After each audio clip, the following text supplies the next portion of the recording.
welcome in everybody. How is everyone doing today? I hope you're ready for some puzzling fun. I am ready for it. Also, you're still dinosaurs, but it's Scooby-Doo characters, so if you want to change them. But how is everybody? Let me make sure all the sounds are good. I know, we're detectiving today. We're so fancy. There we go. I'm looking forward to this. Thank you. This is my little detective outfit. What was I doing? Oh yeah, I'm changing my avatar. Let me. But yeah, we're going to with Scooby-Doo characters because that is how we roll. I'm going to change it. I want to be Velma today. Avatar Velma. Hey, look, we're good. We're good. Velma just studying dinosaurs over here. But yes, welcome in everyone. Welcome, welcome. I have been looking forward to this for a long time. Welcome in, Rye. How are you? I hope you're doing awesome. I was catching up on some of your videos. So far, so good. Let me see. But like, I knew it would be. Your videos are always fun. Yeah, let's go back to the main menu.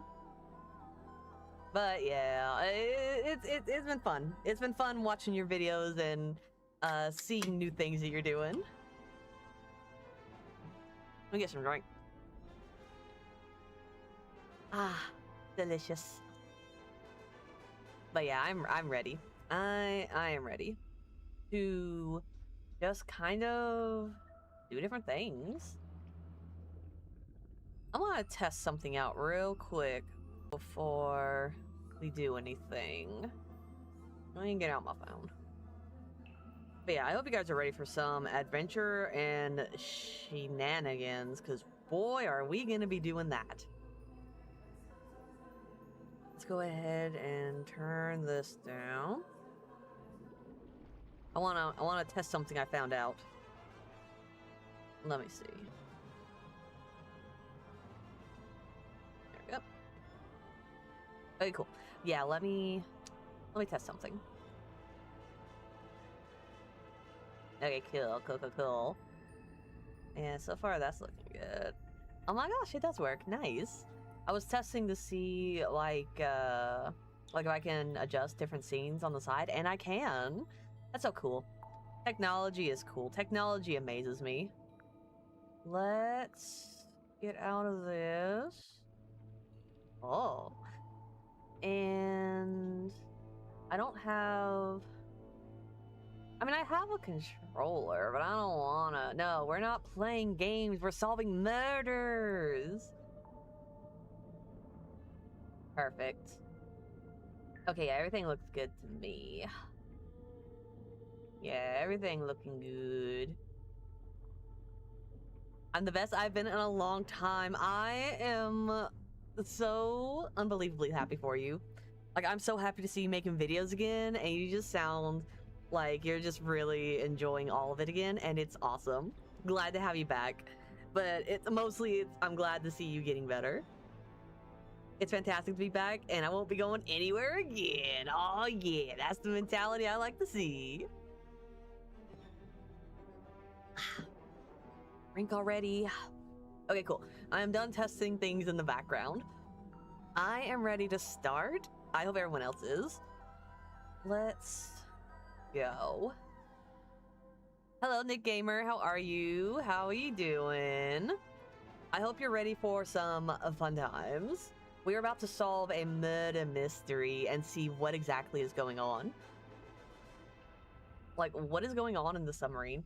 Also, if the game audio is way too loud, let me know now before we get started so I can go ahead and, like, adjust it. Because I know they have, like, dialogue and they're going to be talking, so I want to make sure that you guys can hear everything. I think right where it's at should be good, though. Yeah. Alright, we should all be good.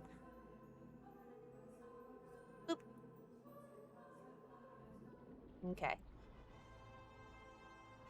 All right. I am going to go ahead and get started. Sounds fine so far? Nice. Well, let's go ahead and get started then. Yeah, we're gonna create a new file. Let's see. Yeah, we'll create a new file. I will say I can't stay long, sadly I need to sleep, but I wanted to pop in. I'll see about staying longer next time. Oh, for sure. You get the rest that you need, Rye. I appreciate you stopping by and hanging out, even if it was brief. It's always fun to have you here. See you on the next one, and I will talk to you later. Have a good rest of your weekend. Bye. Let's go. New file. The beginning. I'm gonna say this now. I love the studio and I love these games. I am a big fan of Detective Grimoire. Let's go. All right, we are locking in. I have no idea what's gonna happen. What the stars are saying. Welcome, Jabola. Tether, slowly fraying, floating, helpless from the worst of jealous hunger, selfish thirst. Take a moment, kneel and meet the flowers growing at your feet. All right, already ominous.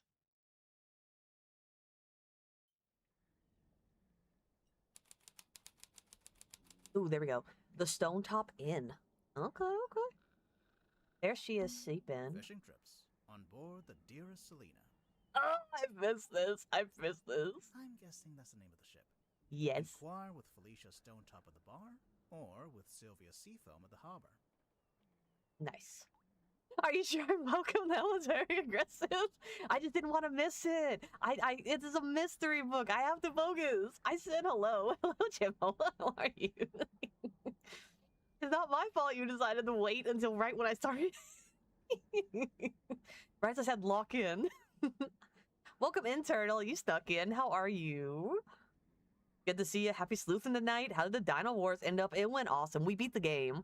It was very fun. It's very much a my first Souls-like type of game, but it's so fun. I loved Dino Blade. I thought it was really good. What was I doing? Oh yeah. All right, so Stone Top in. Nice GGs. Oh yeah, it was so fun. I highly recommend it. Yeah, Stone Top. What is this? It's a painting of a sea serpent. Wait, is it a serpent if it has legs? What do you think, Sally? Ah, thanks for clearing that up. She's just tired. She's sleepy. There's nothing written on the barrels. I'm sure they were once filled with some kind of wonderful, unsanctioned local ale. What about this? Lamps. Lamps. They've stopped giving out light and taken up dust collecting. That's also what I plan to do when I retire. You're never gonna retire because I don't want you to retire. Ooh, Avatar Velma as well. We are sleuthing. Yeah, the avatars today are Scooby-Doo characters, so if you want to switch out your characters, feel free. Ooh, a gift. Exciting. What is the gift? Ooh, a notebook. It's the case file. The reason we're here. Oh, let's look at it. It was left for us right here on the bar. Who's under my dinosaur mask? Fred Jones. Oh! Fred does it again. Darn it, Fred, you're too good. Old Man Fred. The Old Man Fred once again. Rugged leather-bound folder. It was left on the bar of the Stone Top Inn. Okay, open. Ooh. Oh, who's this dude? Okay, I can't. A single handwritten letter with 2 photographs. Use my Twitch Prime sub for you. Oh, awesome. I appreciate it. Thank you so much for that. That's nice of you. Thank you. Always appreciate it and appreciate your support. Oh, read. Okay. That's what I should do. For Detective Grimoire. Murder victim. Captain Magnus Mortuga, 39. Illusion Theater, Mortuga submarine. Mortuga had locked himself in the room. It was later forced open and the body was discovered. Mortuga was found alone, laying on his back with a single cut across his throat. No bladed weapon of any kind was found in the room. The Illusion Theater is mostly empty, save for an ancient stone cauldron with a thick metal lid. Purpose of this cauldron is unknown, however, I am informed that it has never been unlocked before. It is now unlocked. It is now open. Signed, Captain Seafoam, captain of the Mortuga submarine. Interesting, interesting. Captain Seafoam. As far as I know, that's who hired us. And who left the case file here in the inn. But where are they now? Sally, what do you think? Great contribution. She's so helpful. Okay, anything else? A mug? It's what remains of the Stone Top Inn. Looks like it's been closed for some time. Although I don't have any point of reference. Maybe it looked like this when it was still open. Okay. And what about this fish? A wooden carving of a fish skeleton. If the windows weren't boarded up, you'd be able to see it from outside. Nice. Also, if his voice is too low, let me know and I can raise the audio a little bit. It's some book Sally's been reading. She insisted that we bring it with us, although I'm not sure why. Well, we're gonna find out why. Hex of the Helmsman, a paperback novel belonging to Sally. It looks to be a nautical fantasy adventure. There's a photograph of a well-dressed man on the inside cover. Oh, a nerd. Read. Ooh, 6 pages. It's a short novel. Kristen Kale Publishing, J.D. Werman, Hex of the Helmsman. Something terrible awaits you in the depths. Will you face it? He sees it in his dreams. He sees it when he closes his eyes. He cannot escape it. But what is it? Renowned helmsman Marcus Mordoom is a man with a singular purpose. He will not rest until he uncovers the truth of what's really hiding beneath the waves. Hailing from a small fishing town named Silkworm on Sea, J.D. Werman moved to the big city to write his first novel. And it's that novel that's already carving him out a place in the annals of history. As Werman's mastery over the typewriter shines through in every beautifully crafted sentence, the only question I have is, how can he possibly follow this up? Kristen Kale, publisher. Gonna hook up your PS5? Oh, for sure. What you playing today? Hex of the Helmsman, J.D. Werman, or T.W. Ibis, for imparting upon me what it is to love the art of writing. Chapter 1, Lost at Sea. Marcus Mordoom tightened his grip on the wheel and stared out across the bleak horizon. On this morning, the familiar frigid air of the South Sea carried something more than salt spray as it whipped around his weathered face. On this morning, the familiar howling voice of the wind seemed to be in duet with a much grander voice. A voice that spoke in language that Mordoom could not understand. Not yet. So he's communicating with Cthulhu over here is what I'm getting at. Hex of the Helmsman by J.D. Werman. Looks like Sally's read through it a couple of times already. I wonder what's so interesting about it. It deals with the supernatural. What about these windows? Someone's done a pretty half-hearted job of boarding up the windows. Maybe they left in a hurry. Good point, good point. Oh, the stool's fallen over. Bar stools. The wood is rotting, so I've strategically chosen not to sit on them. A good choice, detective. Okay. Ooh, crab. A crab. You know, just in case anyone missed the overt nautical theming. You know, because they're just so nonchalant about it. And let's go ahead and wake her up. I think that's it. It's Sally. She's fast asleep. To be fair, it is 4 in the morning. 4 in the morning? What are you doing over here waking her up? I agreed to stay awake and see if anyone shows up. Ah, I see. So far, nothing. I thought I heard something outside. Hello? Hello? Magnus Moore. Oh, he was the, captain. I'm sorry, ex-captain. Ex-captain of the Mortuga submarine. Oh. Okay. I can't drag it closer. These must be little notes I find about him. Case file, Hex of the Helmsman. How do I leave? The wood is No, I already did that. How do I... It's what remains of this, although I don't have it. How do I leave? Captain Seafoam.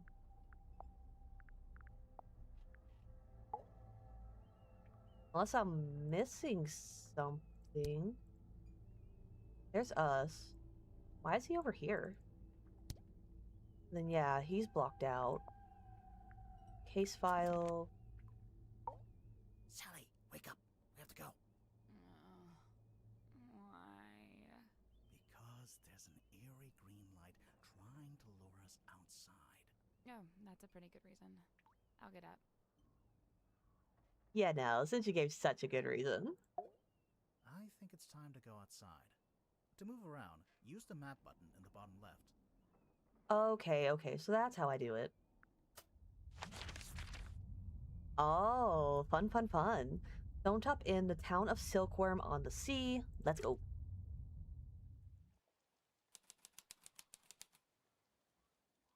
Town Square. Oh, she's so sleepy. Are you awake? I thought I was, but maybe not. Maybe this is my dream. It's not a dream. That's exactly what Dream Grimoire would say. To meet avatars to list in chat, use the extension instead. What do you mean? That's not even how many. Let me investigate. There's pretty much Scooby-Doo characters. If you do like Fred Jones, Velma, stuff like that, I don't know why it's not listing them. It's literally like it listed all those what is it called? All those dinosaurs yesterday. That was way more of those. Let me disconnect real quick. You guys are gonna have to deal with my shenanigans. Let me make sure it shouldn't be a lot. More than it can list. Let me see. I'll turn it back on in a minute. Let me get through all 5,000 Pokemon. Scooby-Doo. Oh, okay. That's why the dinosaurs are still here. They're highlighted. Alright, can I get rid of those? Any of the villains or just the main good gang? I'm pretty sure it's just the main gang. Let me make sure. Oh, there you are. Yeah, Scooby-Doo, Shaggy, Velma, Fred Jones, Daphne. That should be it. Too many to list. If this was the Pokemon one, sure. Pokemon one is like, how many is that now? Like 800 something? I can understand that one. Okay, don't auto-include no new avatars. And then... Okay, I think we're good. Save and exit. Let me reconnect. Now if you do it, it should show all the names.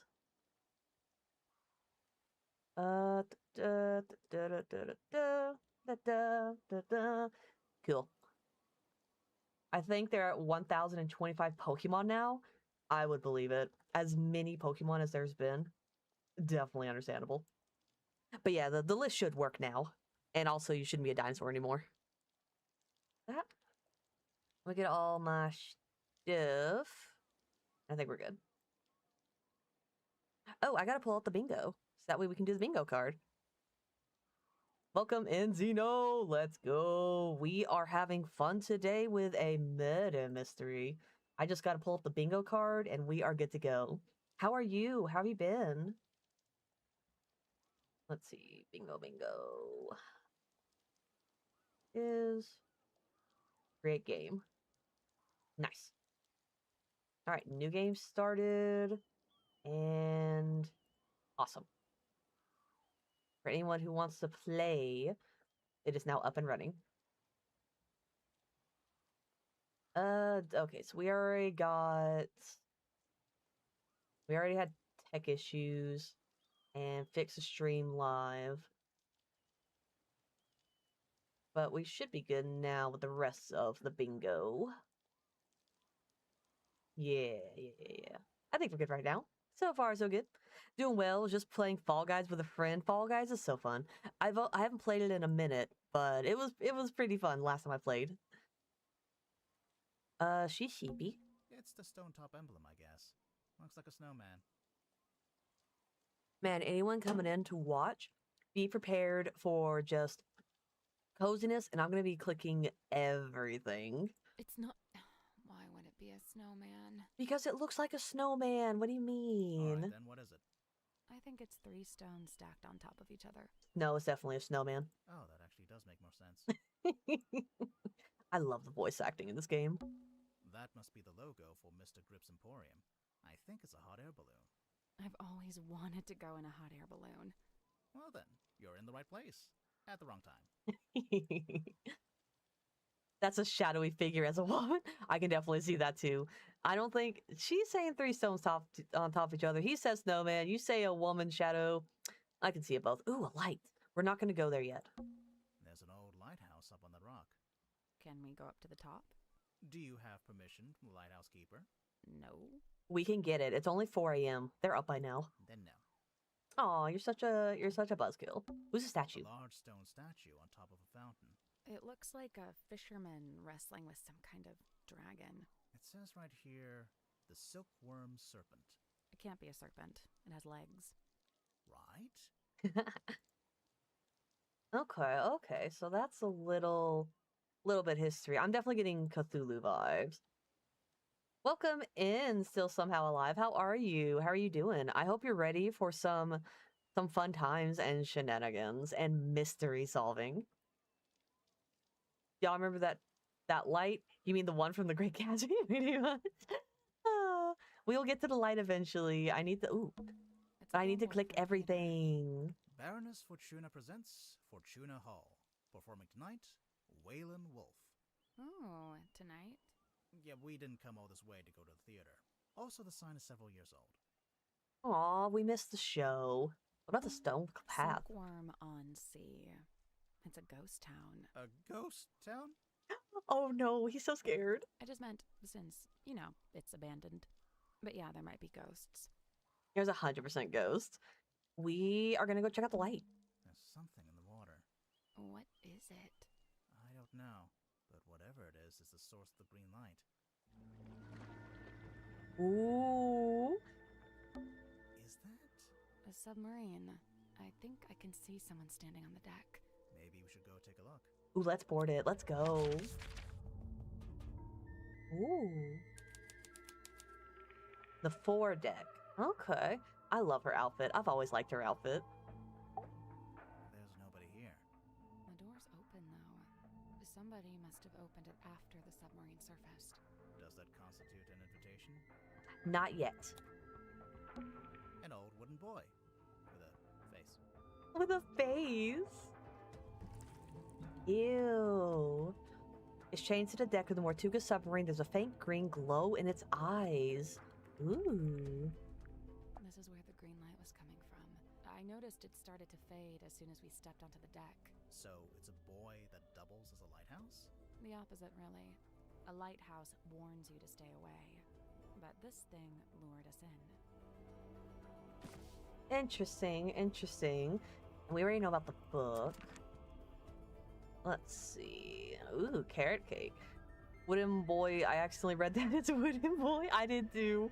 When they said that, I was like, well, it does have eyes and hair. So I guess I wasn't too wrong. Oh, look, they renamed it. Looks like it initially said Seafoam, but that got crossed out, and now it says Mortuga. I'm getting mutiny vibes from this. I don't know about you. It's the wrong way around. What? Take another look at the case file. Ooh, the case file? Let's see. Case file. Read. Let's see. Locked self in his room. Found a lump. Unknown cauldron. Okay, whatever she's talking about. What is this boat? An old rowing boat. Or what? It only has one oar. Oh! What about this flag? I can see the other end of the submarine. There's another deck back there. That one looks like it's made of wood, though. Presumably that's the aft deck, also known as the poop deck. Yeah, let's go with aft. Alright, I think now we're ready to go in. There's nobody here. There's Does that somebody. concept ready, Sally? Let's go. Ooh. What did you say? Huh? I didn't understand what you said. I didn't say anything. Oh. Weird. Are you okay? Yeah. Oh, he is freaking out right now. Ooh, let's go. The parlor. What's at the bottom of the ladder? I can't see. It's pitch black. Should we go back up? Wait, I think there's a lever. Ooh. Oh, it's so nice in here. So festive. Let's see about the top. What is that? Her painting, a large painting of some unknown being. It's set in an ornate wooden frame. The brass plaque displays a single word, her. Unusually, it has been set directly onto the painting. Okay. Oh, the little popping out kitties. Oh, and then there's that. Oh, can I move this around? Ooh, I can. Okay, but I can't do anything with it. That's cool. I didn't even think about moving stuff around. The candles are actually lit. Some of them, anyway. I'm guessing this place hasn't booked its quarterly fire safety inspection. What about the speakers? There's an old-fashioned speaker mounted on the wall. It's playing spooky music. It's the kind of music you'd hear at a fancy party for vampires. I hear it. But the vampires are all wearing masks, and there's one guy who's secretly not a vampire, and... Sally. You're freaking him out. You're freaking out, Detective Grimoire. Let's calm down. Ooh, note. I think this door leads into the control room. I want to go into the control room. Well. Oh. You can't. It's locked. Aw. Let's look through the window. It's taped up on the other side of the door. Lame. You don't need to come in here. The crime scene is one floor down at the very back of the submarine, Captain Seafoam. Thanks for the directions, I guess. Do you get the sense that the captain is hiding from us? Why would they do that? I don't know. It's very suspicious, though. That was loud. Alright. And the fire. I guess this is what lights up the room when you pull the switch. I wonder what they burned to make it pink. Yeah, I was wondering why it's all pink in here. All these pictures everywhere. The frames. They're just ocean landscapes. Okay. Little glass of drink. Glass of wine. Ominously left half finished. Maybe the wine was corked. Ominously corked. Ominously. What about this furniture? I cleaned the couch. What? If we end up having to stay the night. Sally, we are not staying overnight on the murder submarine. Oh, why not? Toothbrush. She's ready. She's already got her blinky and her toothbrush. Just spend the night on the haunted murder submarine. It'll be fine. What about this chair? I cleaned the couch. What? Oh, same Sally? thing. And I brought my toothbrush. What about this? It's like an old-fashioned drawing room. I don't see any drawings. It's short for withdrawing. As in, you withdraw there after dinner. Oh, that's cool. I actually never knew that.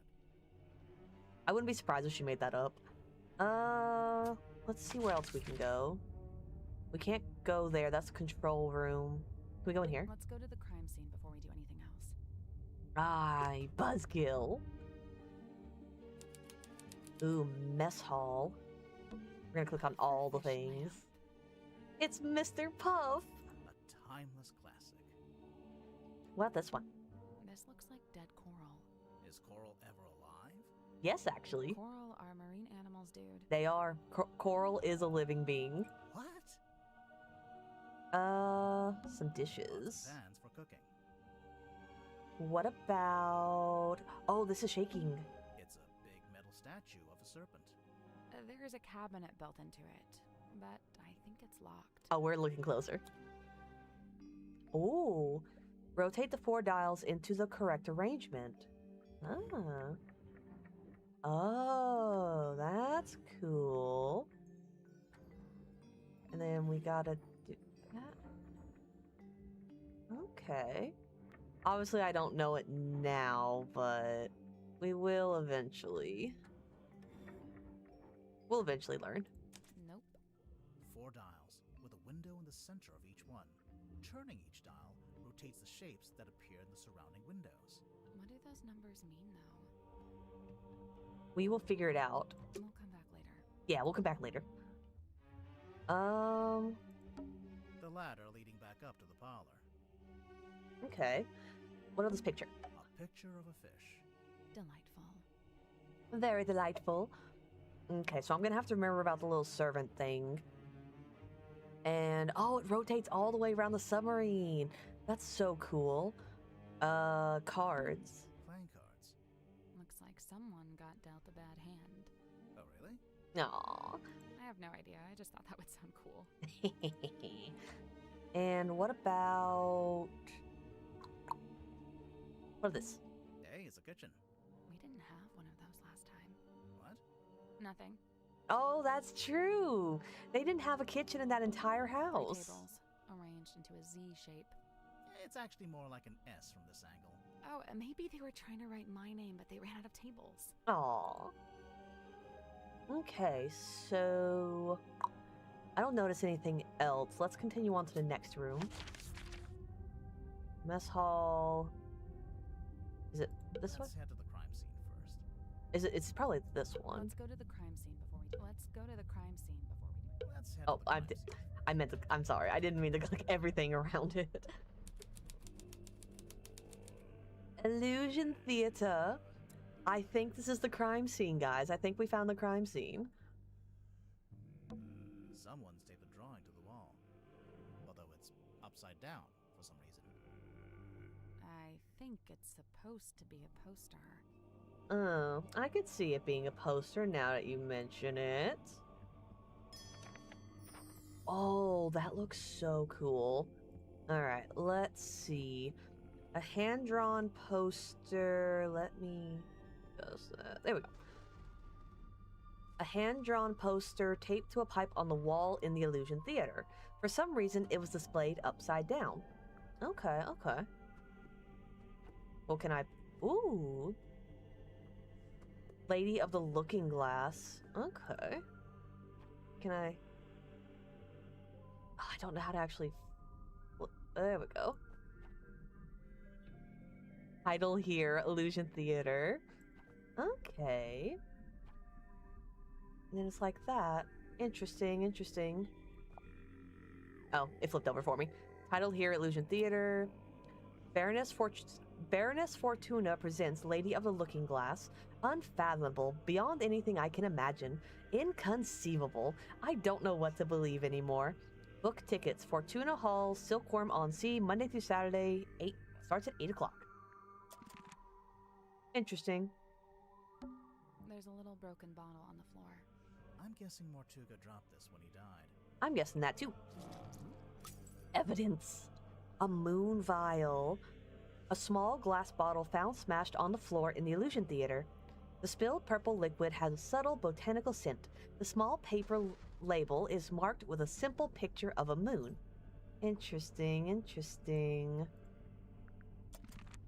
And the stool's knocked over. The stool's been knocked over. Yes, my observation is correct. Doesn't it look familiar to you? Sally, it's a standard wooden stool. I don't... That's from the inn. It looks exactly like the bar stools in the Stone Top Inn. I mean, to be fair, it's a stool, so there's gonna be a lot of overlap. What this? Someone's hung up a banner with the words Illusion Theater painted on it. What's the illusion, I wonder? You know, I think this room's had some kind of rebranding. Rebranding from what? What was it before? Possibly nothing. A small room like this wouldn't normally have a name at all. What this? There's a cloth hanging up on the wall. Ooh, let's investigate. A ragged square of thick sailcloth found hanging up on the wall in the Illusion Theater. Interesting. Oh, the stargazing girl. Interesting, interesting. And let's see, I already looked at that, I looked at that. Oh my gosh, there's a body here, guys. So, this is where Magnus Mortuga died. It's just like the case file said. He landed on his back with the cauldron at his feet. He was killed by getting cut across the neck, right? Yeah, you can see that's where the blood came from. But there's no weapon, no knife or anything. Nothing. Interesting, interesting. What about the window? It's a little window. It looks out into the endless, dark void of the ocean. Why did you phrase it like that? I don't know. Because she wanted to. There's a wooden panel on the wall here. Can you see anything through that little hole? No, it's too dark. It's time to get out a little flashlight. Alright, so we looked at that, let's look in here. This is the cauldron? Not quite what I was expecting. Oh, that looks cool. Oh, look at that. That looks nice. Ooh, it's got little scratch marks on it, like something's been clawing at it. Interesting, interesting. An ancient-looking stone cauldron. It was found in the Illusion Theater in front of Mortuga's body. The glittering interior of the cauldron is marked with several deep scratches. The exterior is spotted with algae and barnacles. Ooh, shut. Ooh, okay. Open. Shut. Open. Shut. Open. Shut. Open. Shut. The case file said it had never been unlocked before. This place gives me the creeps. That cauldron especially. I keep staring into it like I'm going to see something, but it really does seem to be empty. To quote from the case file, Mortuga had locked himself in the room. It was later forced open, and the body was discovered. So Mortuga was alone in a locked room. A very small locked room. There really isn't anywhere for a murderer to hide. I'm not so sure. I think there is a hiding place. Oh, I thought I skipped it. Oh. They could have hidden inside the cauldron. Let's see. Removed. Oh, Captain Seafoam. No. And hid something in order to frame and was killed by what was inside because someone told him to. And hid something in order to frame somebody. Yeah. Ooh, he unlocked. Captain Mortuga unlocked the cauldron and was killed by what was inside. Magnus Mortuga unlocked the cauldron and was killed by what was inside. I really don't think a person would fit in that cauldron. And didn't they say it had never been unlocked before? If that's true, there couldn't have been anyone in there. Right, I agree. I don't think it was a person. Then what? I don't know. But you have to wonder why it was kept locked in the first place. I'm guessing there was something pretty bad in there. Look, Mortuga died from a cut across his neck, not from some vague paranormal entity. Unless you're suggesting it was a vague paranormal entity with a knife. Did you get a good look at the inside of the cauldron? There was something I noticed. That's what I noticed too. I noticed the scratches. I need to rotate it. I noticed the scratches inside the cauldron. Yes. Scratch marks.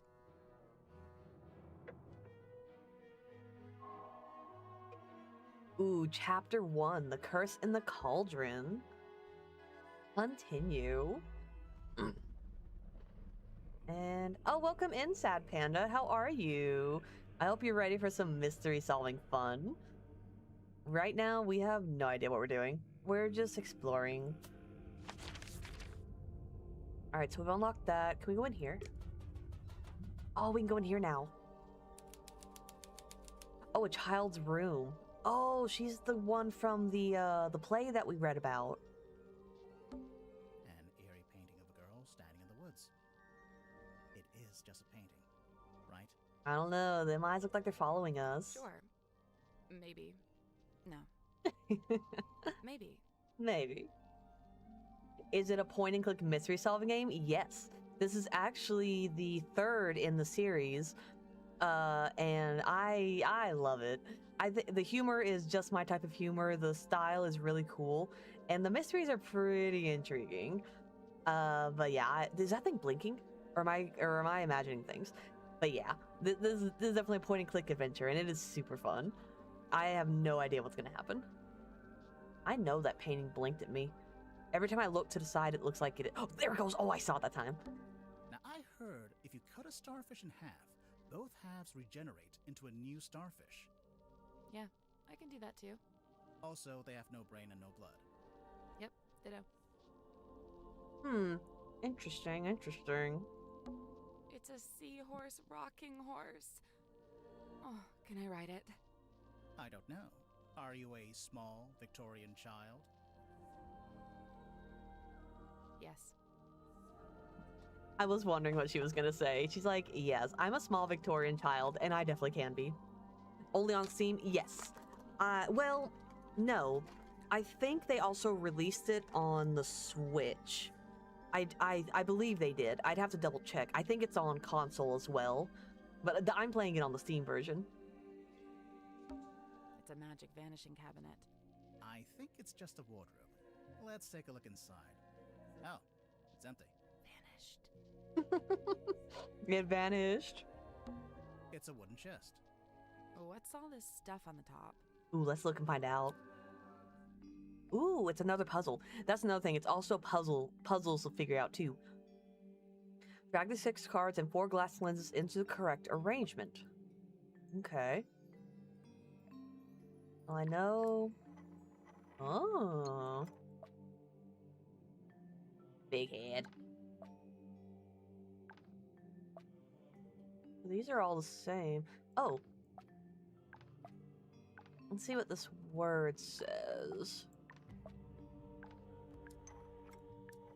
Jennifer and Margaret gaze jealously at Patricia, whose doll is neither too small or too large nor too small. Jennifer and Margaret gaze jealously. Okay. So each person's face goes onto the clothes. Okay. So they're gonna be mad.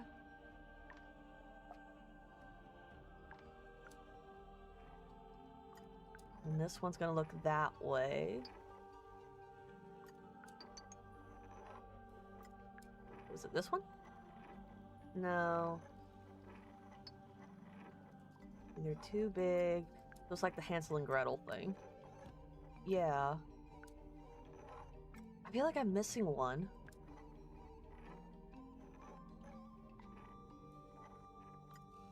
I think I am. Because she needs to look that way, but I don't have another one.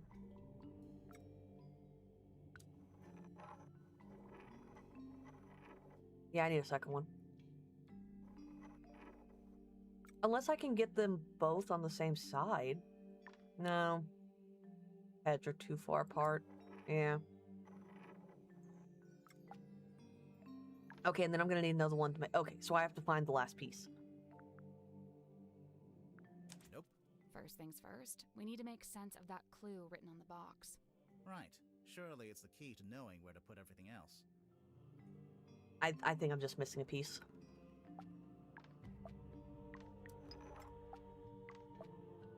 Yeah, I'm probably gonna find it later. Yeah, gaze jealously at Patricia, whose doll is neither too small or too large.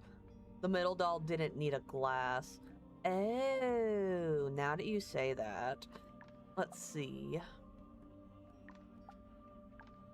Because some puzzles you do have to come back to later. She's so angry right now. There it goes. There we go. Oh my gosh, you're so smart. Nice. Oh, It opened. What's in there? ew, a glass eyeball. A strange glass eye found in a child's room. It smells musty and unpleasant. What's this? A page ripped out of a newspaper. Oh, it's the girl again. Lady of the Looking Glass enchants audience. Single page from a newspaper found in a child's room. And theater review by James Dusk. Okay. The young illusionist, who goes by Symmetry Silk Moth, because why not, begins the show with her signature act in which she somehow holds parlor with her own reflection in a large antique mirror. The two symmetries, who seem to be independently of one another, speak upon their morbid anxieties and intrusive thoughts, which, it transpires, forms the themes of the show at large. Even though I have my theories about how the trick is achieved to a less cynical eye, it would present a thoroughly convincing spectacle.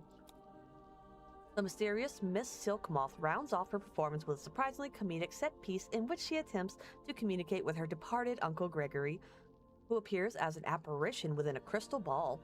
However, it doesn't go to plan, and the audience laughs as Symmetry is put on hold in her disastrous attempts to telephone the afterlife.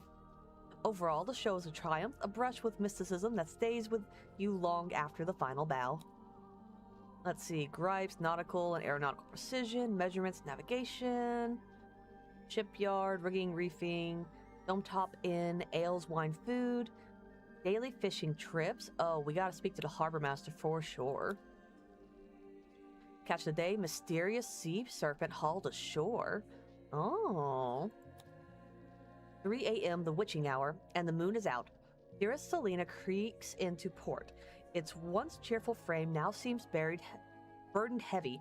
It has a secret. A moment passes. What's this? Something is hauled up onto the slime-slick rocks beside the old silkworm harbor. A body. A creature. Its eyes are closed. No, wait, look. Look again. It has no eyes. A serpent of a sort, but it has arms. So a dragon? No, that doesn't seem right. Serpent it is then. Full story on page 4 and 5. I mean, it says there's a full story, but I don't see a full story. The lamp fell over. Wow, you really are a detective. It's a model submarine. I think it's a doll's house. What the fish? Fish hanging from the ceiling. It's like we're underwater. We are underwater. Oh, yeah. We are in a submarine. Oh, yeah. Hey, look, Sally. It's a giant dice. Die. What did I do? What is? Anyone important in those photos? I don't think so. Good. No one important. No need to look at them. An old-fashioned child's room with an ocean theme. Oh, thank you for the resub, Shadow. Thank you so much. Always appreciated. Appreciate that so much. Thank you for supporting the stream. Currently being used as a magician's workshop. Oh, what did I click on? Oh, the top. A set of wooden drawers. Ooh, and we should probably investigate this. A walking stick, standing up by itself. I think it's part of an illusion. What illusion? Invisible man, maybe? I don't see it. I don't think there's anything else to investigate here. Where else can we go? Here?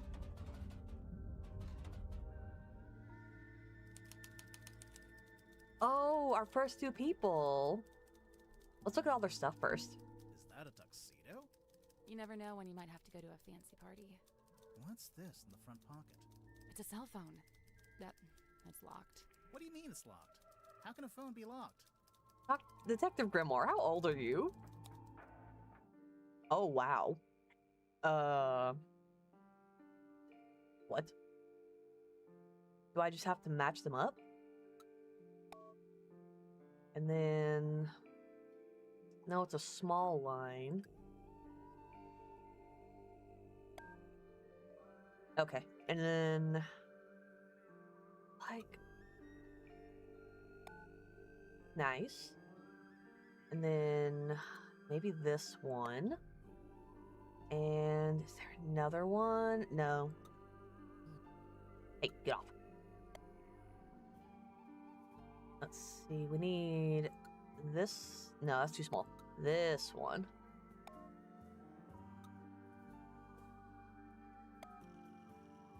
Are we just supposed to line them up?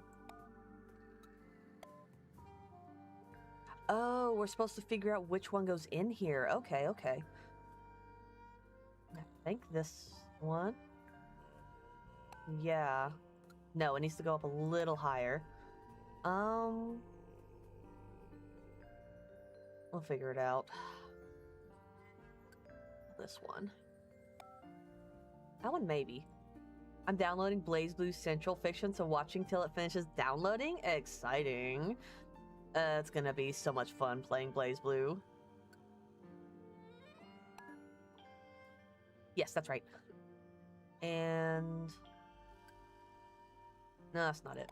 There we go. That one, where does this sit? Okay. And then one line. Nope, that's not it. Hey, I need you to get off. C needs to be rearranging so it matches A. B rearranged so it matches A. Oh, drag the tiles on the correct slots. B needs to be rearranged so it matches A. Okay, okay. I get ya. Oh, and then B. Okay. Let's start over then. Now that I understand. Oh, I found the pieces that match up, except for this one. Alright, so. C needs to match A. And then this was another one. Yes. Yeah, C and A need to match. Yeah. A, B. Something like that. And I think... Yeah, I know it was this piece. Okay, so B matches up with that, and then A is like this. Okay, B, B. Music is chill. It is so chill. This is such a chill game. Oh, I get what you're saying now. These all are gonna add up to be this. Okay, okay. This piece was on the bottom. Yeah. Yes, we got that piece. And then we need to do this piece. No, not that piece. There was another. We'll start on here. Okay, so this one's gonna have a line across the top. I don't know how I'm supposed to get that. Yeah, because that's great. Okay, I need one that's higher. This one. Oh, and then we gotta rearrange this. Okay. So, we're gonna do that here. And this one, we're gonna... I don't think I had this one. We had this one, and then... Yeah, then we gotta go like that. Gotta go like that. Okay, so far it's looking good. And then we need a little X that goes like that. Do I have an X that yes. Which could honestly be this one if I get rid of this. And then have one that just goes like this. Oh, but in the line. Okay. Okay, so this might actually go here. No, I think that's right. Let me move this so I can see it a little better. Yeah, because that's going to leave a line. And this one, I think, goes like... Okay, so this is matched up now. And then if we did that, it's going to add an extra one. Then we just need one more going the other way. Which is... Oh, here's this. That's wrong. Boop. Alright, so what piece do I add? Make the umbrella. I love puzzle games, but I'm kind of terrible at them. But I love doing them. I had this one too.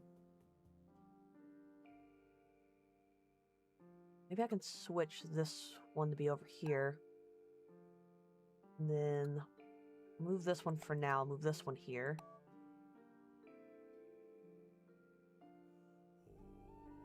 Okay, that's lined up. And this one I need a line.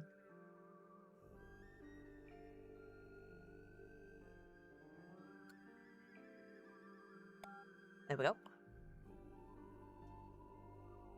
And one more for this one.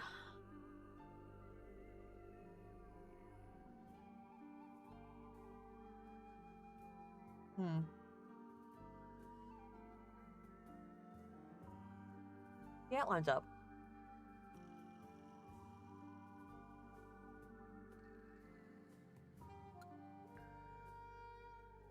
Unless it is just that. No, I don't think that's right.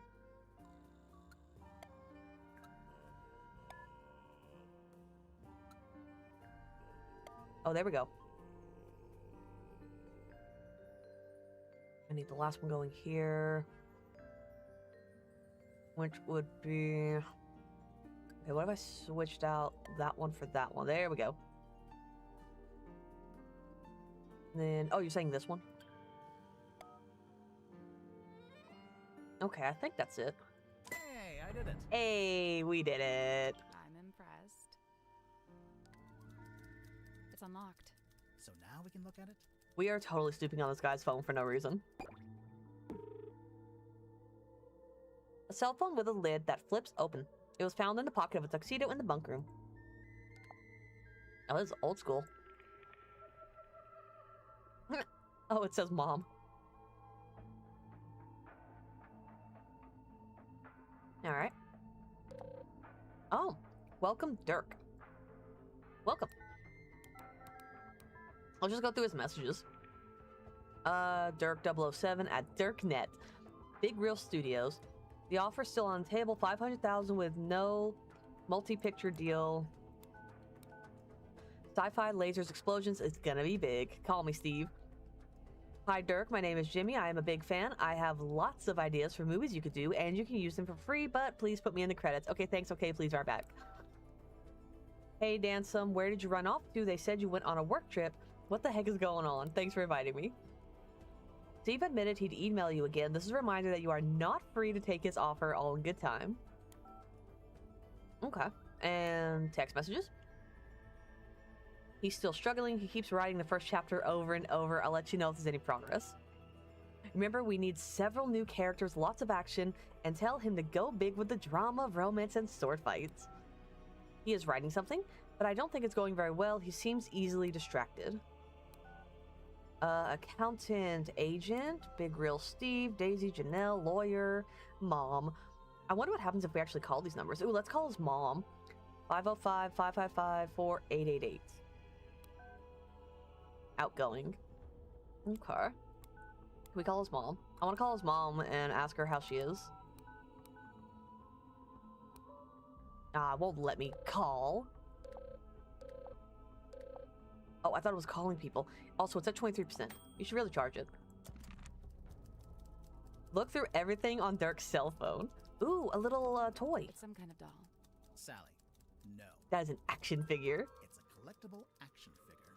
Same thing. Not the same thing. Ooh, I didn't know he had a line of toys. Hex of the Helmsman, Marcus Mordoom.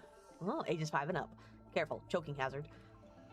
A Man Cursed by the Sea, Belisha Bonetop, Marcus Mordoom, Devil of the Deep. An action figure still in its original packaging. It was proudly displayed in the bunk room. Let's see.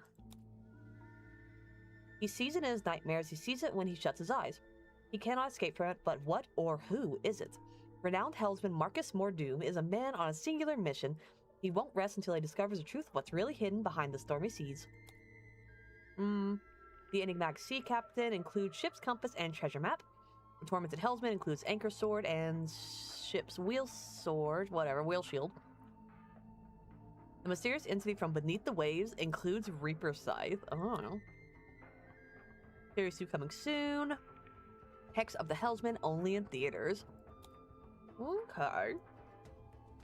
So maybe he tried to access the thing because he wanted to sell more action figures, and then he died because he unleashed terror upon the deeps. Punching bag. It's a punching bag. Looks like it's been recently punched. What? I mean, they got nothing else really to do, so what do you expect? I guess the submarine doesn't have a laundry room. It does not. Ooh. It's a teacup. I've been on this submarine for ages and nobody's offered me a cup of tea. That is so rude. You don't even like tea. Still. It's the thought that counts, Grimoire. That's what matters. Alright, let's talk to this dude. Sir, if you have a minute, I'm Detective Grimoire, and this is Sal— 2 detectives, 1 short, 1 tall. Tried and true. Hey, I'm really not that much shorter than Grip. But which of you is the funny one? I'd say it goes back and forth. You still haven't told us who you are. The name's Werman. J.D. Werman. He's an author. Author, journalist, let's see, what else? Famous, successful, some kind of genius, even. Oh, sure, that's why I got myself trapped in the murder submarine. I know who you are, Mr. Worman. I've read your book. Oh, joy, your fans. Of all the places. I never said I liked the book. Oh. Maybe I hated it. There's no way you hated it. The arcs are too tight. Each chapter leads to the next, beginning, middle, end, and bang, not a line wasted. Damn, he's right. She's a fan. First encounter yourself. So, Mr. Werman, you're a famous author. That's what they tell me. How did you end up on the submarine? I came of my own volition. Why? I wanted somewhere quiet to work on my next novel. Minimal distractions. Not saying it's worked, but You're writing a sequel? trying to. Hang on. A sequel to what? Grimoire, are you not paying attention? He's got writer's block. Except the Hellsman. Yes. There she is. Benefactor and burden both. Sally, how did you know to bring the book with you? Because Mr. Worman's local to the area. It says so right here.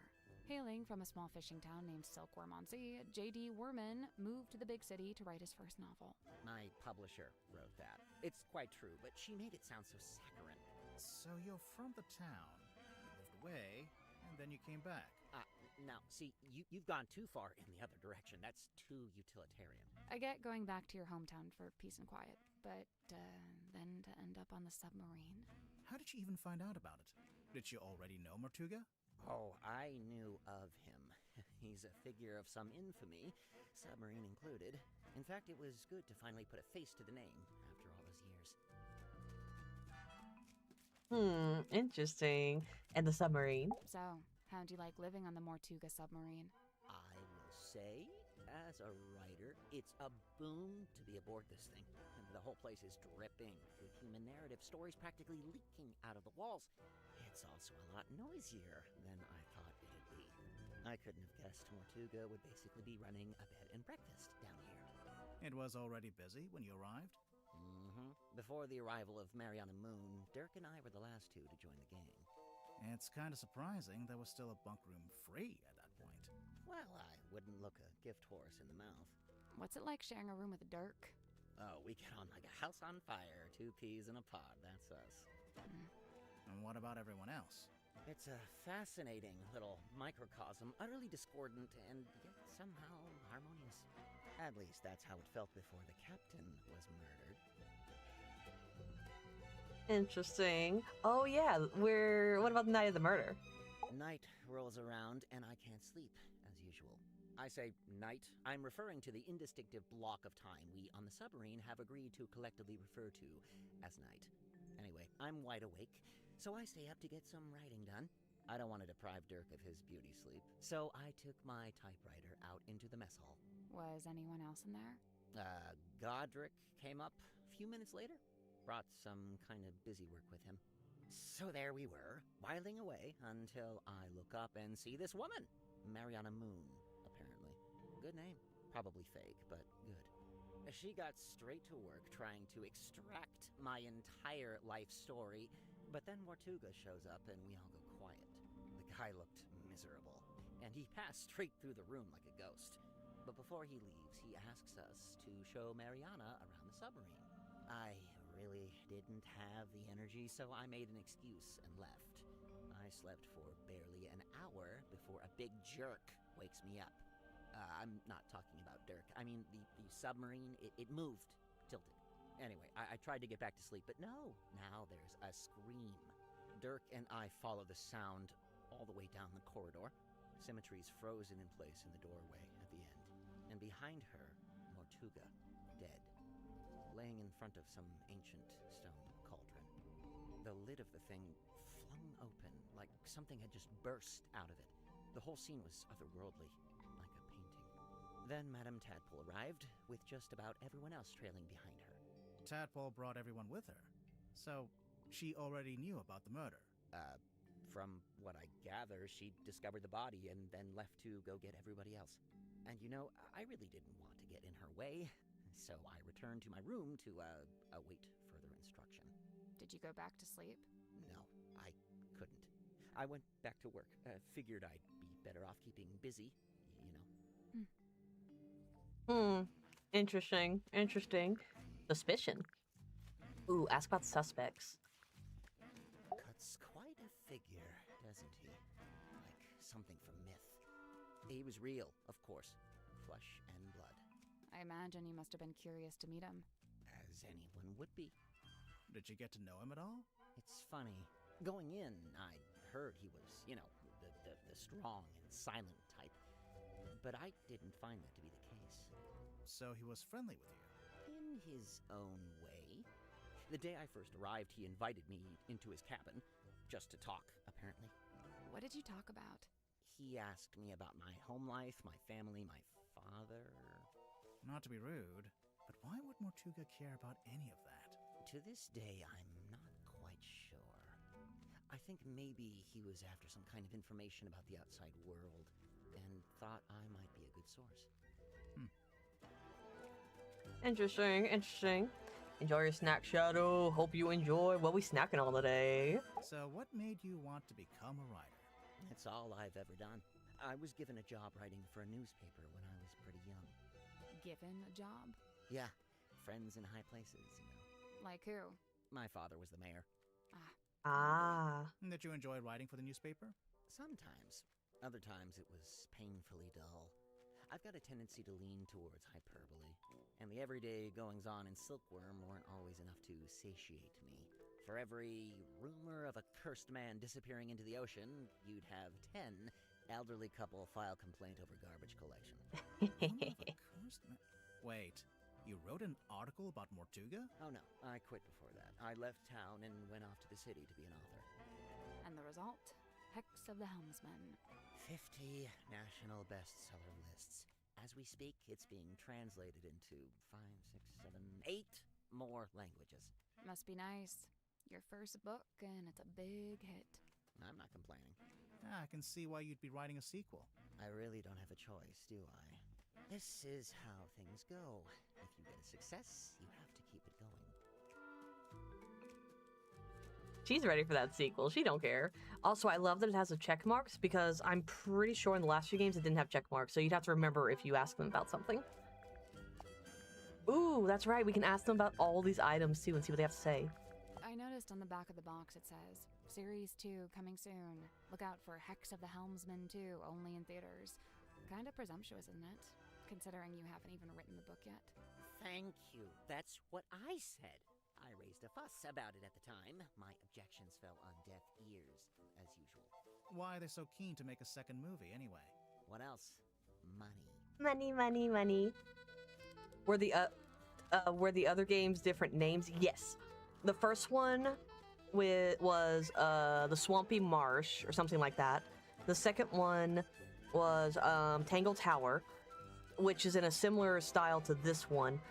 And then this one is the Mermaid Mask. But if you search up Detective Grimoire, then you'll see them. There's 3 games in total. Secret of the Swamp, yes. Also, welcome in EDW, welcome in. Yes, I knew it had something to do with the swamp. Marsh, the Swamp Marsh is like the mascot of the swamp. But yeah, there's 3 in total, and then there's also a 4th one that isn't on Steam. It was kind of like their first attempt. But Secret of the Swamp is like their remake of it. I haven't played that one, but those 3 are the ones you can find on Steam that are pretty good. And I enjoy the series. Let's ask about the cell phone. Oh, I can't stand these things. A procrastinator's worst nightmare. It's why I use the old typewriter. No distractions. Does Dirk spend a lot of time on his cell phone? Not in here. He goes up on deck to do it. Why? Who knows? It's not my business. Okay, and the newspaper. Now, this is a throwback. I cut my teeth writing local interest stories like this. You wrote this? The review of Sim's old magic show? I did. But it says Theater Review by James Dusk. Oh, wait. And she finally works out what the JD stands for in JD Werman. Ah. Sorry, your name is James Dusk, and you changed it? To be fair, he just kind of went with his initials. What's this? The world's smallest piggy bank? What? It's not a piggy bank, is it? Well, it's got a slot, and there's something in Oh, there. I thought maybe it was a penny. interesting. It's a strong image. The ancient cauldron opened for the very first time. It can't be the very first time. Someone must have opened it before. Mm-hmm. Semantics. So, what do you think was inside? Does it matter? I'm pretty sure it does. It might explain how or why Mortuga died. True. The murder weapon, maybe? Like a knife? Sure, why not? It would explain the scratches on the inside, after all. I guess. Interesting. Welcome in, King Nada. Hello. I am doing pretty well, enjoying some Detective Grimoire and Sally adventures in the latest game. How are you doing? Hope you're having a wonderful Saturday. The Stargazing Girl. Sounds like a good title for something. Like a book? Or a film? A one-woman play, surely. Picture of a moon. Tried asking Mariana Moon? Wow, never would have thought of that. Occam's razor, my dear. Who? I don't think we've met him yet. No, we haven't met them yet. We haven't met anybody. This is technically the first person we've talked to, but I like to go ahead and get this stuff out of the way because it can be a lot of info dumping at the end if you're not careful. Great pull quotes. That's some strong marketing for a small-town theater. Did you ever see the show? Yeah, I did, as part of my old newspaper job. Why is it called Lady of the Looking Glass? The central trick was Symmetry talking to herself in a mirror, only sometimes the reflection didn't move with her. How did she do it? My guess is the mirror can switch between being reflective and being see-through glass. You know, looking through to a second Symmetry on the other side. An identical twin, maybe? Probably just a very good dummy. Hee. Doing good too? Oh, awesome. Glad to hear it. How has your weekend been? We haven't learned much about the series or the story. We're still slowly unraveling the mysteries of the murder. Have you ever seen this painting before? Before the submarine, I mean. Yeah, it used to hang in the Stone Top Inn. For a little while, Oh. at least. Really? Seems like it would scare away all the customers. Nah, old sailor types love stuff like this. It's a conversation piece, isn't it? I mean, it kind of is because we're here talking about it. I tried asking Mortuga what this was. No luck? He just said it was something he'd picked up on his travels. Picked up where? Floating somewhere in the middle of the ocean? Yeah, I assume so.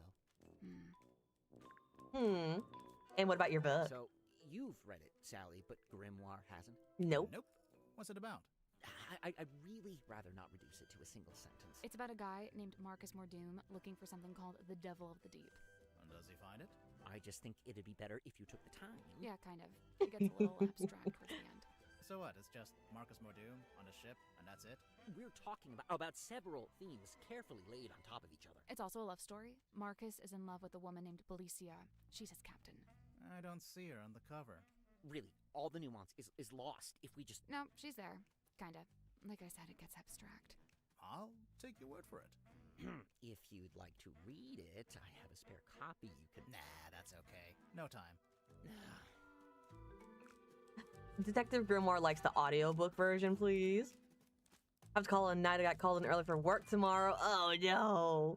Will I be playing this again? Probably not. It'll depend on how long it takes to finish the story. I'm planning on doing it all in one night though.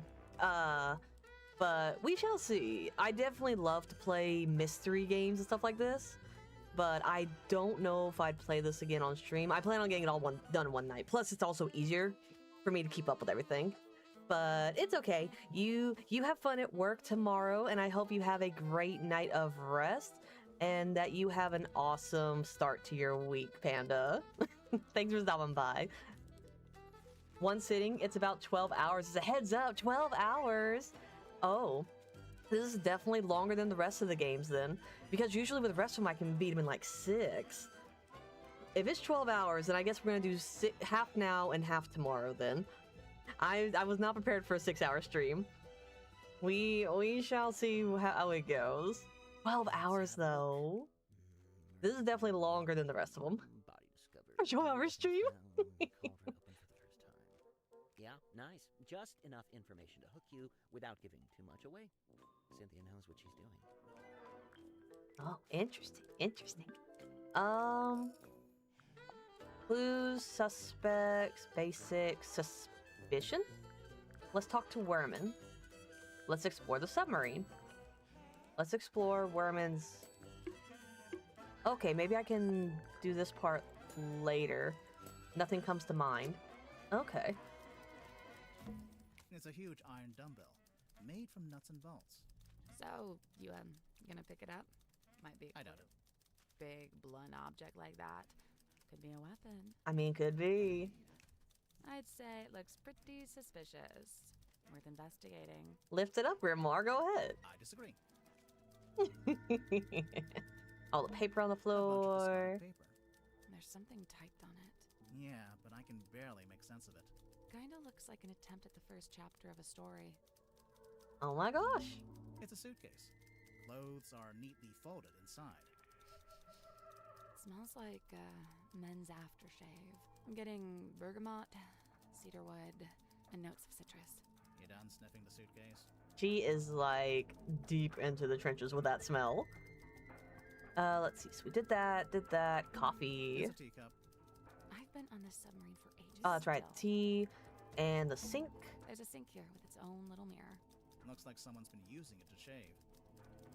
And let's go ahead and talk to this guy now. It's a bunk room. It's pretty nice, honestly. I'd kill to have a bedroom this big. And what'd you kill? Oh, I just picked someone for my list. You know, she just has a list of people. Hey, what's up? How's it going? Hey. It's going good, I think. Awesome. Yeah. I'm Dirk, by the way. Who are you guys? I'm Grimoire, and this is Sally. Oh, cool. Cool. So you're the detectives? Yeah, we're here to investigate the murder of Magnus Mortuga. Oh, yeah. It's a major bummer, honestly. He was a pretty stand-up guy. I mean, you know, sure, kind of an oddball, but like in a good way, you know? I mean, he was Dirk, you didn't tell us your surname. Oh, right. Sorry. Dirk Dansom, actor. So, yeah, anyway. I figured. Hi, and what can I do for you folks? He's adorable. Let me keep him. No, you'd forget to feed him. I would, yeah. Aww. She's like, please, can we take him home? So, Dirk, you're an actor. What kind? Oh, well, so for ages, I just did commercials. And then about a year ago, I finally got cast in a movie. Nice. Ooh. Anything I've seen? Well, it's called Hex of the Helmsman. I play Oh. the helmsman. Marcus Mordoom? Oh, you've seen it? No, but I read the book. Oh, man, the book is gnarly. I mean, I'm not usually one for reading, but I actually finished it. Yeah, the whole thing. Congrats. The author's a stand-up dude, too. J.D. Warman. You know him? Well, yeah, he's sitting right over there. Yeah, he's right You there. should go talk to him. Super friendly, loves meeting new people. I bet. Was your movie a success, Dirk? Yeah, man, it's making megabucks. Are you going to make a sequel? Well, you know, they want to move on that ASAP, but, you know, we're not ready to start filming yet. And what? You're taking your vacation on a submarine while you wait? No, I'm just tagging along here with Werman. Yeah, he wanted to take a trip out here, and I figure, yeah, you know, the more the merrier. Interesting, interesting. What about the What do you submarine? make of the Mortuga submarine? Man, this place is wild. It's like something out of a weird old book. Nobody back home is going to believe any of it. How do you like living here? Honestly, mixed bag. You know, so I love meeting all the weirdos that ended up down here. You know, all kinds of people I'd normally never rub shoulders with, you know. But man, is it dark. I mean, there's no sun, no day, no night. You barely even feel the time passing. Listen, if you're not careful, it'll get you. No, for real. You seem to be holding out. Ha, well, thanks. You know, so far so good. How long has it been? Werman and I arrived a couple of weeks ago. We're the most recent arrivals, aside from Mariana. It's lucky they still had this room free. Mm-hmm. You Very ended up lucky. with pretty nice living quarters. I guess. I never really thought about it. Dirk, you're basically just a passenger, am I right? You don't have a job here on the submarine? Well, you know, I set myself personal goals. Like what? Like, well, I was trying to find out everyone's birthday. I got Cynthia's, Grip's, Tadpole's. Oh man, that one took some doing. Yeah, she does not like to share personal info, let me tell you. Mortuga, though, brick wall, dude. He would not give me the goods. So he was a very private man. Makes sense, though, based on what the author was telling us. I got woken up when the submarine did a weird kind of movement, like a sudden tilt. It woke Worman up, too. So yeah, we were both sitting there, awake, not sure what's going on. At some point, I got curious what time it was, so I looked at my watch. But, you know, as I was looking at it, it freaked out. Oh, the hands moving all over. And like they were trying to point in all directions at once, if that makes any sense.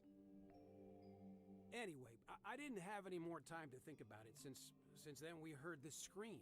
Yeah, Worman and I left our room, went through the mess hall and towards the storeroom at the end. It was unlocked. Sim was standing in the doorway. Mortuga was on the floor, totally dead. I tried to help Sim, pull her away. Worman, though, he just stood there, staring. Like, didn't look away once. It was like he was trying to commit it to memory or something. Although, I don't think he noticed the person outside. Sorry, what? Outside the submarine. Yeah, I saw someone swim down past the window. I couldn't tell who it was, though.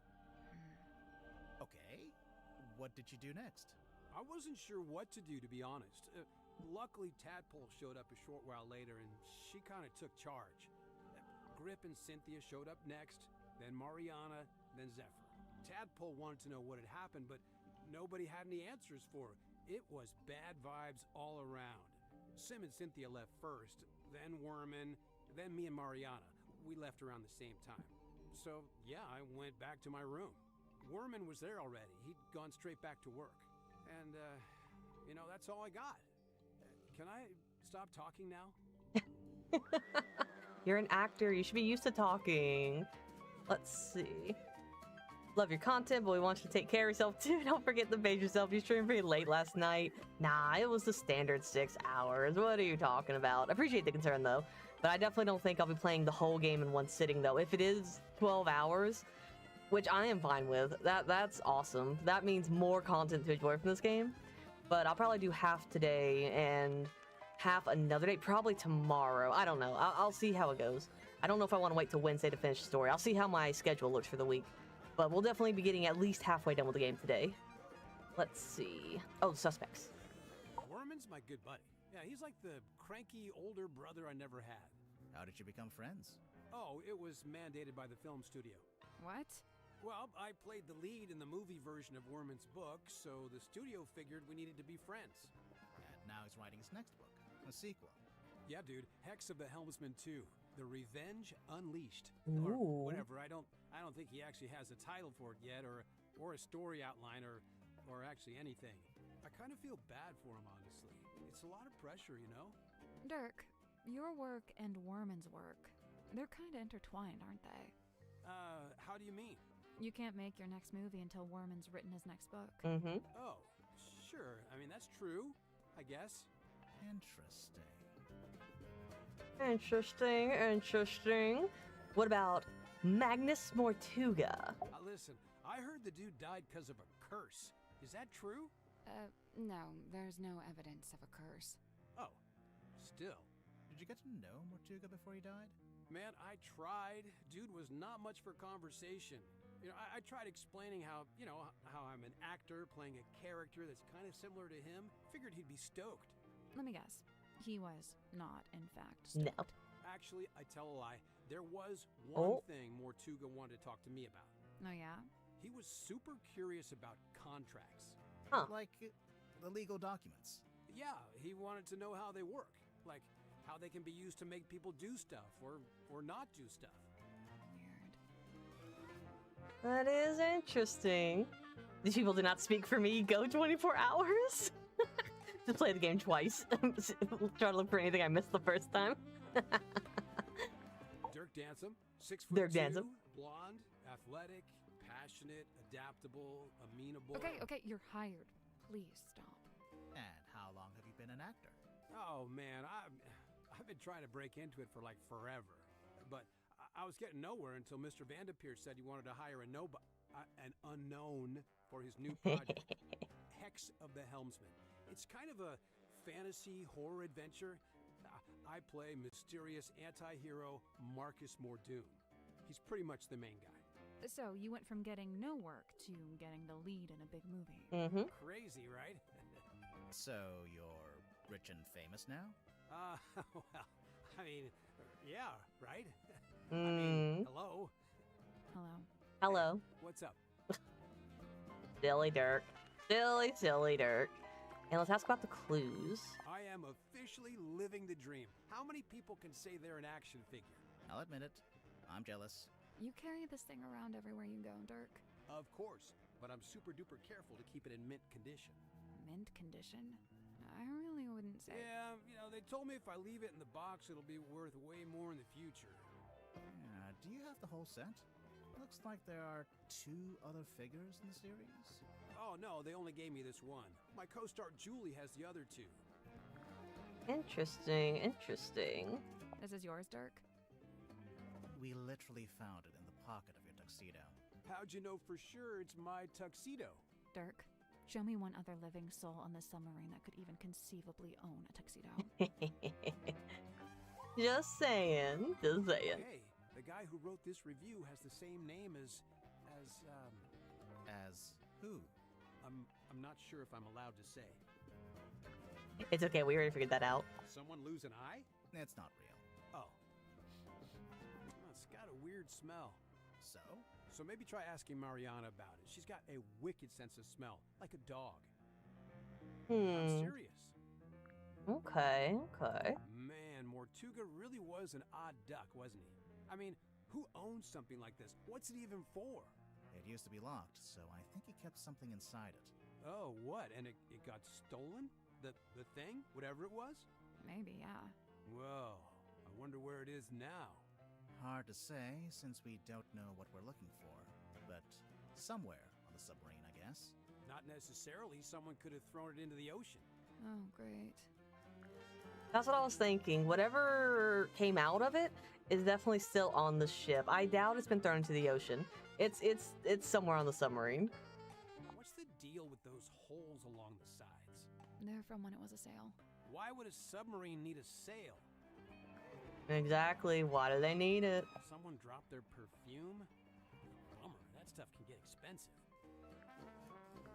Huh. Perfume. Who's that Okay. little Grim Reaper guy in the drawing? I'm not sure. You recognize it? It does seem kind of familiar for some reason. Okay. And her painting. Her. Huh. Deliberately vague title. Love it. I bet those are someone's initials. I've seen this chained up on the foredeck. It's kind of intimidating, huh? It's a boy. For real? Huh. It has long hair, so I always figured it was a girl. And the book. Whoa, this is a first edition. Yeah, whose is this? It's mine. You gonna get Wormo to sign it?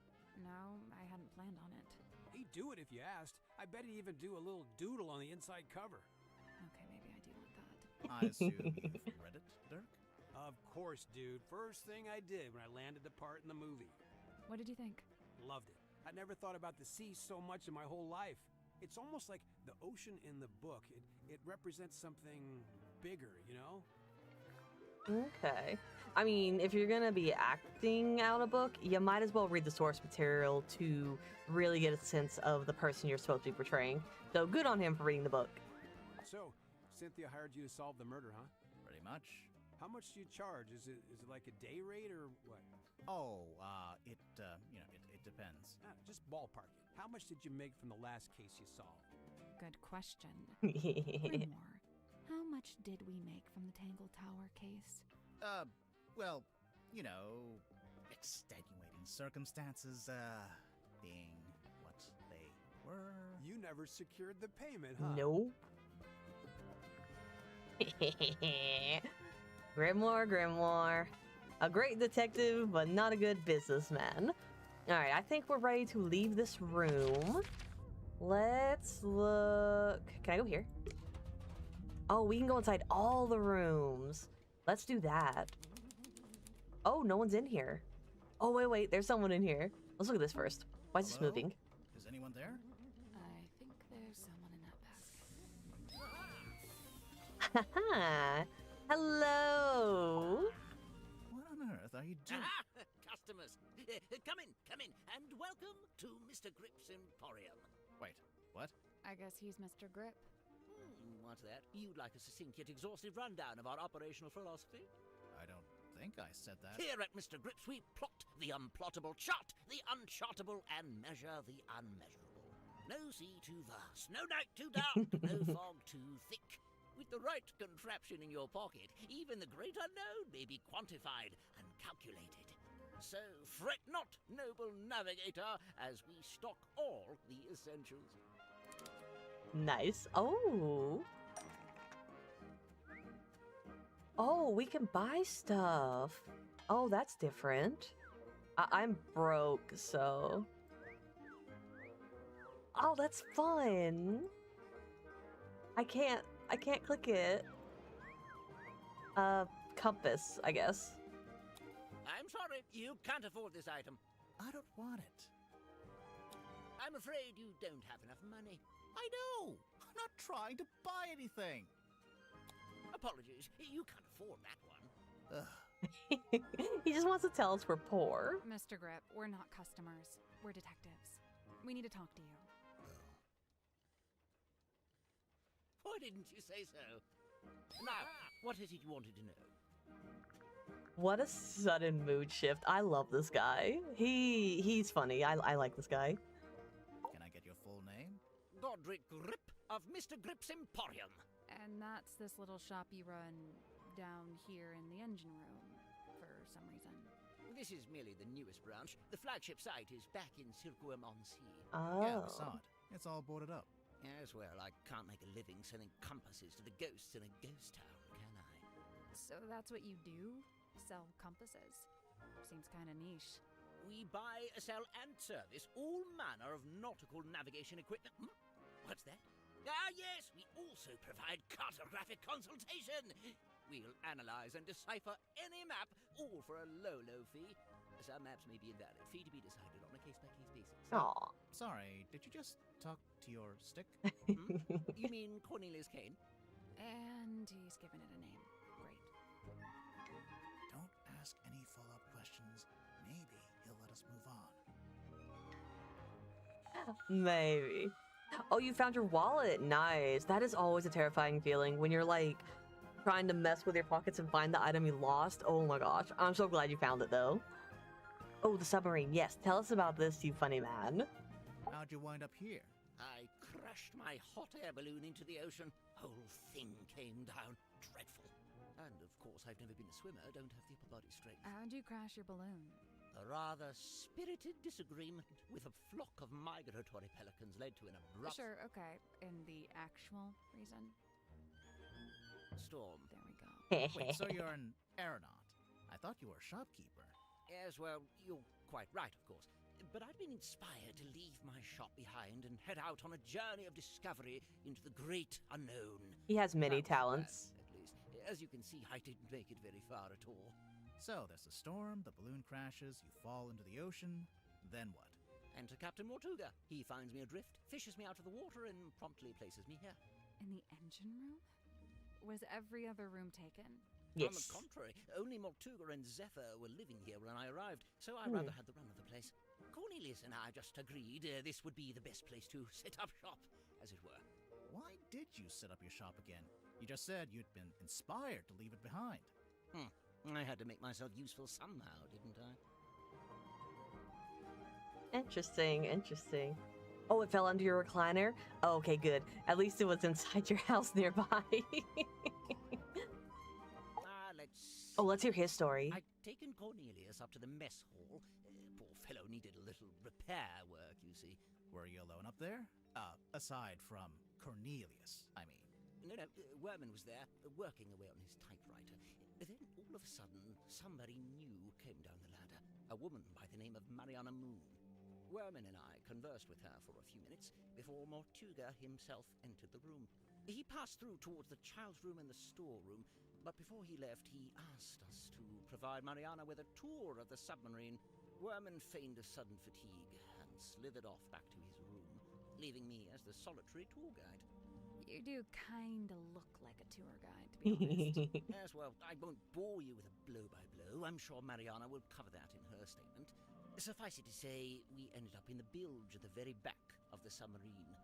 And there we were, standing in the dark, when all of a sudden, a voice echoed down from above. Mortuga's voice? No, a young woman's.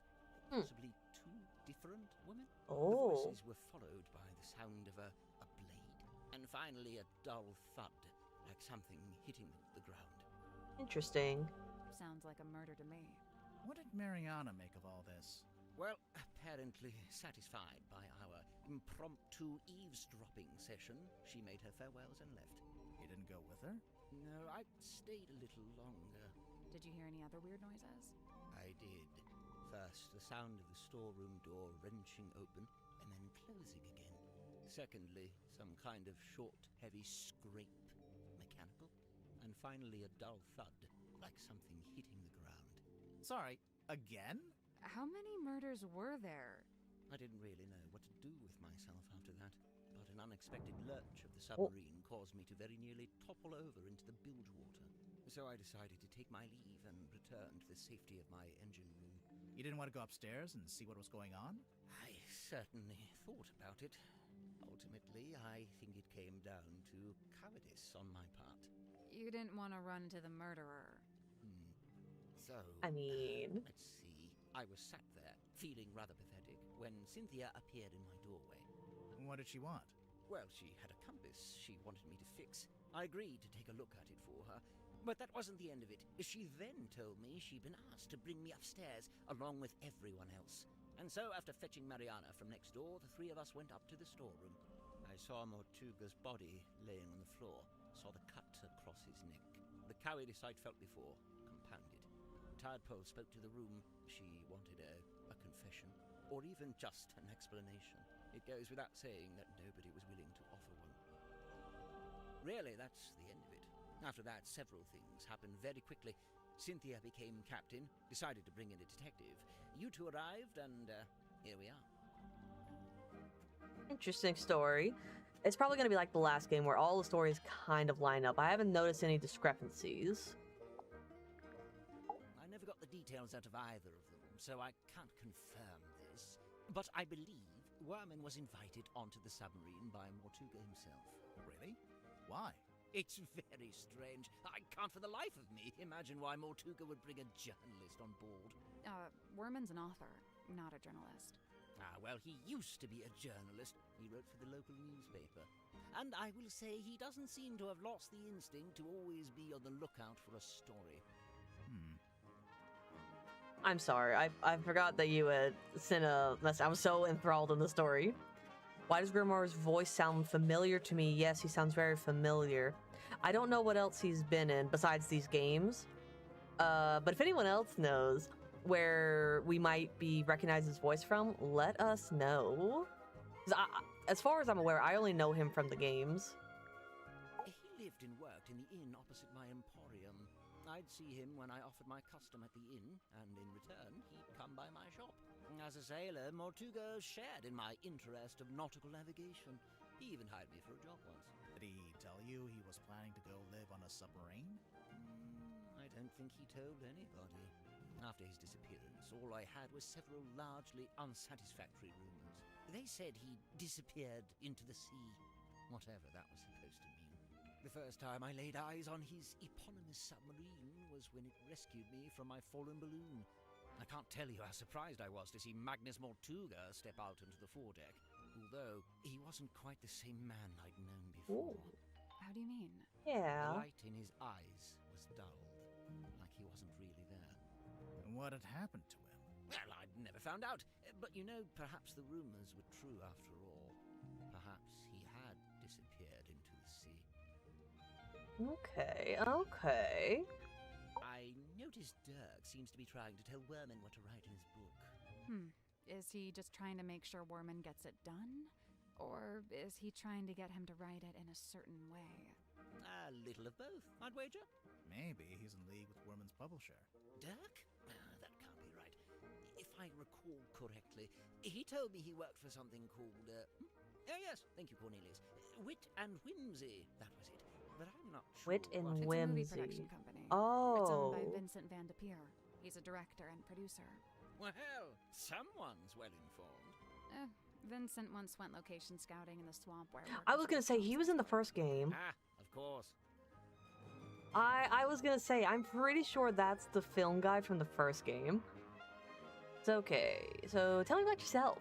Before this thrilling little jaunt on the Mortuga submarine, I'd lived in Silkworm all my life. I worked for my father and eventually inherited his business. Godman Grip's nautical and aeronautical precision measurement and navigation instruments. Snappy title.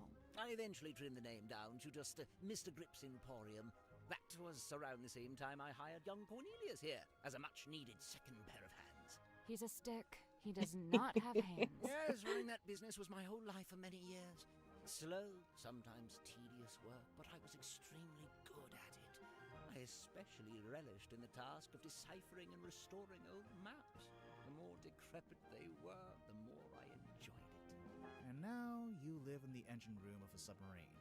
Must be a big change. Yes and no. Yeah, Van de Peer is from Secret of the Swamp. I recognized it when he said that, and they started talking about owns a film crew. I was like, I know someone who was working on a film crew in a swamp. All right, now we gotta do these things, and there's also gonna be way more we're gonna find, but we'll talk to everybody else about these things later. That's the captain, is it? And her accessories are a compass and a map. So? So they made her the navigator and the captain. Typical navigator erasure. I don't really deal in anything post-industrial revolution. Try Cynthia. Oh? Teenage girl, cell phone, just seems like a natural fit, wouldn't you say? I love drawing the match's little jumping animation. Godric Grip's nautical and aeronautical precision measurement and navigation instruments. Great name. As well, this was shortly before the rebrand. Why'd you decide to rebrand the shop? You see, the news about the Silkworm Serpent put the town in a particular sort of mood. Interest in all things nautical adventure was on the rise, you know. They put up that statue, we get tourists even. So you capitalized on the zeitgeist. Mm-hmm. Look at you, using the vocabulary. And what about the Where eyeball? on earth did you find this? It was just lying around. Do you know what it is? What I do know is that it belonged to Mortuga. But you don't Oh. know what it was actually for. I couldn't say with any academic certainty. Okay, so this belonged to Mortuga. So what's the deal with this cauldron? I've no idea. Really? I figured you've been here a while. Surely Mortuga would have mentioned it. He never did. Seems like he was keeping it secret. From who? Everyone. Why would it need to be a secret? Maybe he just wanted it all for himself. Yeah, whatever was in there, I mean. It wasn't really Mortuga's modus operandi to be selfish like that. Quite honestly, it's more likely to be the exact opposite. What, so keeping it secret was him being selfless, somehow? Like if it was dangerous. He kept it hidden as a way of keeping you all safe. In a way, I guess. This is from a ship's sail? Yes. I think so. Did you sell sails in your shop? No, ship parts like that fell within the remit of the Drummond shipyard, a few doors down. Okay, so he didn't sell anything We like think that. Mortuga might have dropped this when he was killed. You can think that all you like. Personally, I think it came from somewhere else. Mm-hmm. If it wasn't dropped by Mortuga, perhaps it was dropped by the culprit? Might have been neither. You're suggesting this bottle made its own way into the crime scene? Maybe. Sally always thinking outside the box like that. Cornelius tells me he spotted Miss Silkmoth drawing this while she was in the mess hall. What's it a drawing of, exactly? Let's have a look, shall we? Ah, that symmetry, I assume. And she's sitting on the cauldron, facing a window? Yeah. We definitely gotta talk to Symmetry a little bit and see what her story is. Yes. Can't really miss it, can you? It's creeping me out, but I really want to know what it is. I wouldn't lose sleep over it if I were you. Oh no, you gotta tell us more about that painting now. Wonderful, isn't it? Cornelius thinks it might be his great-grandmother. For all I know, he may be right. It belonged to Mortuga, I assume? Yes, and to me it sits right alongside that iron bell in his office and that stone cauldron in the storeroom. Together, they form Mortuga's collection of inexplicably cursed-looking nautical artifacts. Maybe they do form a set. Yes, maybe. Let's see here. Nope, doesn't say it anywhere. No based on, no inspired by. Inspired by what? True events. But then again, I suppose it is largely imaginary and mostly guesswork. I'd imagine that gets him off the hook. No bladed weapon of any kind was found in the room. Yes, I noticed that too. The missing murder weapon. Classic. Any idea where it might be, or what? Not No idea. Alright, so we've asked him everything. Now let's look around and see what we can find. yet. What's this bit? Oh, that's the wiggler. What does it do? It wiggles. Yeah, there you go. It's the wiggler that wiggles. Who are these guys? Just some of my satisfied customers. That's what I was wondering. Are they your customers or are they your workers? Sail on now. Can I buy something with my wages? We don't get paid until we solve the mystery. To be fair, we didn't get solved for the last mystery either, so... What if we don't solve it? Do I still get paid? Grimoire? See, I don't think we're getting paid again. A selection of some of my more unusual compasses. Please peruse at your leisure. Let's peruse. Oh, okay, it is a puzzle. Drag the correct compass into each of the 4 slots. This compass tries to point away from all the others. Okay. This compass doesn't want to solve this puzzle right now. This compass is actually a clock in the skies. This compass tries to point at all the others. Okay. So this one points away from everyone. So it's probably this one. It's this one or the green one. This compass is actually a clock in the skies. It might be this one. Because it has like little knots and everything. Tries to point to all the others. I'll come back to that one. And this compass doesn't want to solve the puzzle right now. So this one's going to tries to point away from all the others. And this one doesn't want to solve the puzzle. And then this compass tries to point to all the others. Unless it's talking about the little points here. Or this one. No. Yeah, this one points away. And this one tries to point to all the others. Oh, maybe it's this way. I don't... Nope. So there's 4 slots, and each one needs a compass to go in it. Yes. The labels are all describing a particular compass, I guess. Okay. I do think this one's a clock because it's got like 1, 3, 1, like all those. I think this one is supposed to be a clock. And then that one tries to point to the others. And this compass doesn't want to solve the puzzle right now, so it's going to be looking away. And this compass tries to point away from all the others. Okay. So what if we did maybe this one? No, because it's pointing right at that one. That's not going to work. Maybe that one. I'm just smacking all these compasses everywhere. And doesn't want to solve the puzzle right now, so it's pointing away. How'd you get turned around? Let's move you up here. Perfect. And this one tries to point to all the others. I'm guessing it's talking about...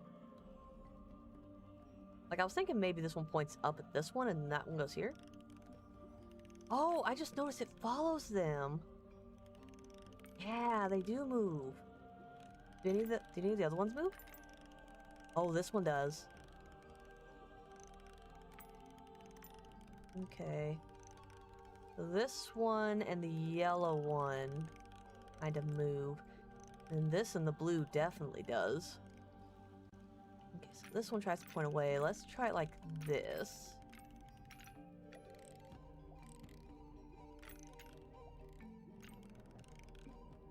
Yeah, so this one tries to point away from each other. Okay.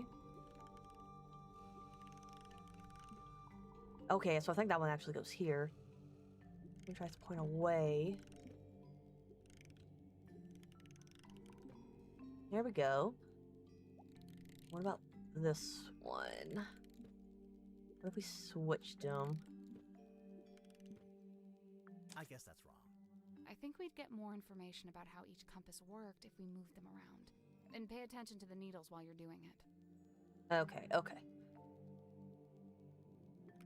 Yeah, I definitely think that one's a clock. Because it just goes... It's the only one that goes around like this. So this one definitely goes here. One tries to point at all the others.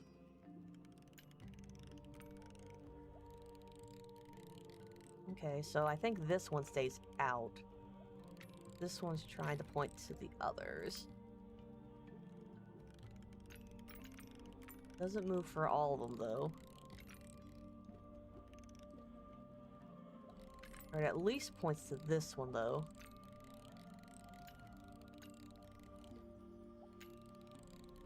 Maybe... Well, does this one also move around, though? Okay, so this one also moves around, so maybe this one's the clock. And if we went this one here... This one doesn't move. Well, actually it does. This one points at this one.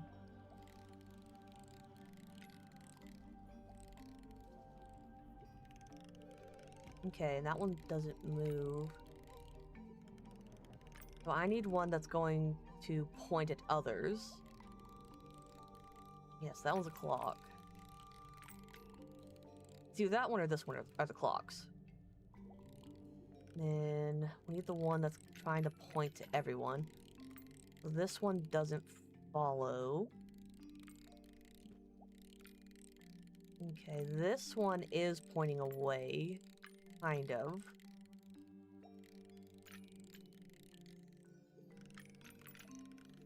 Yeah, so I think this one does point away from others.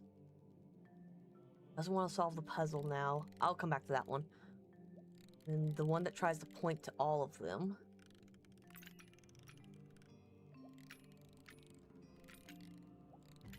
Nope.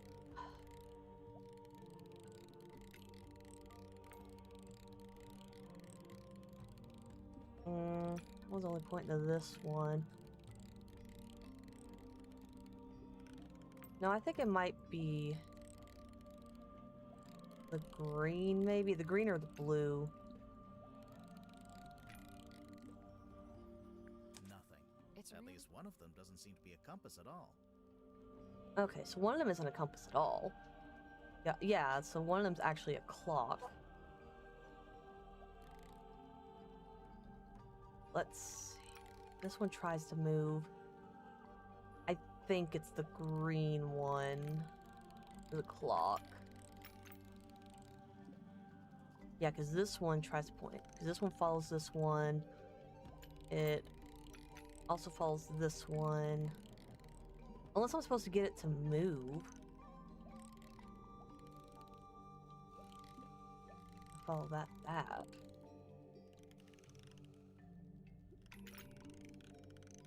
Okay, let's kind of move them in the middle.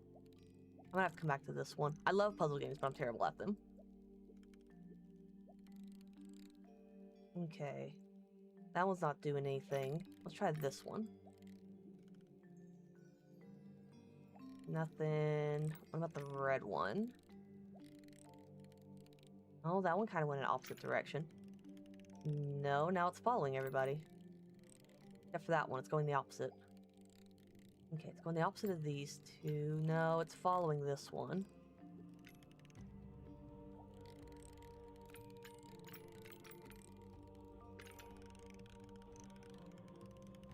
Okay, so I think this is the one that tries to follow them all. Yeah, I think this one goes here. The one that's a compass. Let's try it over here.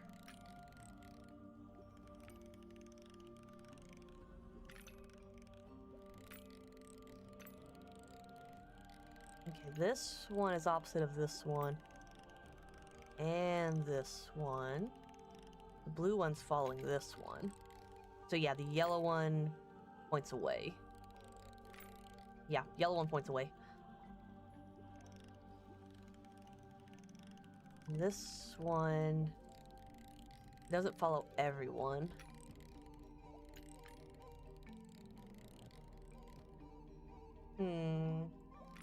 I don't know, because that one... It seemed like this one's following a lot of them. Yeah, kind of. Yeah, I think this one goes here. And I still think this one's a clock. Just because of how it looks.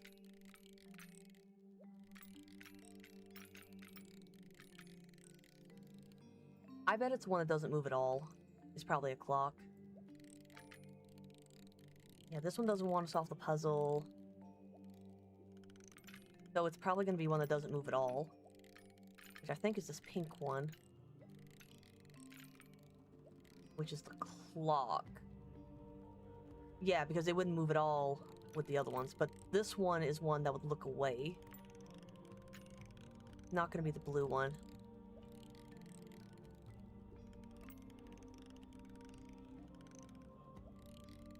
Oh, this one's not moving either.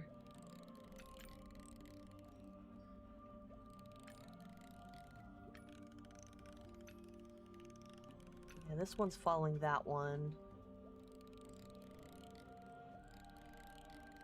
Maybe the purple one? Yo. Oh, we figured it out. Nice. Nice. Did something unlock? Nope. Yeah, it did. I heard it. Sounded like a box opening. Pure conjecture. Pure conjecture. We already solved it. Yeah, but... Oh, is it this? It's a big compass. Ooh, a broken compass that's in the process of being fixed. It was on display in Grip's shop. Oh, that's from the lady. Yeah, she said it's broken. Ooh, it's got 3 holes on the bottom. And got some of that. Interesting, interesting. And that's that. And what about this? If I turn this wheel, you have to turn the other one. Why? Because one good turn deserves another. Welcome back, Shadow. How are you? How many mystery writers does it take to change a light bulb? 2. One to hold the bulb, and the other to give it an unexpected twist. Nice. And more customers. These guys. Just some of my such. Yeah, so that's all customers. Noisy, dangerous, confusing. Yep, it's an engine room.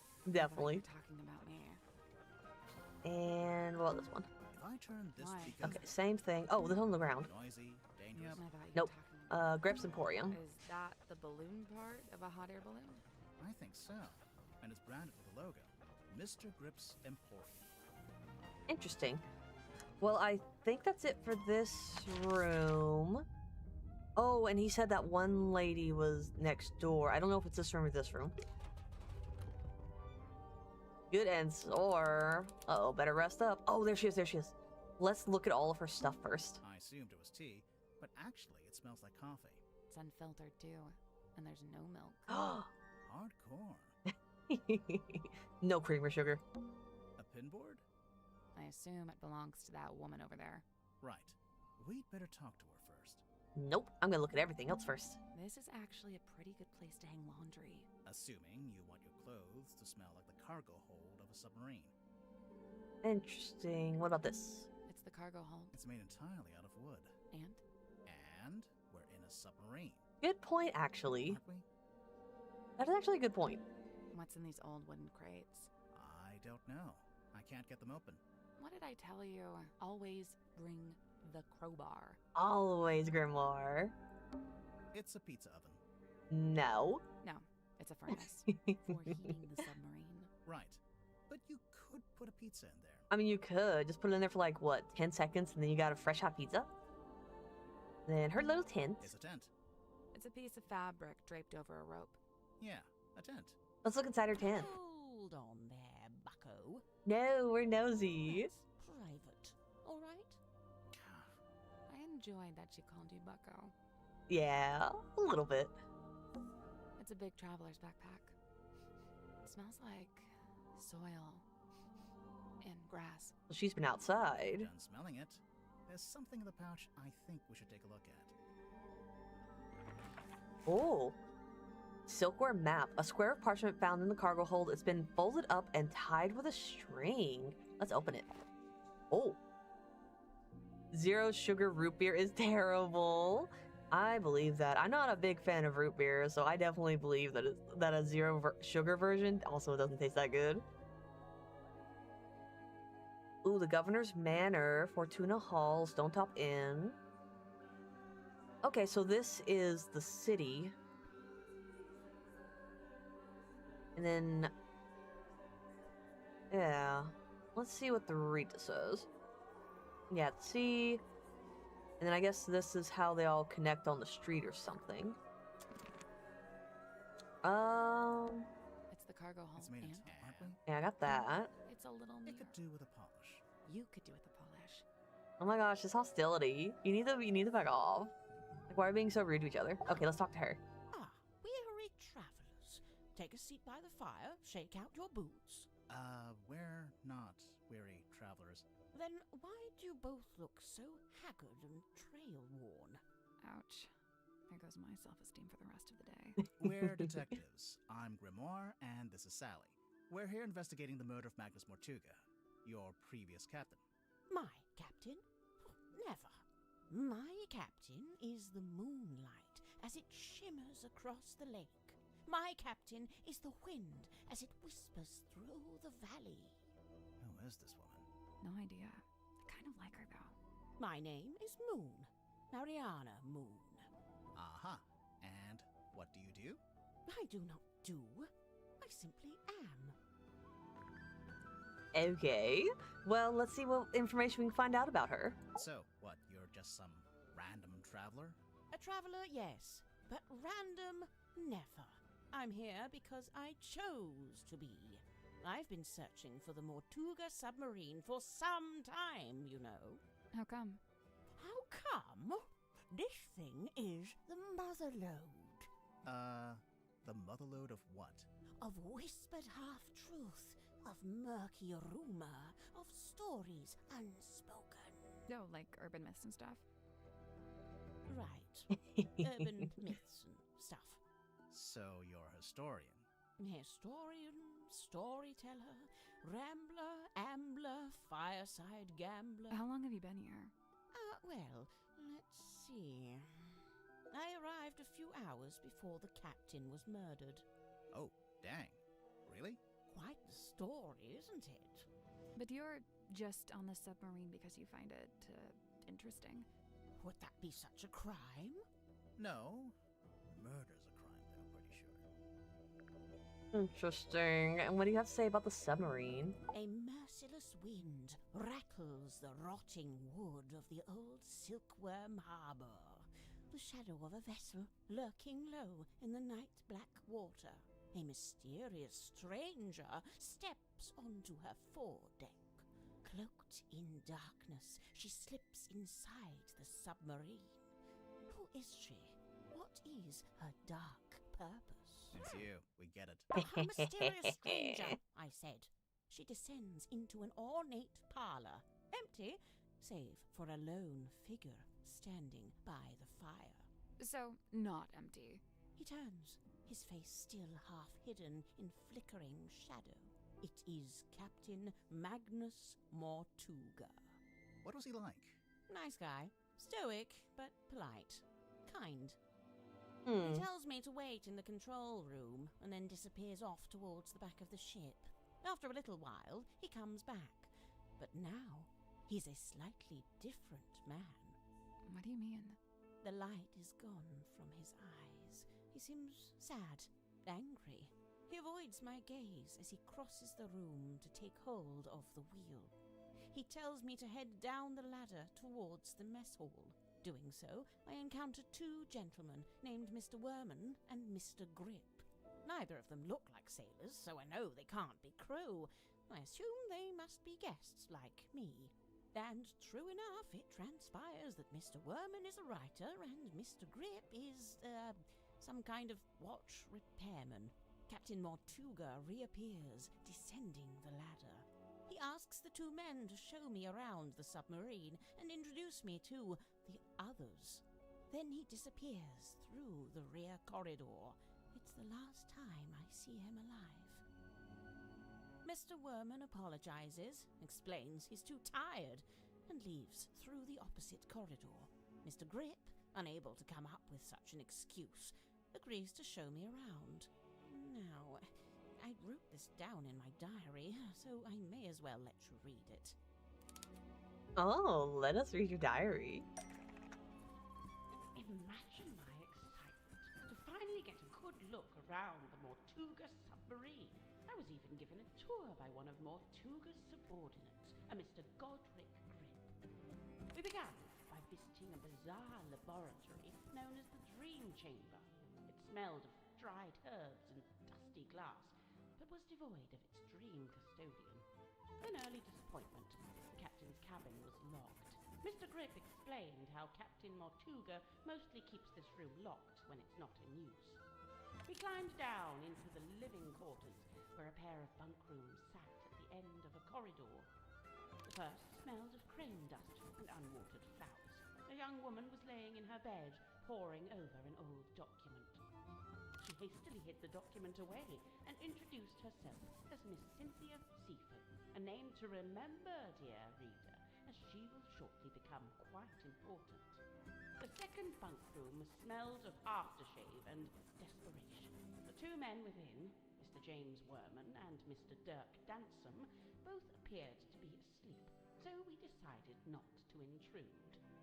Next on the tour, a room inhabited, by the looks of things, by a young child who is also a stage magician. Sadly, this mythical child magician is nowhere to be seen.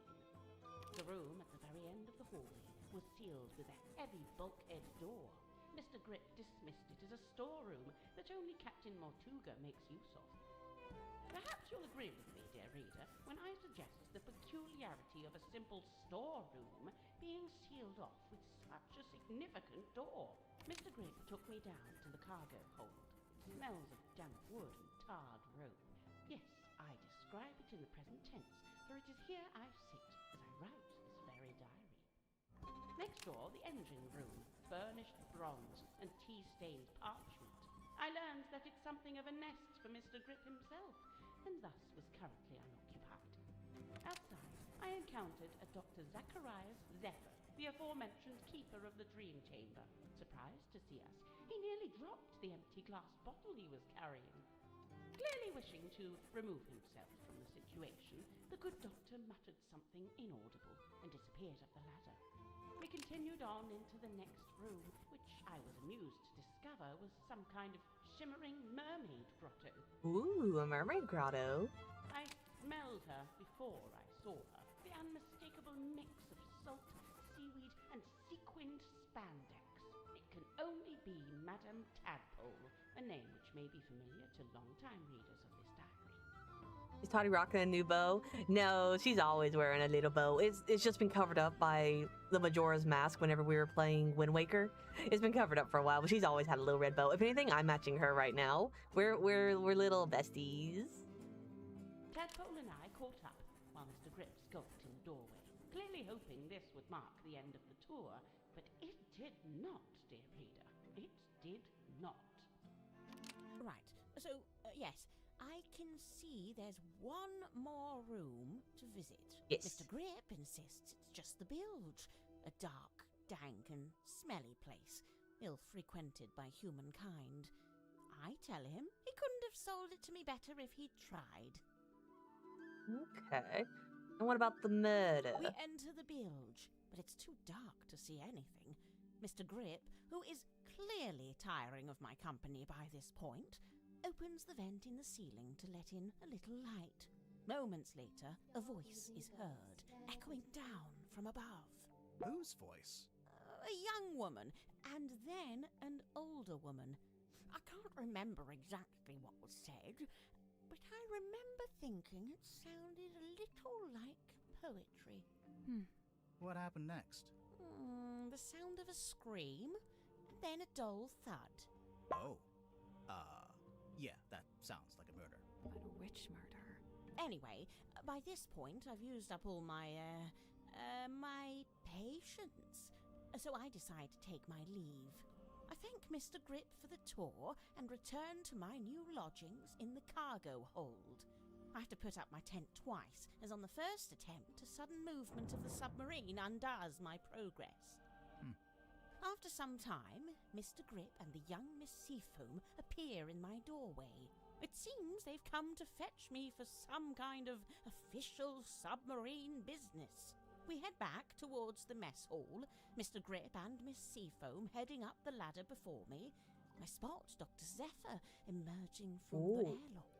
He has a glass bottle in one hand and what looks like an old leather bag in the other.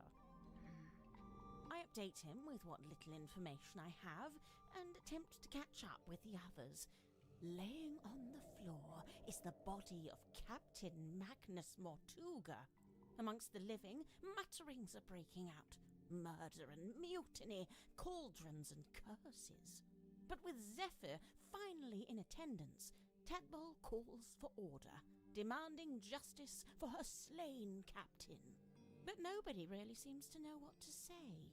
The next morning, it's announced that Miss Seafoam has taken over as captain. And, well, here we are. Interesting developments. Okay. Nothing really sticking out so far yet. I do think her and Grip, so far, based on their stories, they weren't around when the incident occurred.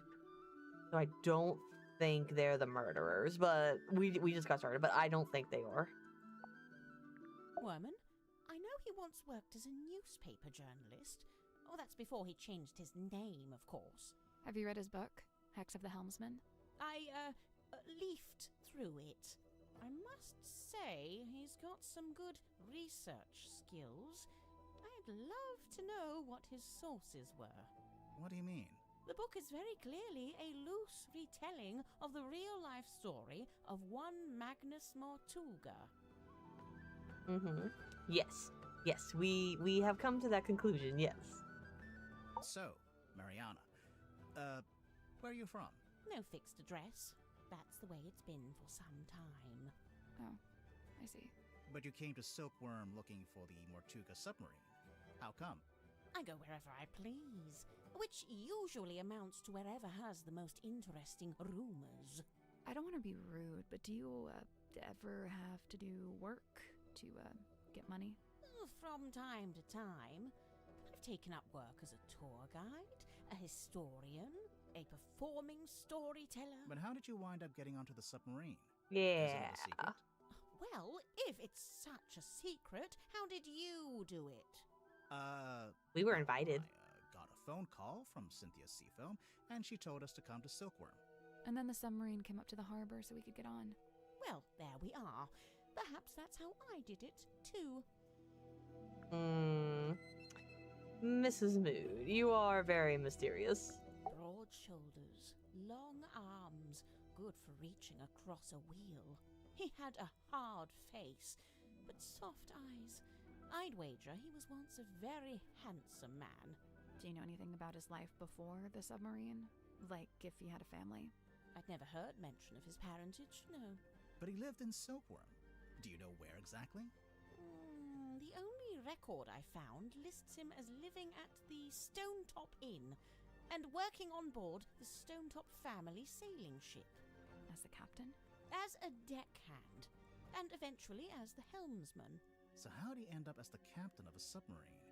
All I could dig up was a rumor that he bought the submarine from the shipyard. He bought it? Or maybe he commissioned to have it built. Accounts vary on that. Either way, how could Mortuga afford to buy a submarine? My guess is that he didn't pay with money, but made some other kind of trade. Interesting.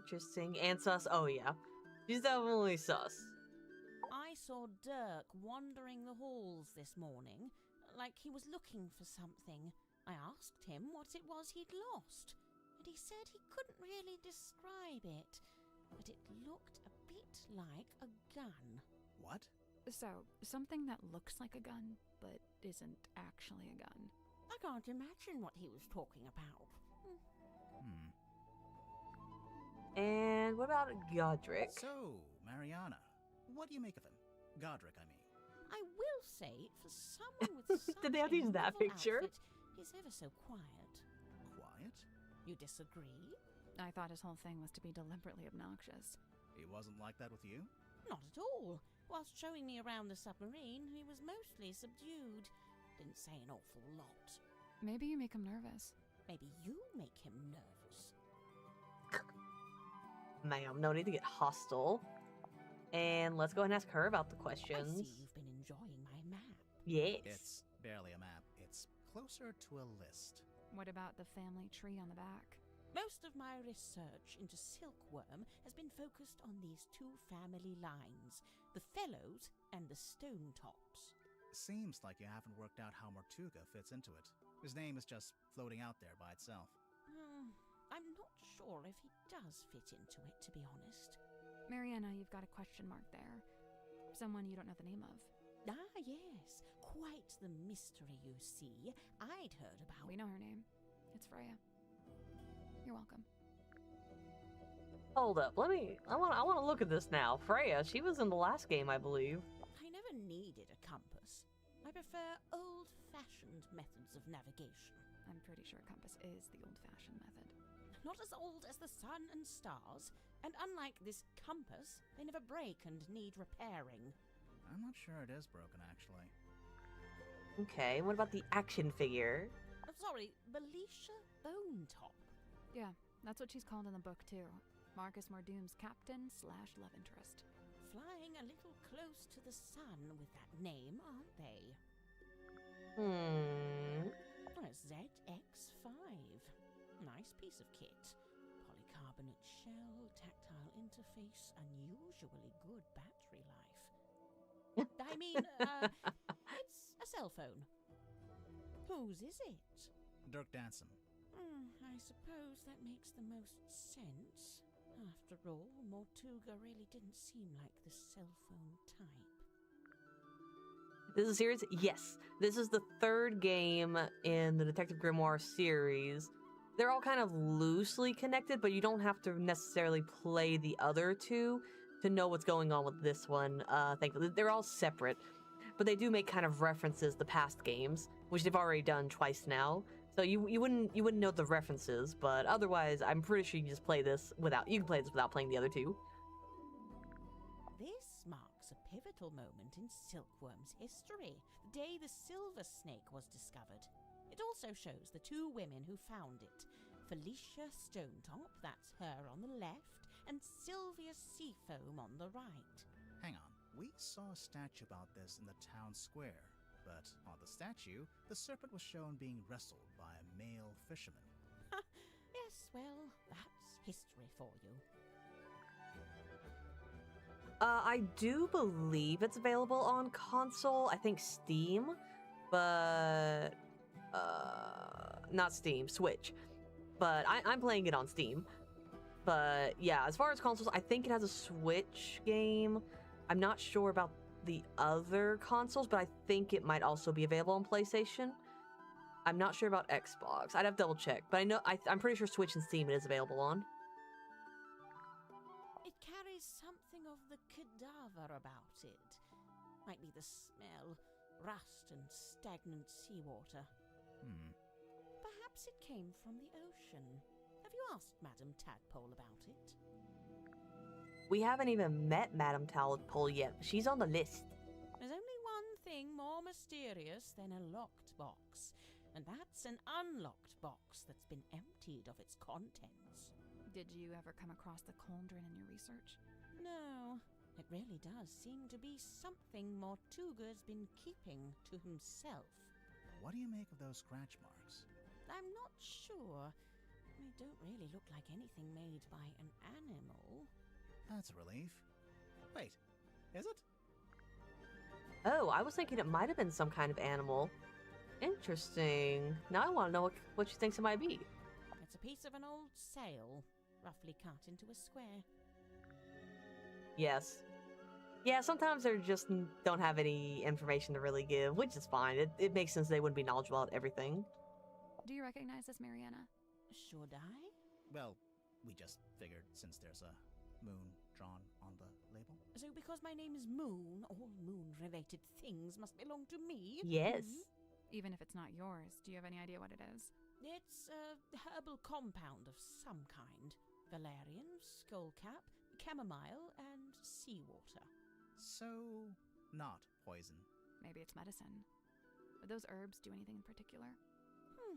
I suppose it could be a sleep aid. Ooh. Like a mild sedative. Interesting. Very interesting indeed. Okay, so it might have been like a sleeping pill. Okay. Mariana, you visited Silkworm before, didn't you? Was Sim's magic show in the theater back then? No, when I passed through, the theatre wasn't showing anything. This very poster was up on the walls, but they'd covered it with a banner that said cancelled. So that must have been after Sim left. But before the theater had booked a new act. Yes. Okay. Yeah, we'll definitely try to find Sim and talk to her a little bit more. She wasn't in a room, but we'll find her somewhere. Now we're getting to it. The reason all of us are here, really. How so? The Silver Snake, the Mortuga submarine. Did you ever stop and wonder, why here? Why this particular part of the coast? It all stems from a single truth. There's something hiding in the water. Something big. Now, it wasn't my intent to cause you any lasting unease. Look, we three, we're merely tourists here, passers-by. Take my advice. Keep your distance from all this, so you can still walk away at the end. Grimara's not having this. I believe Mortuga used its light to alert others to the location of the submarine, on the rare occasions when he wished to do such a thing, of course. That's how it happened with us. Although I guess it was Cynthia, not Mortuga.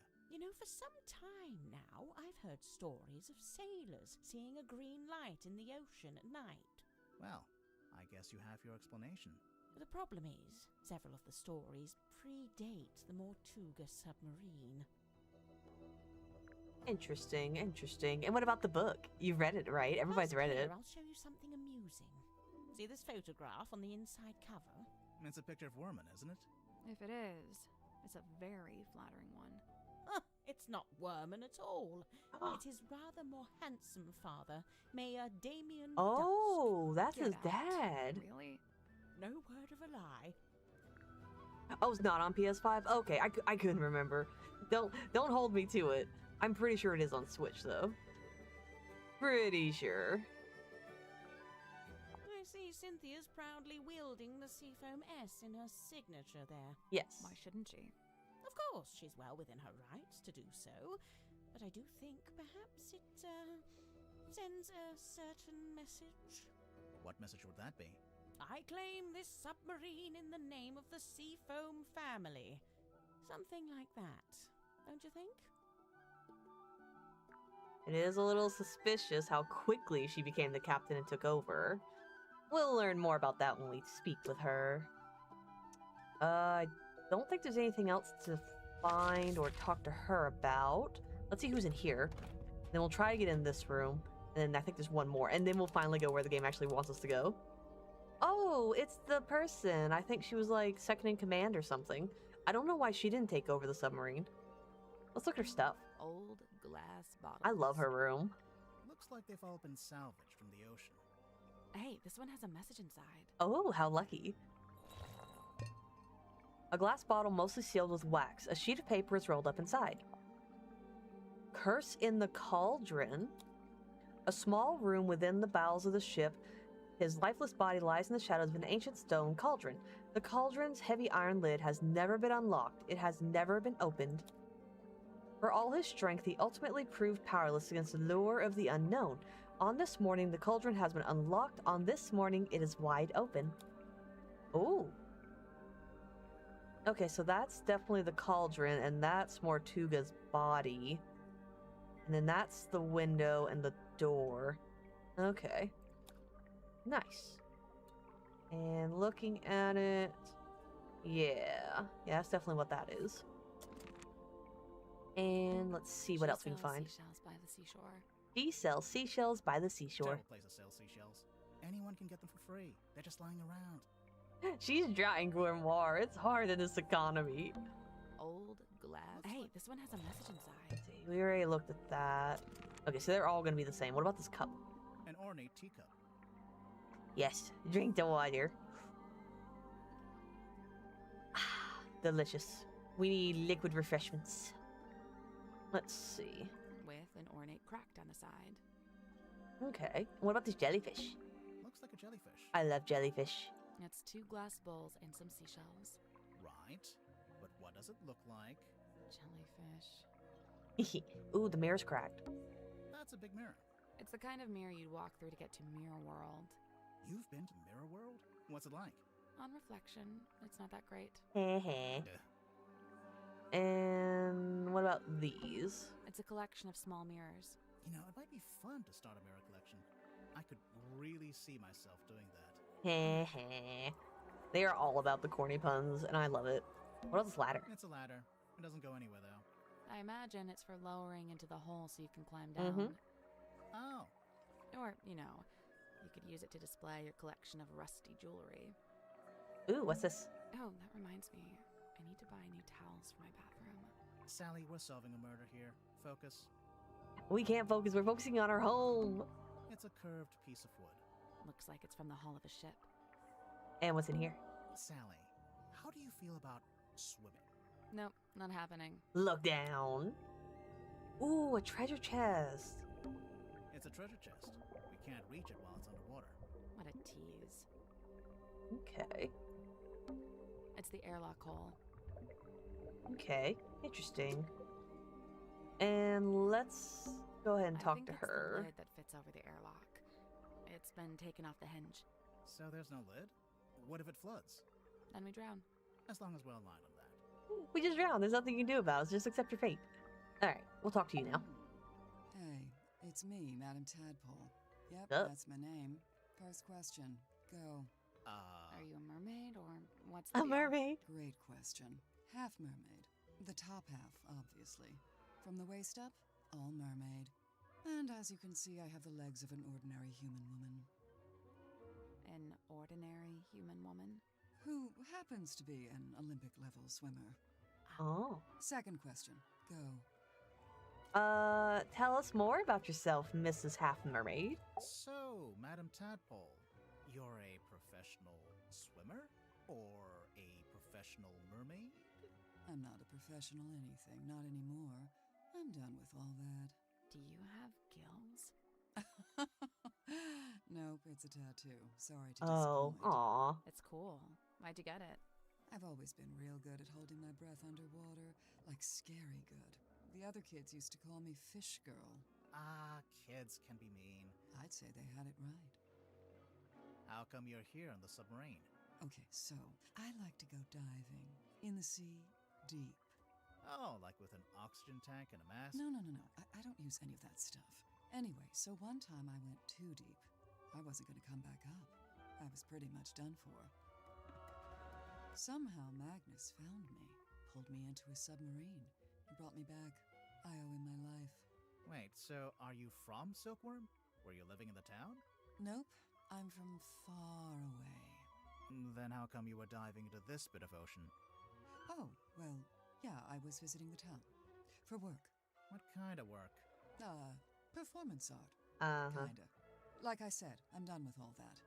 So, Mortuga saved you from drowning, and you just decided to stay? It's where I belong. The ocean. I had my fill of living on land. I've got no interest in going back. Interesting. And what do you know about the treasure chest at the bottom of the ocean, huh? Very suspicious. Looks like you've made yourself pretty comfortable down here. Magnus offered me one of the bunk rooms, but I turned him down. And yeah, over time I turned the airlock into a nice little home for myself. Where did you get all this stuff? The mirrors, the bottles. Shipwrecks, shipping containers, you name it. If it falls into the ocean, I consider it fair game. You go swimming out in the actual ocean. Of course. Isn't it cold? And what about the water pressure? What about him? That's for other people to worry about. So, how do you get out into the sea? Or do you just go from up on deck? See that hole in the middle of the room? Leads down into a big old water tank with a door that leads outside. I go out into the ocean every single day. Jeez, I'm impressed. Like I said, this is where I belong. How long have you been living here? I stopped worrying about times and dates. It doesn't mean much down here. But I know I arrived after Sim and before Dirk. Do you get on with the other suspects? Oh, sure. It's a nice group. I was closest with Magnus, though. He was one of a kind.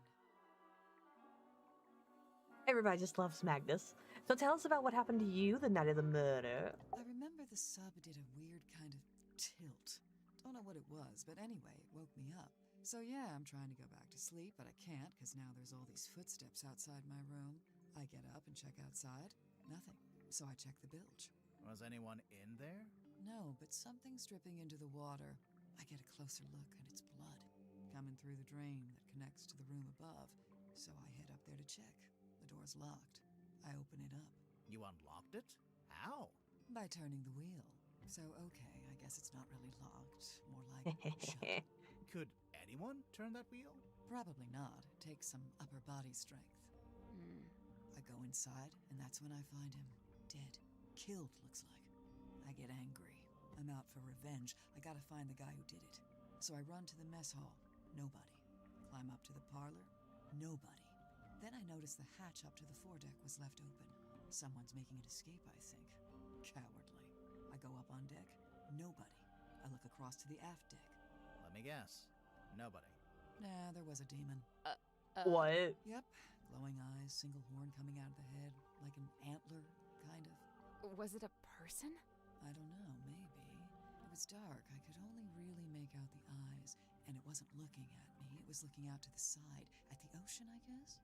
Then it starts talking. What did it say? No idea. Alien language. What? Okay, even I'm making notes now. This Your is the best story. Oh yeah, there was this big green light. Not sure where it was coming from, though. It can't be anything good, I figure. Better put a stop to it. So I took one of the oars off the old rowing boat and threw it. Direct hit. Oh. Its head came off, pretty sure. I saw it fall into the ocean. Suspect vanquishes demon with improvised javelin. After that, the green glow went away, so now it's too dark to see anything. I want to be sure, so I jump off the side and swim over to the aft deck.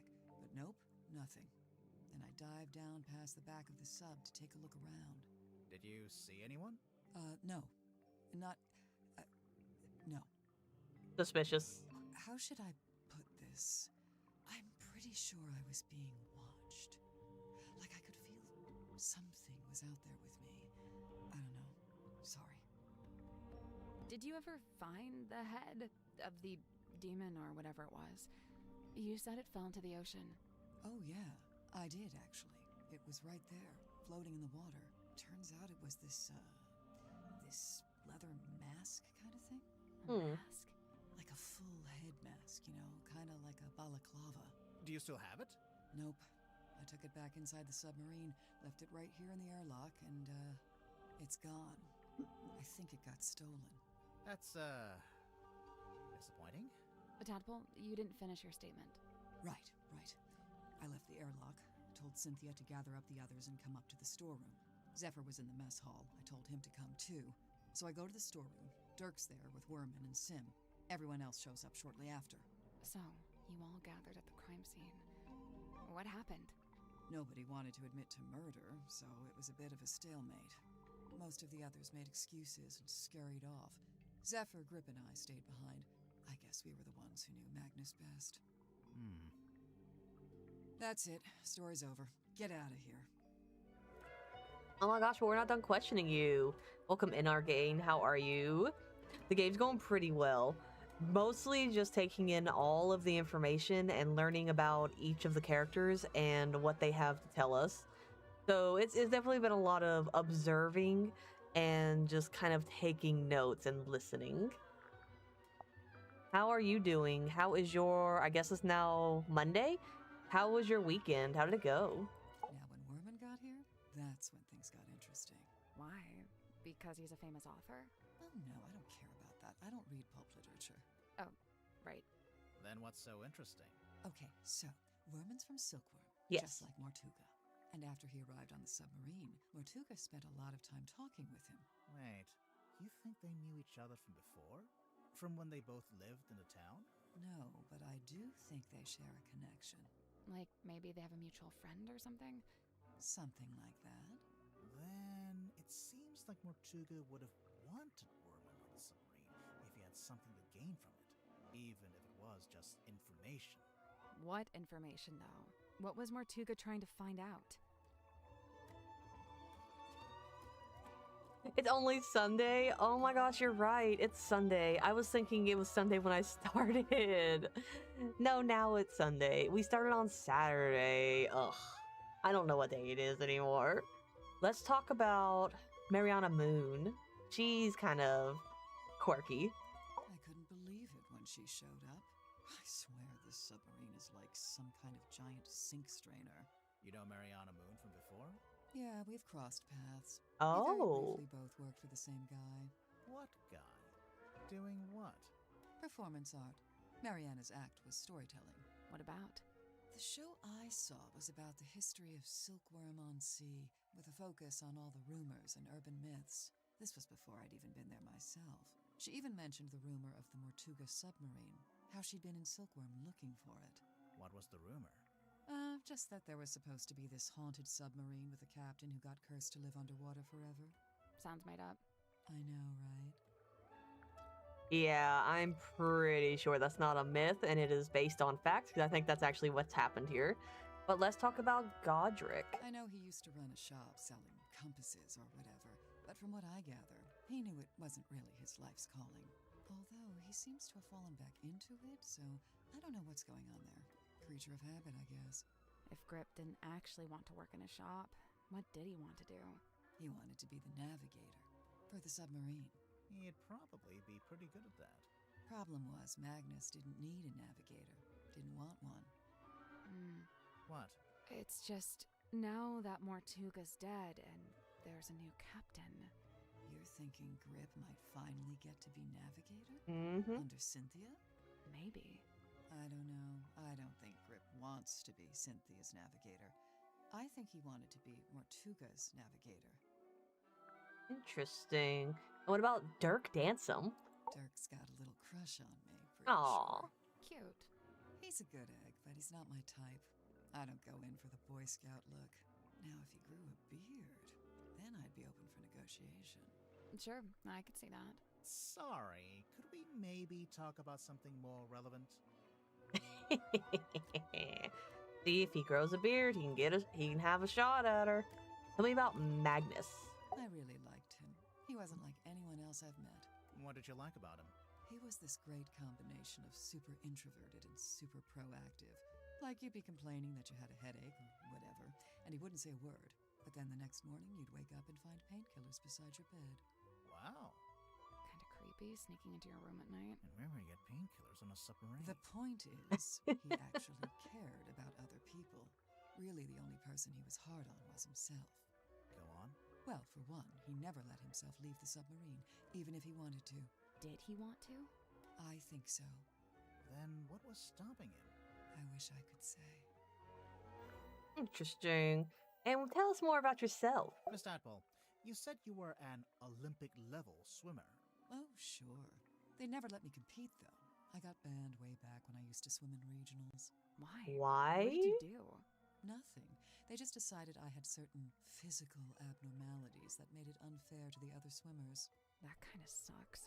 It's whatever. I never really cared about competing anyway. So what did you do after you got banned? Oh, you know, left home, traveled, got a job, quit that job, traveled some more. And, have you always been green?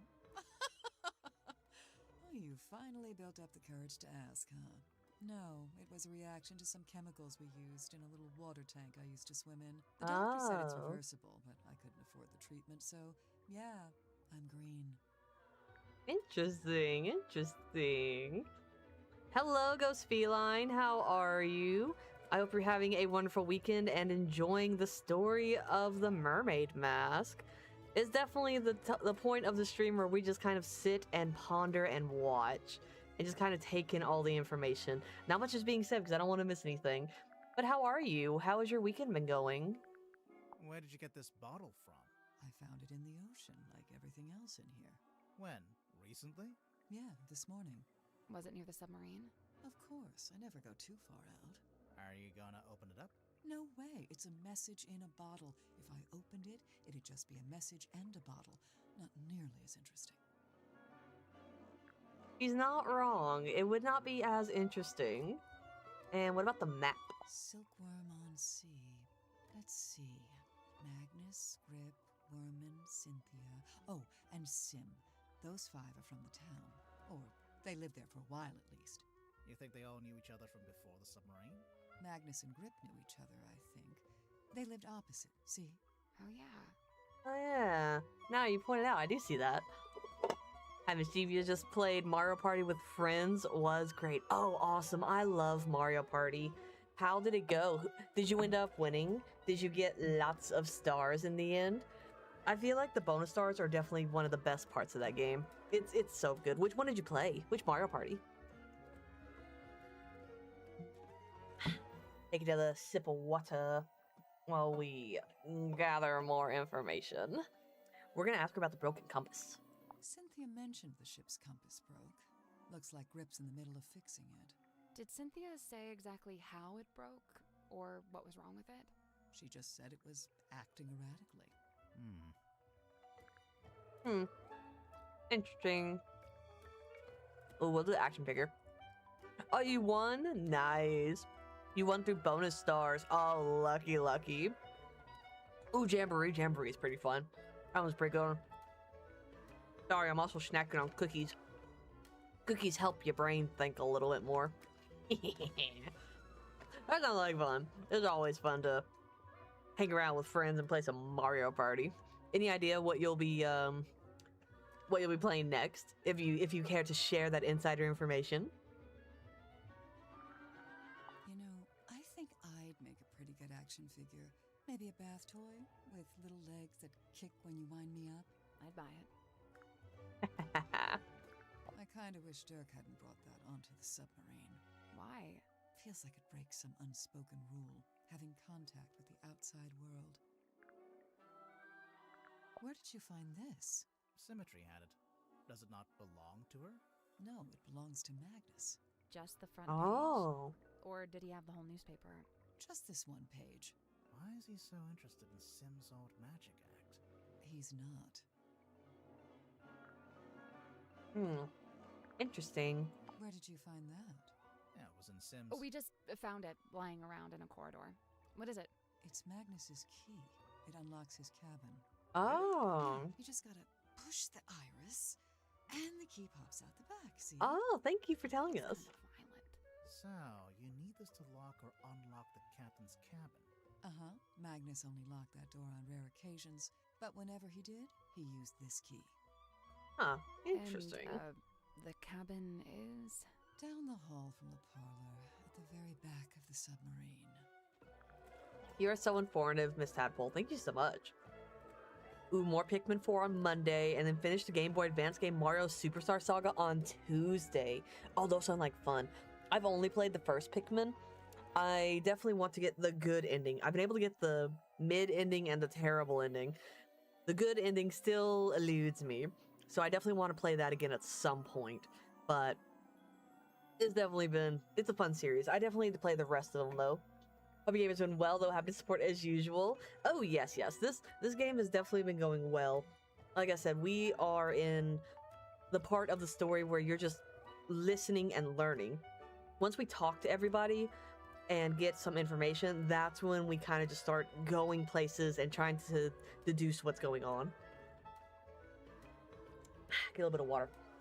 So once we're past this part, it's gonna be a little faster. Pikmin 2 was my favorite. It's like they go on a treasure hunt and is nice. I can see that. Oh, sorry, I finished my drink. I can see that, how it continues on from the first one. It's a separate game, right? Like, it's not connected to the story of the first one, right? Or is it semi-connected? All I can can say for sure is that at one time, this cauldron spent several years underwater. Not just underwater, but in the ocean. I can tell by the growth of the barnacles and algae. There's no growth on the inside, though. Or on the lid. Yeah, I noticed that too. Interesting, interesting. I'm pretty sure Magnus kept this in the storeroom. He added covering the cauldron, I guess? It seems likely. Just to protect it from dust? Or maybe he was specifically keeping it hidden. Could be either one. This was on the floor of the crime scene. Do you know what it is? Poison, maybe? We don't know that. We don't know what it is. Doesn't make any sense for it to be poison. Magnus was killed with a blade, something sharp. Right, but there wasn't anything like that at the crime scene. Well, then it must be somewhere else. We will find it. It actually takes place right after the first one, before Olimer can settle in back home. He is sent back to the Pikmin planet by the company he works for. Oh, okay, so that one is a continuation of the first one. Nice. I definitely think I want to play that one at some point. It is such a good series. Pikmin is so fun. Like, it's been pretty good. I enjoy it. Once I get the good ending, I definitely want to continue on with it. I know I don't have to. It's just my personal goal to finally get the good ending. I was so close to getting a good ending. I saw posters just like this up on the walls in Fortuna Hall. You went to see Symmetry's show? No, by the time I came through the town, she'd already left. Thought her posters were still up. Yeah, the owner was scrambling to find something new. I don't think she wanted to admit she'd lost her star act. The theater owner, that's Baroness Fortuna? That's her. And did she ever find a new show? No. It didn't work out. Interesting. Pikmin is one of my favorite series. There is no time limit in the second game, so you can play it more carefree. Oh, that's good then. I feel like people did mention that it gets rid of the timer in the second one. Okay.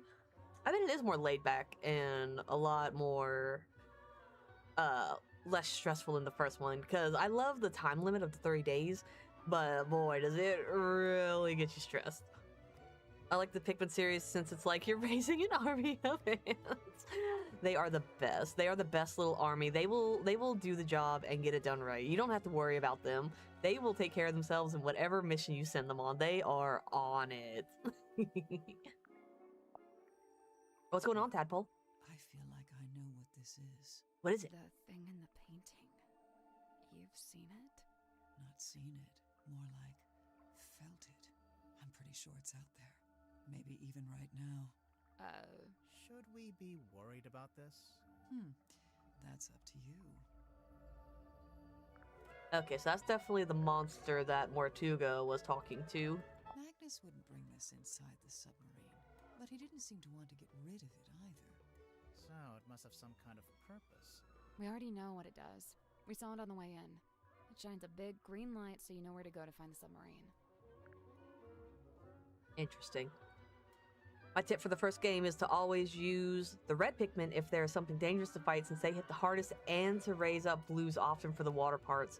Oh yeah, blues for sure. They are such a necessity in the final part. Once you get to their level, you need a lot of them, and they seem to be the hardest ones to level up for me personally. I remember always struggling to get enough blues, and sacrifices had to be made, you know. So they definitely had to do what I had to do to get the job done. Their sacrifices were made, but it was for the greater good of the company. They all understood the goals when they signed up to work for me. So the main character is inspired by Magnus Mortuga? I think so, but Werman changed his name to Marcus Mordu. Nice. Real subtle. Real subtle. Totally don't see the similarities. The game has so many water hazards in the way. Blues become the most valuable. Oh, I know. They are... You need a lot of them in the end with all the water, especially on the underground section. And that... Oh my gosh. You need so many. And then you also have to try to figure out that with the red and the yellow, because you can't have too much of one, because then you can't have more of the other. It's just... Oh. It's a management game. There's a lot more thinking going on than you think there would be. But it's really fun. I enjoy the Pikmin series. I definitely need to play more of it to appreciate more of the game and to work my way up to 4. I definitely wanted to see what the newest one's like. Cynthia had to ask my help with writing this up. She wanted to put Magnus's age, but she didn't know it. How come you did? He and I were friends. I was really trying to get to know him. Sounds like that might have been kind of an uphill struggle. Yeah, he didn't really like to talk about himself. Interesting, but he opened up to her. Maybe because she likes to be in the water and stuff? I do kind of want to see what's on that piece of paper. You can read it just fine. But what if there's something on the back? Huh. So what, you want to break it open? Maybe, yeah. Hey, I don't go around breaking your stuff. I love that they said that right in front of her, too. Alright, so she's not gonna let us break So it. what, you want to break Maybe. it? Yeah, so we'll have to come back when she's gone, just like with the other lady. To get inside of her tent, we gotta come back when she's missing. Alright, so we've went in there. Let's see who's next to her room. Then we'll open this one, then that one. And this is probably gonna introduce us to the last 2 people. We're missing the new captain, and we're missing the girl who lives in this room. I'm pretty sure that's it. There might be a third one. Bilge. Oh, this is the underwater thing. It's so dark. It's almost pitch black in here. I'm guessing you didn't bring a flashlight. There is something. Cell phone. That has a little bit of light. Welcome, Dirk. We can use Dirk's cell phone. Do you think he'll mind? Probably not. Oh, I was right. Lapis. The game has so many water. Oh, yeah, this one. I love the little Lapis. This is adorable. Look at that. Oh my gosh. You're not pointing it at anything. Well, where should I point it? I don't know. Here? Point it here. Here? No, over here. No, not there. Over here. Like this? Almost. You're doing it wrong. Point it over here. Over here? Yes. A switch. See? I knew what I was doing. Dumb luck. It looks like some kind of dial. Ooh, let's look closer. Oh no. Rotate the 2 outer metal dials and the 2 inner glass orbs. Okay. We just gotta make them line up, I'm guessing. Yeah, and then that doesn't rotate. Okay, so that's gonna be here. And then that would be the last 2. Oh man, the struggle. Oh. Oh. Fancy. Okay. We can rotate that. We need to get it to line up. So we need the red on top. And then the... Yeah, that one... Almost have it. Let's see. Yeah, let's try a little more like this. Okay. Alright, so we got that to match this. Now we have to get this one to match that. Let's see.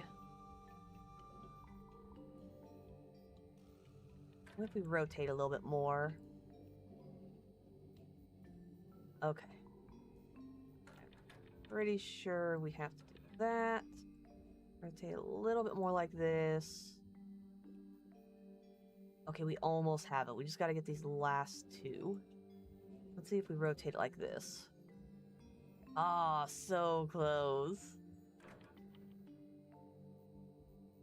Yeah, we almost have it. Okay, let's try...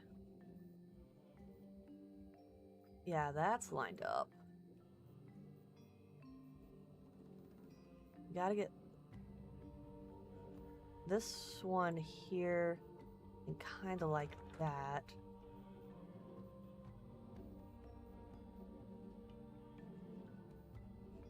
Okay, need the white on the bottom.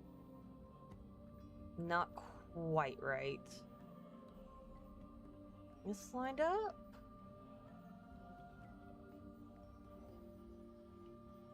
No, and then we need to get...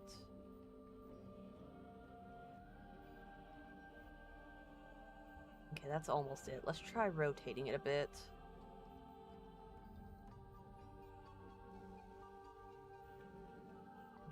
Okay, almost.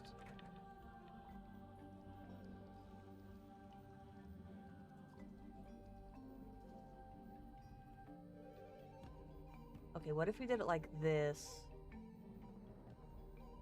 And then just rotated it the other side. Kind of like this.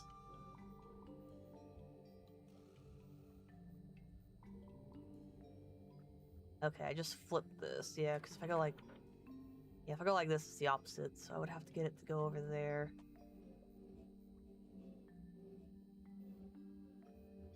Yeah.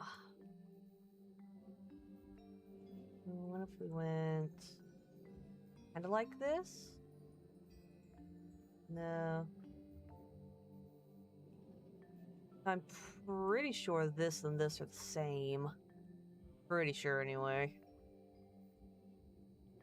Alright, so we definitely need these on here. Oh, it's so close. Oh, keep getting that. Argle. Oh, wait. Haha! Perfect. That was right. Yes, got it. I'm impressed. The light! What is that? I have no idea. It's some kind of strange device. Let's take it with What us. should we call it? Oh, it's a radar gun. An unidentified device found floating in the bilge water. Interesting. Very interesting. Oh, we're like a quarter of the way there. What's this? What's this? Oh, it's a driving license. A diving license, I'm sorry. A license card that's been cut in half and taped back together. It was found in the bilge. Oh, this must be what she looked like before the die accident. Ocean Rescue Divers Association, ORDA. Let's see, free diving, deep diving, reduced visibility, high pressure, Tanya Tadpole, Ocean Rescue Divers Association. Interesting. And A these. glass bottle. That's just trash. And don't be so quick to dismiss it. One man's trash is another man's... Oh, yeah, no, it's just trash. Nothing in there at all. Yeah, this room smells like rust and dirty seawater. I kind of like it. I knew you were gonna say that. You always like the worst smells. That's not true. She likes good smells too. It's a thigh-high pool of dirty water. Don't say thigh high. Say knee high. Or waist high. Yeah. But it was in between the two. What's over here? Yeah, this room smells like rust and dirty. I You we already always did like- that one. Yeah, this room smells. You always like the light is coming through an open drain in the ceiling.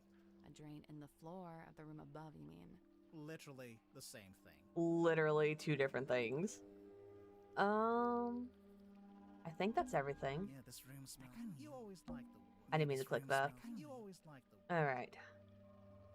So I do think that's The it. switch is over here. We already used it to open the drain. Okay, so yeah, we opened the drain. Now we're good to go. I think we found what we need in the bilge. Let's open up this last room. I love how we went through here to get to here. Anyone in here? Oh yeah, I forgot about this guy. Now we're in the dream chamber. That guy is staring at us. He sure is. I think we'd better talk to him before we touch any of his stuff. Fine. No, I'm not doing any of that. That guy is staring. He sure fine. All right, we'll talk to him first. Hello, sir? Two strangers, emissaries from the world above. Yeah, hi. I'm Detective Grimoire, and this is Sally. State your business, and speak only the truth. Well, we're here on the request of the captain. Impossible. The captain is dead. Unless you received a missive from beyond the veil. I should have foreseen this, but now that I'm faced with it, it seems inevitable. No, sorry, she meant the new captain. Captain Seafoam. Cynthia? She's asked us to investigate the murder of Magnus Mortuga. We have to talk to all the suspects. Speaking of, can I ask your name? Zacharias Zephyr, the Dream Doctor. A dream doctor? I don't think I've met one of those before. That is correct. You have not. I alone hold the title. Because you made it up? That is correct. At least he's an honest man. Also, love the name. So, Dr. Zephyr, what does a dream doctor do exactly? He studies the parapsychological qualities of dreams. Parapsychological?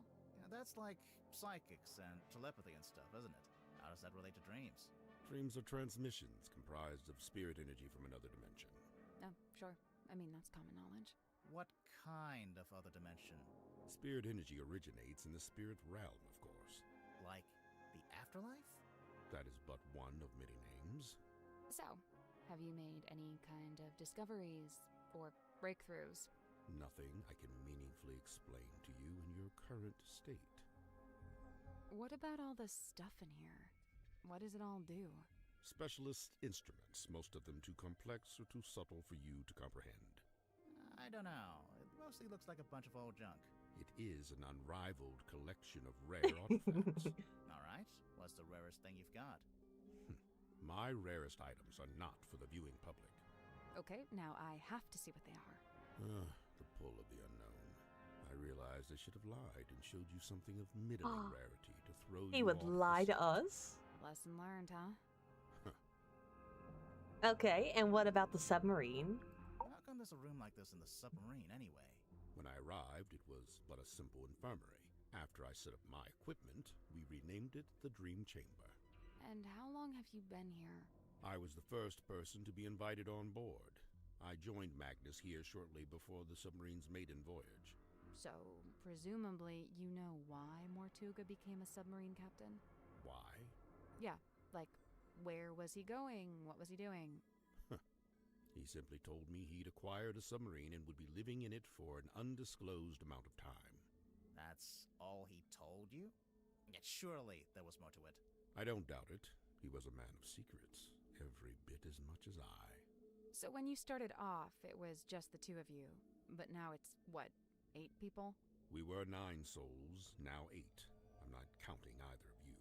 Yeah, I figured. Why did Mortuga want so many people on the submarine? Only a few of them were invited on board by Magnus like I was. The others crossed paths with him merely by the winds of fortune. Interesting. I don't think anyone is here by coincidence, by the way. I think it was all intentional. Whether Mortuga decided it or the creature that he is clearly in cahoots with, someone chose these people deliberately. The last dream before waking. A single phase. Non-lucid. Focus is soft but heavy. All is dark. The endless void. A low voice speaking a forbidden language. Emerging from the beshroudal of the night black sea. A face. Larger than I had known a face could be. I wake. The room is bathed in green light. A green light? Like from the wooden boy? Not dissimilar, but 1,000 times more potent. I leave my chambers, heading for the airlock in which I have some business. I meet Cynthia in the parlor as she emerges from the control room. I notice she is clutching the ship's compass. She also appears visibly upset. Like me, Cynthia is on her way to the lowest deck. She departs and I follow behind. I wait as Cynthia converses with Madame Tadpole at the base of the second ladder. Madame Tadpole ascends the ladder. She is moving with haste and purpose. She requests that I go immediately to the storeroom at the end of the corridor. Did you go? As soon as I'd concluded my business. Which was? Nothing of great import, merely something I needed to collect from the airlock. So you went to the airlock, and then you went to the storeroom? I did, right after I stopped off at my chambers. You understand I first needed to return certain items to their designated storage locations. after which I truly did do as Madame Tadpole had requested. I did ultimately regret my dallying. As it transpired, she had wished to inform me of Magnus Mortuga's death, and there his body lay, in the shadow of his stone cauldron, his blood pooling beneath him. A potent unease was already germinating amongst the group. Doubts were beginning to be sown, and fingers were beginning to point. Magnus Mortuga was a man of great will and great strength. It is hard, still, to accept that he has left us. Yes, we definitely took the mask. I don't know why, but he definitely took that mask. Suspects. Yeah, Captain Seaphone and Symmetry are the last two we need to find. It really is fortuitous that Madame Tadpole found her way to the Mortuga submarine. Not only is she unusually well suited to living within the confines of the ocean, but she was also unusually compatible with Magnus Mortuga. As far as I know, the two formed a sincere friendship. Huh. I wonder if she knows any of his secrets. She may just. I'm to believe Tadpole had taken it upon herself to discover the source of Mortuga's internal anguish. In her words, she wished to understand him so that she could help him. It was in the course of this endeavor that she begun scouring the ship for information. On one occasion, I entered the captain's cabin to speak with Magnus, but instead I discovered Tadpole quite alone, trawling through his bookshelf. I asked her what she was looking for. She said she didn't know. Interesting, interesting. I noticed Mr. Dansom was quite determined to hold conversation with Magnus. What did Dirk want to talk to Mortuga about? Nothing. It was the act of conversation itself he was after. First-hand experience of Mortuga's mannerisms, affectations, and vocabulary. When I inquired as to why Mr. Dansom held fascination for such things, he said simply, research. I mean, he was portraying him in a movie, so that kind of does check out. What about yourself? So, Dr. Zephyr, I'm guessing you don't have an actual doctorate. Correct. I walk not the path of formal academic recognition, not for lack of trying, you understand. 8 separate institutions turned me away, asserting that my ideas were, quote, incompatible with our modern world. They forget, of course, that the modern world is a fleeting and ever-changing thing. Indeed, all of history's greatest scientists battled with such short-sighted stubbornness. So, you want to be one of history's greatest scientists, and fundamentally change how we view the world? Is that so much to ask? I mean, yeah, it might be. So then how did you end up studying dreams? It was the result of acquiring a particular specimen. It opened up new ways to study the subconscious mind. A specimen? Like what? An animal? Yeah, I'm picturing like a lizard floating in a jar of formaldehyde. Something like that. So, what are you working on now? Here in your dream chamber? I'm studying subconscious spirit transmissions, analyzing their meaning, their intention. Do you need to be in a submarine to do that? Of course not. However, positioning myself here affords me other opportunities. Like what? The possibility of studying the most important specimen of all. If her transmission could be analyzed, interpreted, it would be an unparalleled discovery. Her? She is all that stirs in the minds of men that they shall never know. A being known only as the Mermaid. A person? I've told you all I know. Then apparently you don't know much at all. Correct. Correct. I don't know much at all, but boy, howdy, would I let you know that I don't know much at all. I have a curious observation about Mr. Werman. Unfortunately, I haven't had the time to perform an analysis, let alone propose a hypothesis. That's okay. Just tell us anyway.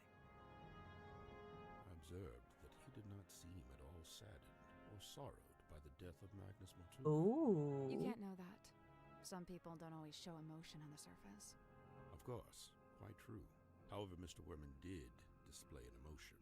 Relief. Relief? Gazing upon the crime scene, much of the tension coiled up in Mr. Werman's body visibly dissipated, and thereafter he seemed energized, galvanized. Could be because he figured out how to end his story. But definitely bad timing on his part to be like that. Or maybe the spirit of the boat that took over Mortuga took over Werman. I mean, these two are connected somehow. We just don't know exactly how. How did you meet Mortuga? It was on my first visit to Silkworm many years ago. I was merely passing through, so I stayed at the inn where Magnus was working at the time. So Mortuga was just an innkeeper at this point? Not even. The innkeeper was a woman named Felicia Stonetop. Magnus merely worked under her charge. The two of them split their time between running the inn and running a small sailing ship. Sounds like quite a nice life. Interesting, interesting. He joined us about a week or so after we first left port. He caused problems almost immediately. How come? Godric made some kind of official request, but Magnus had denied it. Their disagreement was something to do with navigation.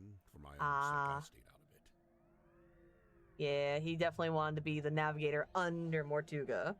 Interesting. It is hypothesized that Miss Moon was embroiled in some form of deal with Magnus Mortuga.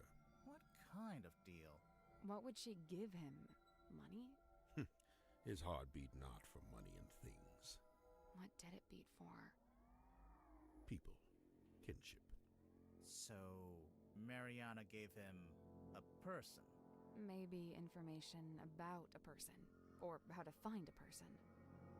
Okay, so Mortuga might have been looking for someone. Interesting. What was his license? An epitaph to human desperation. A totem of yearning for a time long past. If you say so. It's just a diving license, sir. A shrink ray, I assume? It actually does look like a shrink ray. All right, Grimoire. I'll be the guinea pig. Zap me. Of course, it could be an enlightenment ray. Perhaps you ought to zap me instead. No one's getting zapped. For the sake of science, Grimoire, zap somebody. It's an incantation sealed in a glass bottle. Traditionally, you might bury such a thing under the floorboards of your house to protect from black magic. What about if you threw it into the ocean? Would that do anything? Likely it would have no effect. The ocean is simply too large to be held to account in this way. Okay. Somebody's been trying to piece together Silkworm's history. by Yeah, the I'm looks of looking. it. Yeah, before you go on, I keep forgetting to take a look at this. Yeah, because that's the girl from the Tangle Tower. So she and him are half siblings. Okay, so she's a half sibling to James because he and Felicia got together and had her, Freya. Yeah, we don't know how he fits in. And then Falcius Fellow was the governor. Yep, Felix Flint, Fortuna Fellow, theater owner. I'd have to go back and look at the other family tree. But yeah, so that's how these guys are all related to the other story. Okay, gotcha. We noticed Mortuga's on there, but his name's not connected to anyone else. Did he ever talk about his family? Or where he came from? He never spoke of his heritage, no. Okay, interesting. And the compass? The ship's compass. I witnessed Cynthia carrying this from the control room the night Magnus was murdered. Yeah, I think it broke. She was taking it to get fixed. Odd, it's never broken before. There must be a connection. I mean, I'm not willing to point fingers. I'm just saying what is and is not suspicious around here. Why is it still encased in polypropylene? Makes it more valuable. More valuable. To a collector. Surely you get it. You're a kind of collector, aren't you? I collect only one-of-a-kind items, and only those with significant provenance. Technically, this does have significant provenance, since it's owned by Dirk, and he's the actor who plays the character. Oh, yeah. He says, I care not for action figures. I have no interest in such a device. It is merely the debris of an exoteric society. It holds no energy. Sure it does. It says right there. Battery, 23%. I mean, she's not wrong. I love her sass. This is where I first learned about Miss Silkmoth and her residence at the Fortuna Hall Theater. This was after you'd started living in the submarine. Correct. So Mortuga had the newspaper on board with him. Only this solitary page. Yeah, he didn't have any others, so there's something on that page he was interested in. That belonged to Magnus Mortuga, but I suppose it should pass along to Cynthia. Cynthia doesn't get all of Mortuga's stuff just because she took over as captain, surely. This is true. Of course not. However, I imagine at some point Cynthia may wish to unlock the captain's cabin. she'd need a glass eyeball to do that? Naturally. While it holds the pretense of being an eyeball, in truth, it is a key. Yep, we learned about that from the other one. Still going good, still going good. We have 2 more people to see and speak with, and then that will be all of the witnesses. I think that will be a good stopping point to end the stream, since it's going to take a while to finish the game, but we'll see about how long it's been going on at that point. Before we left port on the submarine's maiden voyage, Magnus asked a favor of me. He wished for me to venture into the Stonetop Inn, collect this cauldron, and bring it on board. Why couldn't he do it himself? He'd have been strong enough, surely. I'm not sure exactly. I was already preparing to bring a large amount of heavy equipment on board. I suppose Magnus considered it logical to fold the cauldron into that set. Was it shut and locked? Shut, locked, and covered with the sailcloth. Magnus never told me what he kept inside it, if that's what you're asking. Okay, and what about the sailcloth that was on top of it? It's the cloth that Magnus used to cover the cauldron. Why would he need to keep it covered? Either to keep it away from prying eyes, or perhaps he concealed it for his own benefit. And the vial? Dr. Zephyr, is this yours? I don't immediately recognize it. You sure? It really looks like something that had belonged to you. Of course, I do concede that I have many similar bottles here in my dream chamber, so it's wholly possible that it originated in my collection. Nice answer. Totally non-committal. You too, Shadow. Have a good rest of your evening and a great start to your Sunday. Hope you rest well. Catch you on the next one. Have a good night. Well, I guess morning. As good as they were, it was not Miss Silkmoth's politricks that interested me. Rather, I was interested in the base mindset they were a symptom of. In particular, her ruminations upon the great unknowns of life and death. There are clues to it, right here. Look at the choice of words. Unfathomable, inconceivable. And on the reverse, you need only look at the chosen subject matter for her newest work. It's a Grim Reaper. Interesting. And what about the her painting?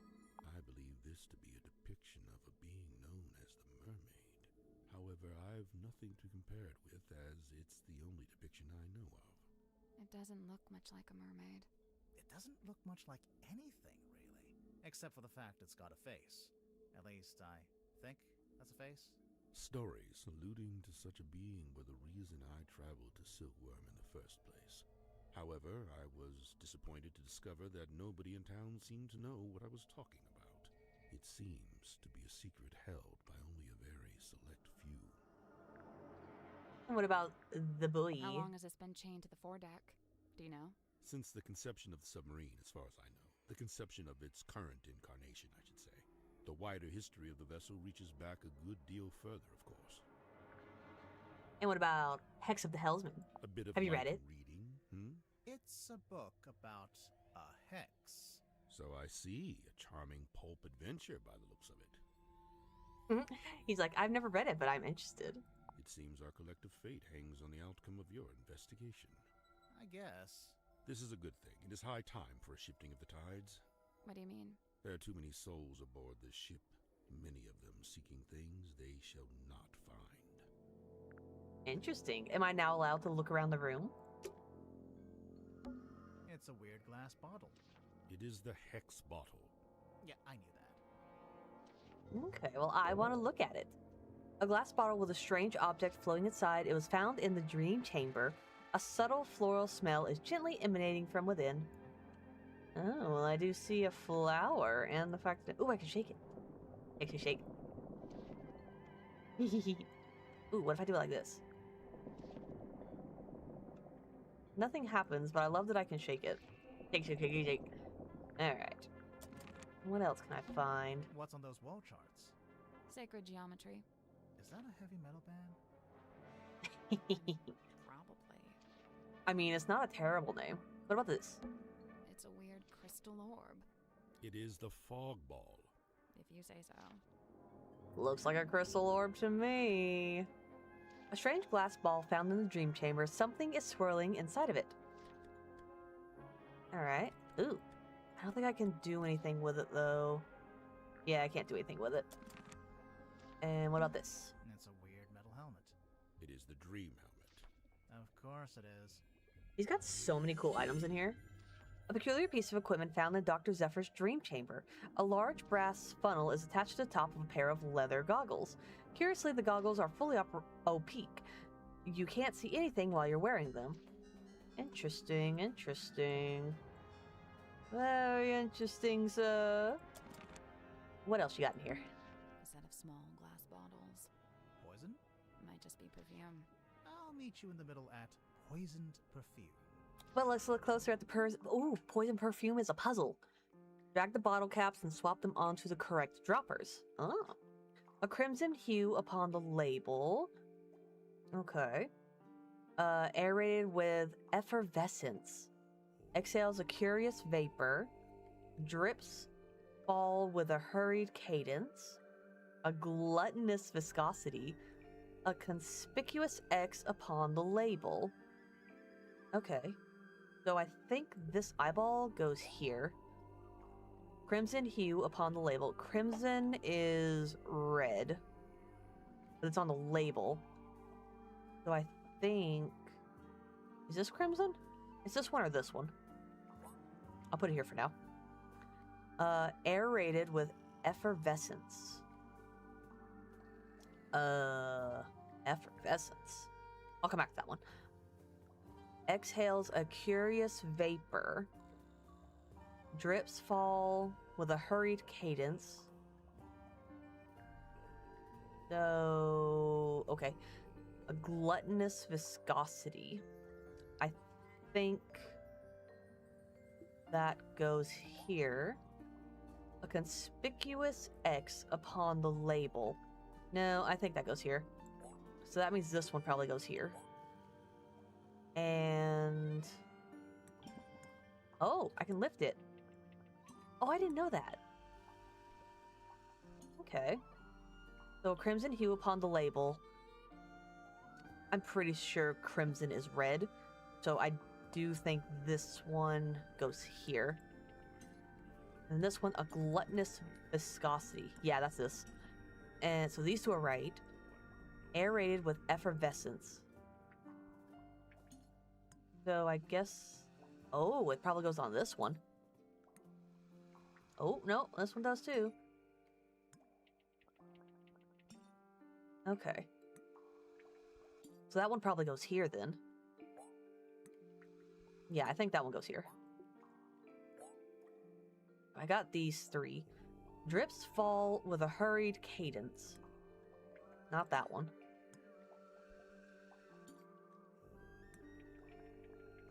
Okay, so that one's on the right one. Gluttonous and a conspicuous... Let me try this. Let me try this. Nope. 6 bottles, each with a dropper. I guess each bottle has a specific cap that matches it. Drag the bottle caps and swap them on the correct... Okay, so I missed something. Alright, let's start over. Crimson hue. Pretty sure that's this. Yeah, it's on this one. Aerated with effervescence. Yeah, I think that's here. Exhales a curious vapor. Okay, so this one's wrong. It would be this one. Aerated with effervescence, exhales a curious vapor. Maybe I switch these. No. This one has a smell to it. And so does this one. Conspicuous X upon the lip. I think this goes here. But this is the only one that smokes up. Yeah. Yeah, this one's right.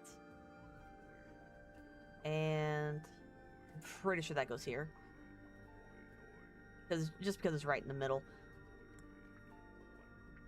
And then... So, exhales a curious vapor.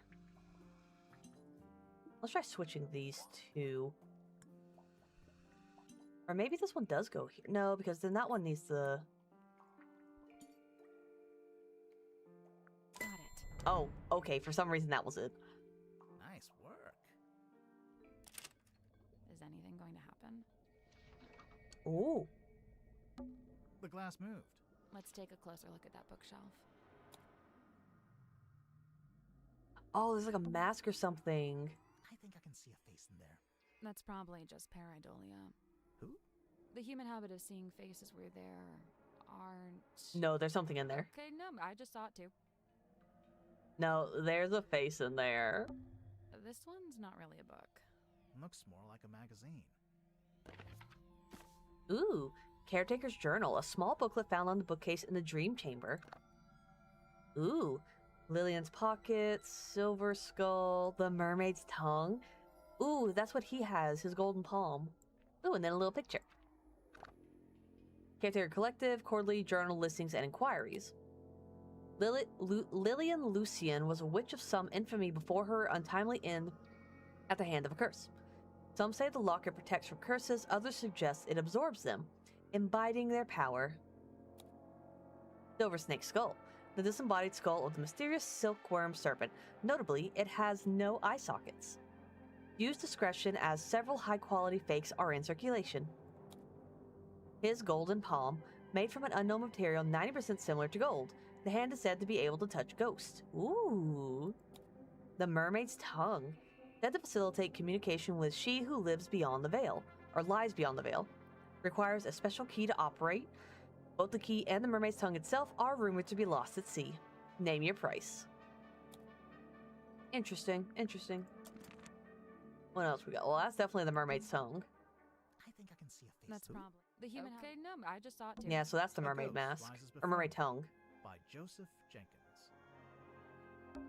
The Magician of the Soul by Annabelle August. Divine Exolinguistics by Mary Morala. It is Speaking, If You Are Listening, by Carl Cavendish. The Seven Secrets of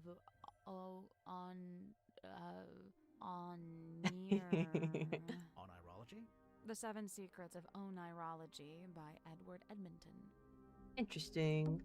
Prophecy from Parapsychology by Halcyon Hardwick. And what's this? A dusty old cloth. Okay.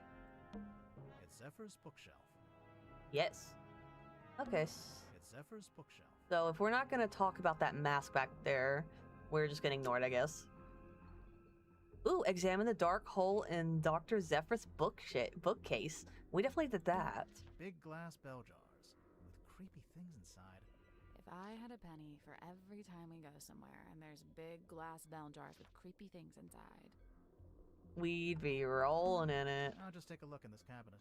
Watch out for spiders. Yeah, I don't think there are any spiders. There's 20 spiders in there. We're on a submarine, remember? I do seem to need constant reminding. You didn't even open it. I'll just take Watch a out look. for I do seem to need...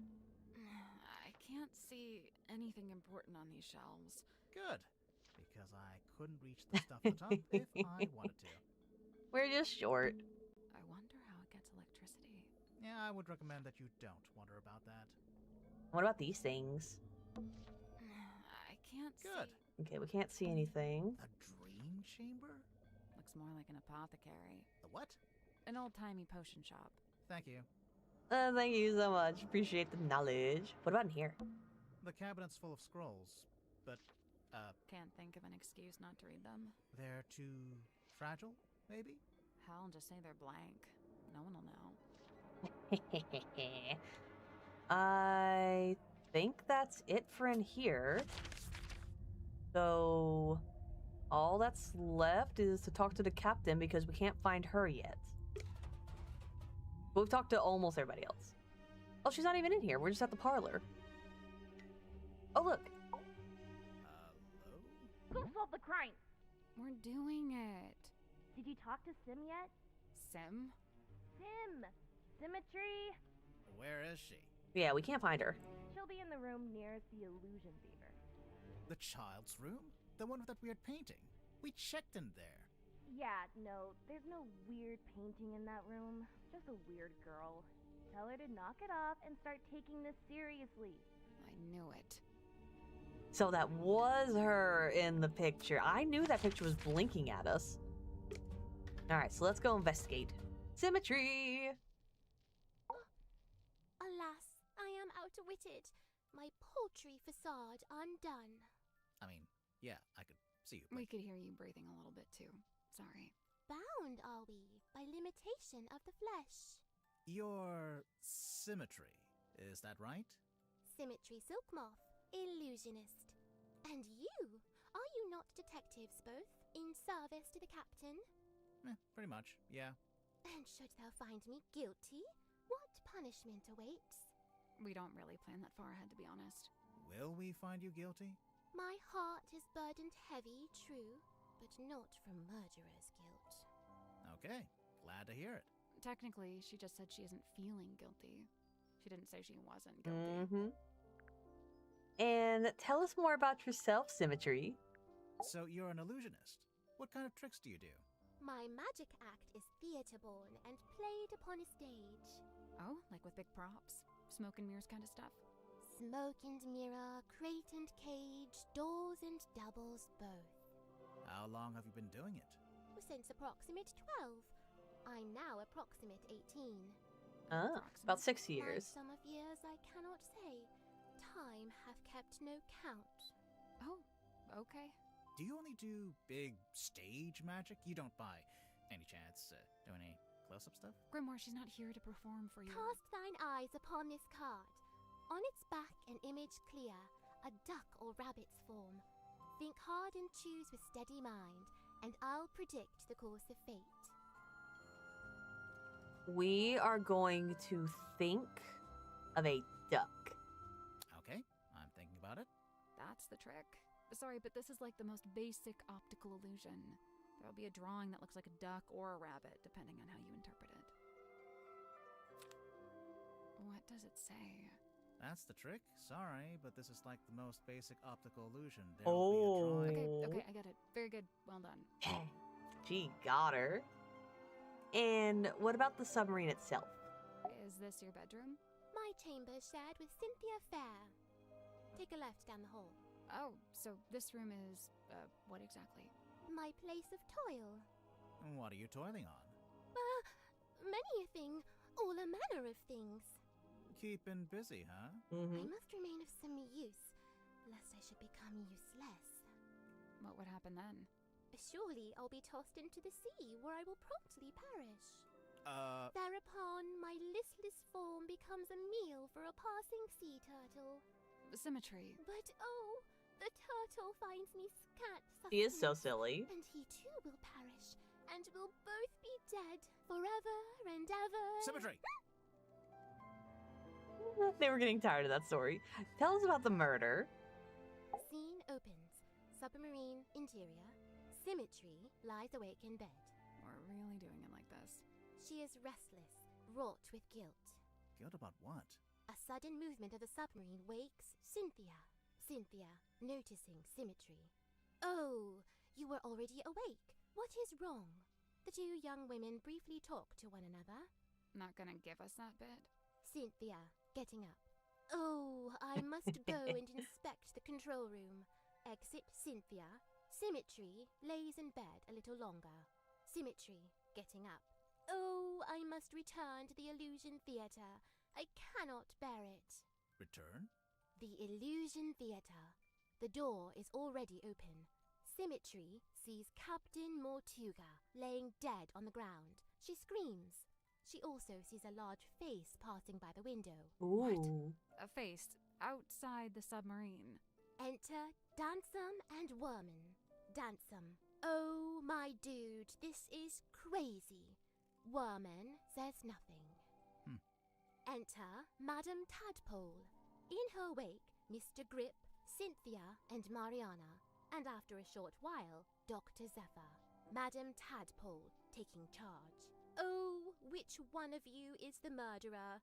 Tell me now so that ye may be punished appropriately. I'm sure that's exactly what she said. Exit Cynthia and Symmetry. Cynthia, visibly nervous. Oh, but who will become captain now? Symmetry, pondering. Oh, do you think Mortuga wrote a will? Not a bad question. The two young women attempt to enter the captain's cabin, but the door is locked. They decide to visit the control room instead. Cynthia is now moving with urgency, and Symmetry is lagging behind. Cynthia emerges from the control room.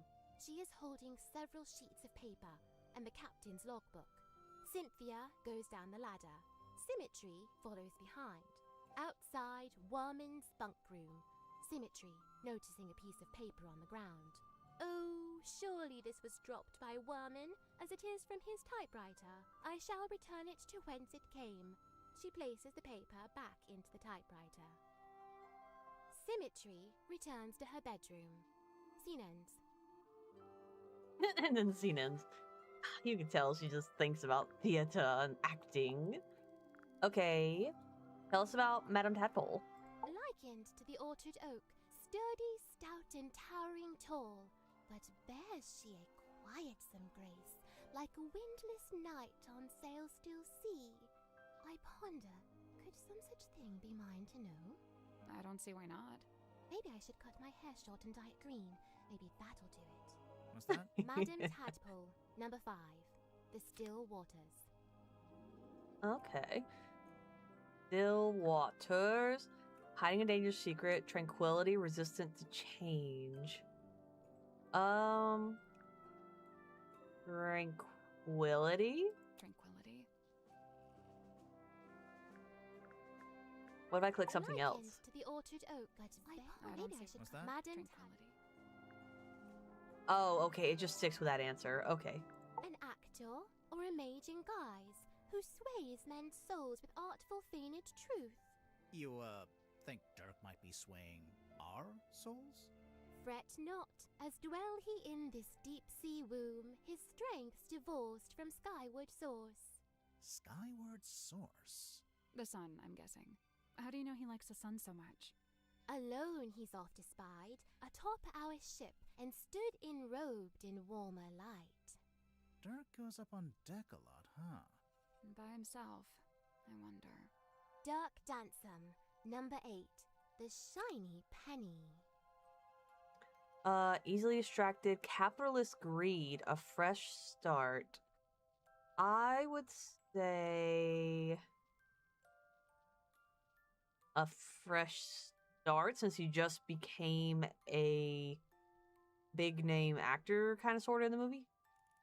A fresh start? And what about Dr. Zephyr? His life's long hope to pierce the veil and breach those blackest bounds. Solitary once, no more, for help is found in frightened form of fair and freckled face. She means herself. I'm following. A time bespent in chamber dream and chained to lofty quest. Then lo, a shock! Dismissed, bespurned, rejected, my lonesome purpose lost. Why'd he do that? Zachariah Zephyr, number 3, The Entangled Dream. Okay. Overambition, deceiving yourself, losing your way. I would say Tangled Dream. Maybe it's losing your way? Losing your way? And the author. He'd dreamt our ship some boisterous boat, where tensions flowed and tempers boil. Alas, upon inspection showed, our home fell plenty short. Still he yearned for storm to swell, for keel to list, for sail to sway. He was waiting for something to happen. Something did happen. The captain was murdered. And crime dark scene, but consequently came the freshest focus for his ever ponderous gaze. James Worman, number 7, The Empty Inkwell. Okay, for him, I would say amorality, apathy, evidence of hard work. Amorality? Immorality? Oh, Grimoire answered that one this time. Like jagged face of coastal cliff, cut coarse by storms and swells of life long spent. Sleep a scant solace, bedeviled by a dream dug deep in folds of ever-furrowed brow. His broad form stood, once ox-strong and stout, now more malediction than man. Doomed to dwell down in the dark, the once light of a life once lived, now too luminous to look upon. Magnus Mortuga, number 1, the turning wheel. Taking control, meeting your destiny, a change of fate. I would say a change of fate. A change of fate? And Godric? Despite all his whims and wayward ways, his heart beats hopeful, kind, and keen. His whims, like how he talks to a wooden stick. When first we met, when first I came, he had not yet his cane beclaimed. So, where'd he get it from? The cane. Wrought it he by his own hand, composed of cast-off scrap and scrounge. Really? Did Grip live down in the engine room even back then? Verily, he seeks it out, that engine's heart, for clank and clamour calm his core. He likes how noisy it is. What's wrong with him? Godric Grip, number 2, the broken compass. Making immoral choices, feeling lost or trapped, or the dismissal of guidance. I would say...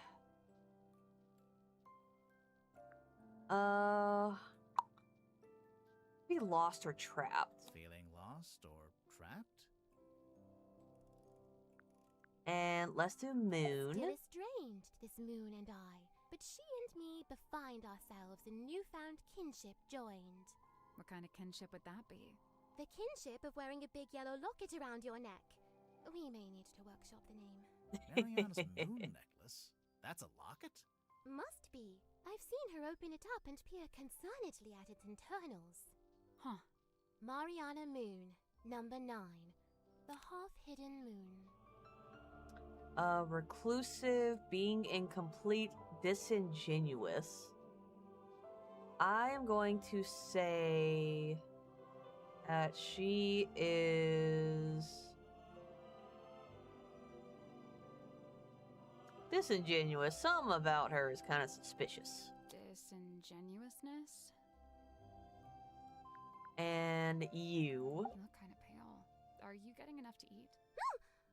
Alas, by flesh and frame and bone and blood I set but little store. Yeah, that's what I thought. So what do you set store by? Oh, like, what are my interests? Yeah. Enwrapped, enthralled, of cloth-in dolls, of effigies, of twins. Okay, sure. Of glass and gleam, of mirrored eyes, of phantoms falsely cast. Fine. Mirrors, okay. Oh! Of what, if aught, doth lay beyond this fleeting form of flesh? Huh. Symmetry Silk Moth, number 4, the unblinking eye. Obsession, resolve, fear. Blinking eye.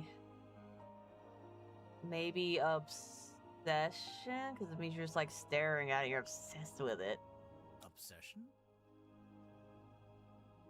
She blinked just now. What is she talking about? Alright, time to ask her about all these things. Lillian's locket. Looks familiar, don't you think? Yep. I didn't know it had a name. Interesting. Kindly close the book. I have no desire to look upon it longer. Oh, sure. Here you go. That face! You know what it is? Mine eye but chanced upon it. Nothing more. Uh-huh. Suspicious. Do you know how Zephyr's dream helmet works? His secrets are his own to keep. Okay, but just for the record, you do know his secrets. I am bound to share them not. Uh-huh. What about his fog ball? Oh, my fog ball. Oh, it's yours. Your fog ball? As carved and crafted. You made it? What for? Well, thou mayst use it to speak with Gregory. Sorry, Gregory? Who? We never met a Gregory. You wouldn't have. He lives inside the bowl. What? And he's my uncle. Oh. And he's dead. Oh. Oh. And fictitious. Oh. Okay, so he doesn't even really exist. Okay. Hey, Sim, do you know anything about this? Speaketh soft. Okay? Do you know anything about this? Nay. Dost thou require this card's consent when saving souls from drowning deep? Well, no, not really. Then what purpose doth it serve? What about this? A gun! It's not a gun. What is it? We don't know. We don't really know. The unknown! What would you say that is? Sealed within the glassy tomb. Yeah. A mistake? A regret? I thought it was a piece of paper. Shows what I know. What about the silkworm map? Against all odds, I've been inscribed upon this family tree, bound only by the bloodline of my matron's former kin. Your matron? That's Fortuna Fellow. No longer tied to fellow names, she styles herself as Baroness. Whatever that's supposed to mean. Sim, look, you've got two half-brothers. Kinda. Only in the faintest terms, but there they are, Flint and Felix. We've actually met Felix. Would you believe that? Yep. No? Oh, well, we did. Yeah, we met them in the last game. The compass lies on deathbed dark, its many pointed bones askew. Hush! It now endures a surgeon's steady hand. You'll pull through, little compass. You'll pull through. An effigy of Dansome Dirk? Or doth it bear the form of former fallen captain? Technically, Both. neither. Technically, it's both. Employed it be to speak with unseeable souls? Assuming you can get signal. Who'd have thought that Dansome Dirk, of all our kin, is playing host to Hidden Ghost? Why does she act like she doesn't know what a phone is? Sim, look, it's you. Oh, long faded yesteryear. I'm shocked you knew that she was me. Yeah, I'm not sure you're old enough to say yesteryear in any context. From the review, it sounds like your old magic show is pretty good. I filled the house up every night. So why'd you give it up? There were other things I wished to learn. Things not found upon that stage. Interesting, interesting. What about the key? Care to explain what this is? Nay, Do you know what it is? I. I'm not sure if that was a pun or not. Where'd you find it? In the parlor, on the floor. So someone dropped it? So it would seem. And what about the cauldron? This cauldron to Mortuga held deep worth, it seemed to me. When speaking of its somber form, his words were most severe. What did he say about it? Lay not thy hand upon its lid, lest thou be bound to ceaseless sorrow. Is that a direct quote? Loosely translated. What's this? How should I know? It was hung up on the wall in the Illusion Theater. So? So, we thought maybe you were the stargazing girl. I am Symmetry Silkmoth. Yeah, I know. I'm not contesting that. Never mind. So suspicious. Everyone's suspicious. What is it? I do not know and dare not guess. Ah, come on. One little guess. It's not my place to muse upon the things in Chamber Dream. It's from the Dream Chamber? Oh. So it does belong to him. Oh. You drew this, Sim? I did. And you hung it up on the wall? In the Illusion Theater? I fully meant to take it down, but never had the chance. What is it exactly? Imprudent plans gone swift astray. Plans for a new magic act? Why'd you hang it upside down? Upside down? Yeah, I thought maybe it was part of some kind of trick or an illusion. I didn't hang it upside down. I hung it right side up. Really? Interesting. What about her? I find it hard to look away. Her flicker flame doth draw me in, and I am merest moth. What is it? Some kind of monster from the bottom of the ocean? No, not of the sea. She's of an even darker place. What about this? The fate awaiting guilty hearts once they are condemned. What? You get turned into a weird little wooden goblin head? Nay, bound in chains upon the deck and pulled along beside the ship. Oh, jeez. She's not serious.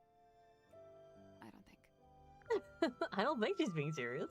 Oh, I'm reading this myself. Oh. Hey, did you like the bit where... I am but midway through. Prithee, spoil it not. Right, sorry. Please, no spoilers. The letter in fair Cynthia's hand, a plan devised by her and her alone. The plan being... Why, to hire a sleuth to seek the truth.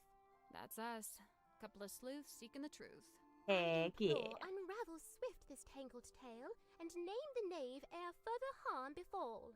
Further harm befall who? With former captain slain, I feared the new be target too. Interesting. Nothing comes to mind. I wonder if Oh. Rip would let us take a closer look at that cane of his. Can't hurt to ask. Ooh, let's go now. Let's ask him about his cane, and then we'll go back and talk to the captain. See, this is the part where we start investigating. You wish to converse with Cornelius? We do. Thrilled. Oh, a wooden cane used by Godfrey. Interesting. Nice little hat you got there. Oh, he's got two faces, smiling and shocked. And remove. What? The bandage around the middle. Why? I'm just curious. Let's remove the hat. How do we remove it? Ah. So it's two separate pieces. Okay. Interesting. Interesting. Oh, that's it. Interesting. Remove the bandage from Cornelius's cane. But what? Oh, we can ask him about the cane now. Why does it have a bandage around the middle? Cornelius? Oh, he fell down the stairs. The clumsy old thing. On a submarine. It's all just ladders, isn't it? I promise you that's not the issue I have with that statement. Let's ask him about the other stuff we found. Good heavens. Something catch your eye? Rumored to be lost at sea requires a special key. Is that right? The mermaid's tongue? Do you know anything about it? No, can't say I do. Based on this, I wonder if it may not even be real. Oh, it's real. After all, there isn't even a photograph. That's just a drawing. It was definitely real, and I know right where it is. Do you know if Zephyr made this himself? He must have done. He didn't have it when I first got here. In fact, I'm pretty sure he measured Mortuga's head to get the shape right. Oh, so that was from Mortuga. Okay. A crystal ball. Oh, how quaint. What's there? What's it for? Oh, you know, the usual. Whispering questions into the great unseen beyond, hoping without hope to get a response. Okay, and what about the hex bottle? Some kind of pattern. It almost looks pictorial. Does it mean something? It might do. I imagine poor old Zephyr has been trying his best to figure it out. And here we come along, just solving all the mysteries for him. Tonya Tapdo. Ah, there you go. Sorry. Oh, I don't know. She probably did it to reduce drag, you know, like an aerodynamics thing. Hydrodynamics, I guess, if that's a thing. He'll just have an entire conversation by himself, huh? Well, I wonder if he knows about the strange device. Do you know what this does? Doesn't appear to do anything, does it? Perhaps it's broken. Could you fix it? I only deal with the mechanical, the clockwork, and, at a push, the hydraulic. Well, what about the message in a bottle? What do you make of this? A message in a bottle? Yeah. There's a little drawing, too. Some kind of symbol? To me, it looks like a diagram. Where did this bottle come from? I'm pretty sure Tadpole fished it out of the ocean. That's how she got all the stuff in her room, I think. Well, that's a delightful little habit, isn't it? And the map? Remarkable. There we are. Cornelius, look. I told you all our hard work would put us on the map someday. How come your logo is a hot air balloon? I thought you sold stuff for boats. Officially, we deal in the nautical and aeronautical. But in truth, the blue motif was mostly just for fun. I'm not sure there were ever any aeronauts in Silkworm. Thank you for the raid, Jaina Vara. Welcome in, Raiders. How is everyone today? We are just playing a bit of...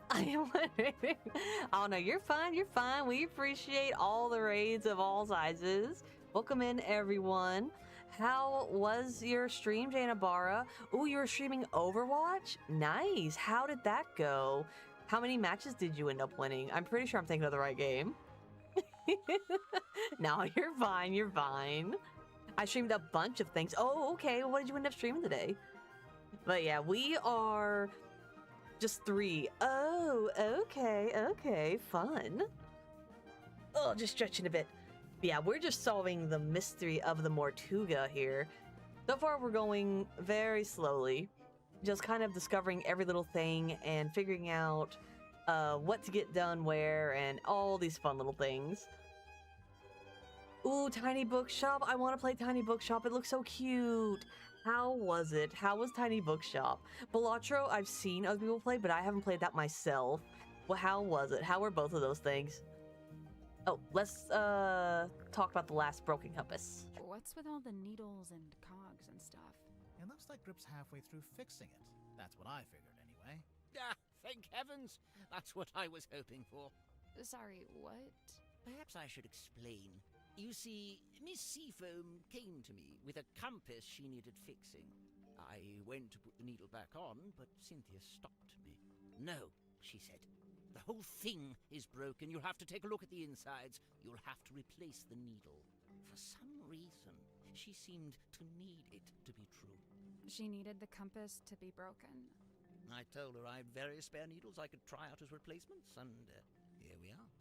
And you left it out so Cynthia would see it? So she'd think you were actually fixing it? That's the idea, yes. So if you kindly put it back where you found it. No, it is now evidence. I think... Oh, that's right. I can ask about other people. I'm convinced Tadpole is just branding. Nobody names their child Tadpole. Come on. Why would she need branding? You're serious? She's all branding. The name, the look, the identity as a half-mermaid, it's all theatrics. I just don't get why she'd need to have a fake identity like that. No, she doesn't. Not anymore. It's vestigial, I think. Left over from some previous endeavor. Weird, isn't it? Bringing your old branding with you onto the submarine. What would be the point? This game is cute. This game is so cute. I love the Detective Grimoire series. This is the 3rd one in the series. And I love the design and the humor, and the mysteries are always so intriguing. I love this series. I was gonna play this game when it came out, I think it was a week or 2 ago, but unfortunately I wasn't streaming at the time. So it's fun that I now get to catch up on it. But someone was saying that it takes like 12 hours to beat this game. So I'm probably gonna get a little bit more done, like finishing up meeting everybody, and then we'll move on in the next stream to kind of finish off the game. But as of right now, we are playing through and just kind of seeing what's going on. But yes, I love this series. What'd you make of old Dr. Zephyr? Not a fan? There's been some speculation that his experiments may be dangerous or even harmful. Although it's hard to be sure, since he seems so reluctant to admit what they actually are. You don't even know? I would have thought, since you've both been here for a while. Well, yes, Zacharias was one of the only 2 souls aboard the submarine when I arrived, but he never made me feel especially welcome, and he certainly wasn't keen on me poking around his dream chamber. In fact, he always seemed somewhat wary of me, like my arrival was going to scupper his plans in some way. I guess Zephyr and Mortuga weren't expecting anyone else to show up. Interesting. And Mariana Moon. You know, there was something I noticed while giving Mariana a tour of the submarine. Soon after we entered the bilge, she whipped out her tobacco pipe with a strange kind of urgency. Did she smoke it? Well, she put it in her mouth, but she didn't light it. What's that, Cornelius? You've never seen her light it? Well, now you mention it. Yeah, probably not a good idea to smoke inside a submarine. Yeah, probably not. Yes, and Mariana seems like such a stickler for health and safety regulations. What about symmetry? I will say, in the last day or so, the symmetry does seem particularly somber. Because of Mortuga's death? Yes, the problem seems to be that she considers herself a kind of catalyst. Does she? Why? Well, I believe she'd been working on some new project, and shortly before Mortuga died, Symmetry shared this project with him. And? And then he dies. It's probably just bad timing. What kind of project was it? I really have no idea. What's that? Oh, yes. Cornelius tells me he saw Symmetry drawing something while in the mess hall. A poster, apparently? Yes, we do have the poster, and I'm pretty sure we talked to him about that already. Yes. I wonder if Mariana would let us take a closer look at that pipe of hers. Oh, let's go. We're going now. We're figuring everything out. And she's right next door. Why shouldn't we ask her? The pipe. You want to look at my pipe? Yes. If you don't mind. By all means. Alright, let's investigate. Ooh, look. It's like a recording device. Ooh, how sneaky. It's got numbers on it. Sally, despite what you may have read in popular detective fiction, this is no time to smoke a pipe. I'm not gonna smoke it. I want to listen to it. What? It's a little tape player. Yep. It's a little tape player. I can't do anything with it, though. But yeah, there's definitely a way to access the information. So, we didn't ask her about anything. I guess we didn't have this stuff at the time? Let's see. Discover Mariana Moon's secret dictaphone. Okay. And we asked her about that. Okay, we got a couple clues. Let's ask her about the suspects first. I first met Tadpole when she was on the road, travelling with a group of performers. She had longer hair back then, of course. Did you see her perform? I got to see a rehearsal, but that was it. After that, I joined their camp for the night. Tadpole and I shared some stories, you know. I told her how I'd just been on a research trip to a town on the coast called Silkworm on Sea. She told me how their group went around performing in local theatres and town halls and whatnot. I mentioned that Silkworm actually had a little theatre that might be a good fit. How come you didn't stay with them longer? Their leader was a real bad apple. I was rather keen to be shot of him. Okay, and what about Zephyr? I didn't expect to find a fellow herbologist on board. Dr. Zephyr really knows his rosehip from his rosemary. He's a chemist, too. Impressive, don't you think? I don't know. I get the sense his work is more alchemy than chemistry. He does seem rather secretive about it. I tried asking him about his experiments, but he seemed awfully reluctant to divulge any details. Sounds familiar? And finally, Symmetry. Symmetry was the only person I didn't see on my tour of the submarine. Interesting. I realized later that she'd been with Mortuga at the time. In the Illusion Theater? You know what's funny? Nobody else calls it that. They all just call it the storeroom. I'm led to believe Illusion Theater is a name Miss Silkmoth came up with herself. Rather like how she came up with the name Symmetry Silkmoth. That's not her real name? It's not her birth name, no. Interesting. That's all the suspects, and let's ask her about all these clues. What do you think of the pipe? Fine craftsmanship, wouldn't you say? It's not a pipe at all. It's a secret dictaphone. That's not a secret. You're clearly recording people without their permission. Yep. So it's immoral. Well, if you're going to kick up a fuss, I'll just take it back, shall I? No, hang on. It might be useful. Aha! I knew it. Tut at me all you like, but you can't deny the value of hard evidence. Hehe. What about Cornelius's cane? The bandages in the center smell of fearful sweat. The wood itself, it's mahogany, but it smells of salty ocean air. And the little hat smells like a dress worn by a doll. Dress worn by a doll. Lovely. So lovely. And what about the caretaker journal? Now, where did you find this? Zephyr had it. Did he now? Lillian's locket, silver snake, golden palm, mermaid... The Mermaid's Tongue. Mm-hmm. You've heard of it? Only the name, and only when people were telling me it doesn't exist. Maybe it doesn't. But there's a photo. It's a photo of a drawing. What's it supposed to do, anyway? The description in the book here is pretty vague. They say it allows humans to commune directly with God while they're still alive. What? God? In here it says, said to facilitate communication with she who lies beyond the veil. She who lies beyond the veil, God, other dimensions, aliens, the afterlife. You know, it varies. But the sentiment is the same. Though it's a wretched thing, really. An echo of man's desperate, futile desire to wring answers from a silent universe. I can see why people would say it doesn't exist. But Zephyr's trying to get hold of it. Well, he may be. It depends. On what? The strength of his will. Interesting. I like the Mystery Gang icons. Those are fun. They are so much fun. You can change your character if you want. We have the members of the Scooby-Doo gang. If you just type in like !avatar space and spell out their names, you can change your avatar from Daphne if you wanted to someone else. Like if you want to be Fred, you would have to put Fred Jones. But everyone else you can just spell out their name normally, like Scooby-Doo, Shaggy, Velma. Those should all be able to. But yeah, I haven't seen Scooby-Doo in a while, but they are definitely iconic. I used to watch their movies a lot. The live action and the little animated ones. Zombie Island was definitely one of the best ones.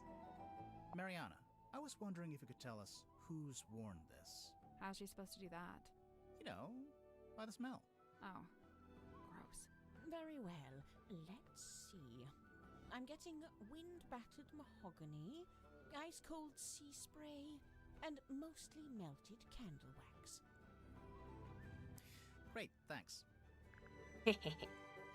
That one was creepy. The fact that they were actually real creatures was so crazy back in the day. It was so fun. I remember that one. I remember one where it was a villain who was made out of like electricity or something. And there was another one where there was a witch's curse, maybe. I think there was one where they met the Wolfman. They've definitely had a couple different movies. If I'm not mistaken, this little part at the front is actually a microphone. One with a Yeti. I don't remember a Yeti one. Was that coming out around the same time as the other ones, or was that a later one? I don't recall the Yeti one. How was that one? What did you think of that one? Tanya Tapdole. Ah, I see what you did there. I didn't do anything. She's not talking to you. I don't know what that is. Me neither. We don't either. And finally, message. Oh, I skipped the hex bottle. I can't speak to what that is squirming around in the bottle there, but the liquid is salt water with a mix of herbs. I suppose Zephyr must have a pestle and mortar. I might ask to borrow it. Which herbs? Valerian, skullcap, and chamomile. Interesting. Oh, it came out in 2007? Yeah, that one was definitely later then. The other ones came out early 2000s, maybe still in the 90s. So, okay, that one was definitely a later one.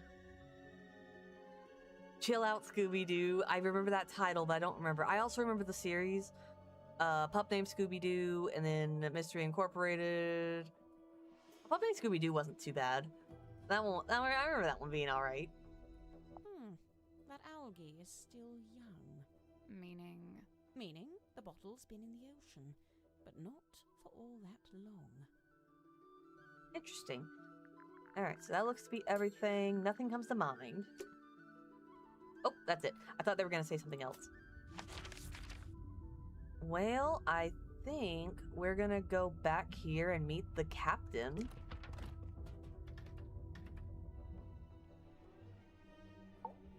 You spoke with Sim? Yes. Yeah. And? I'm not about to declare her innocent right here, right now, if that's what you are hoping for. Aw, come on. Do it. We haven't even spoken to all the suspects yet. Oh, which ones are you missing? You. You. Open the door, Cynthia. Ooh, let's go investigate. Looks like she unlocked the door. Finally. Let's go inside. The control room. Let's take a look around. Can we look at the control panel? If you promise not to press any of the buttons. Oh, we're gonna press all the I will make no buttons. such promise. We're pressing all the buttons. Ooh. There's a kind of waveform. I think this is for listening to the ocean. What are they expecting to hear? A radar? Maybe some kind of underwater imaging system? Either way, it's a machine that looks out into the ocean. Looks like something's missing here. Yeah, I was gonna say something missing. Some kind of thing you plug into it. Something with 3 small holes. Oh, we have that. Bowling ball? Coconut? We have that. We have it in our inventory. It's an electrical switchboard. Something's bound to happen if we mess around. If we carefully and sensibly interact with this precision equipment. Totally sensibly. Swap the 6 colored plugs into the correct socket. Okay. So we have to make it look like this. And then that is something else. Okay. Oh. We gotta make it look like that pretty much. So let's... Oh, it does stretch out. Okay, cool. Okay, so let's... Okay. So I was thinking I could stretch it, do that, but I don't think I can. Okay, so we need that one. And then we need this to be this one. There we go. Alright, we got that first one. Now we need the one for the side at the top. This one, yes. I think... No, we have to get rid of the blue. Yes. The blue is the part. We need... Is there anyone that looks like this but without this piece? There's this one. Nope, we have this red one right here we gotta get rid of. Let's see. So that's this one. We need to put it...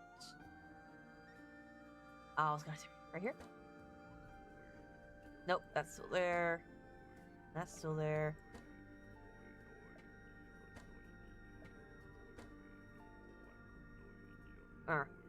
We need one that's not on the sides.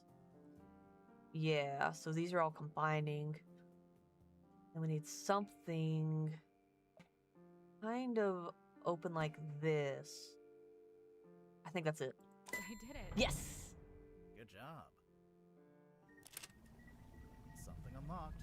The hatch opened. Ooh. It's a ring-bound book. Captain's log. Interesting. An old ring-bound logbook. It was locked in a hatch in the control panel. Ooh. Ooh. Cynthia started recording strange symbols. Mortuga's was definitely better written. Alright, coordinates. Speed, depth, heading. Captain Mortuga found dead. Details unknown. Crew is tumultuous. Captain Seafoam assumes command. James Dusk arrives on the submarine and a man named Dirk Dansom. Okay. A girl named Cynthia Seafoam contacted the submarine by radio from a rowing boat. Okay, so she called him from a rowing boat. A woman named Madame Tadpole was found in the ocean. Okay, that matches up with her story. Zephyr invites a girl named Symmetry Silkmoth onto the submarine. Godric Grip rescued from hot air balloon accident. Zechariah Ziffer sets up his equipment in the infirmary. Final preparations before we take the submarine out for the first time. Interesting, interesting. Also, we're at 33%. We're doing good. Yeah, it's all this squishy. We solved the puzzle. We solved the puzzle. Has been a great stream. Thank you, thank you. It's definitely one where you just have to sit and listen, but it's been very, very intriguing. You're able to kind of like form whatever ideas you have in your head, just kind of wait and see If you're right or if your ideas change. Grimoire, if you had a depth meter, it would say 0. Wow. Proud of that one? He does look pretty proud of that. It's a lever. Ooh, pull it. Ooh. A little card came out. It's got a bunch of numbers printed on it. Oh, I guess it shows the daily readings for the depth, the speedometer, and the heading. I wonder why you'd need that. Insurance purposes, maybe? I mean, you gotta keep track of it in your little notebook. A radar? Either way. Where did that? Can we pull this lever? It's a lever. Pull it. Ooh. A sheet of glossy paper came out. I think this is how they print out stuff they see with the radar machine. So, is there anything on it? Did it see anything? No, nothing. Can we change it though? These look like the dials on my oven. You don't have an oven. I meant my microwave. Well, now I just feel bad. If you paid her more, she could afford a microwave. Ooh, pull both levers on the submarine's control panel. Don't touch that, please. It's behind glass for a reason. I'm just looking at it. It is a garment of great historical significance and must be preserved. What if we just look at it from a distance? Fine. Let's look at it from a distance. An ornate jacket displayed on a wooden mannequin in the control room. We can't touch it as it's kept locked behind glass. Very nice, very nice. Like it. What about this? Down periscope. Down periscope. Oh, the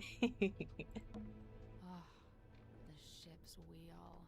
Don't touch it. I won't. That was not convincing. We want to control it. A ship's wheel found in the control room. S. Interesting. So she definitely added that to it. That was not here before. There's even an arts and crafts table. It's a normal table. But it's got crafts on it and art. Currently being used for arts and crafts. Ooh, a strange blueprint found in the control room. The title reads, The Mortuga Submarine. Interesting, interesting. Let's see. Anything else I can do? Ooh, something It's back. a throne. It's not a throne. Oh, well, what is it? Well, it's, the captain's... Exactly. control chair. There's a label taped to the back. Maybe it says what kind of chair it is. That's not a label. It's a whole document. Yeah, that's a whole document. It's not a label. Ooh, command contract. A typed document that was taped to the back of the captain's chair in the control room. There are 2 handwritten signatures at the bottom of the last page. This contract represents an agreement between the 2 individuals in contention over the ownership and command of the Mortuga submarine. For their own safety and privacy, these 2 people shall only be referred to as Party A and Party B, with their names. Previously, Party A has been considered the legal owner of the Mortuga submarine, and thus its rightful commander. However, a recent development has exposed that Party B is in fact the legal owner of this vessel. This proves Party B is the rightful commander of this vessel and all its operations. So she's claiming that she's the owner of the submarine and not Mortuga. Interesting. What about outside? You can see out into the ocean. Anything out there? Uh-huh. What is it? Whole lot of water. Alright. Think we've looked around at everything we can. Let's talk to her. Hey, so, thanks for finally letting us in.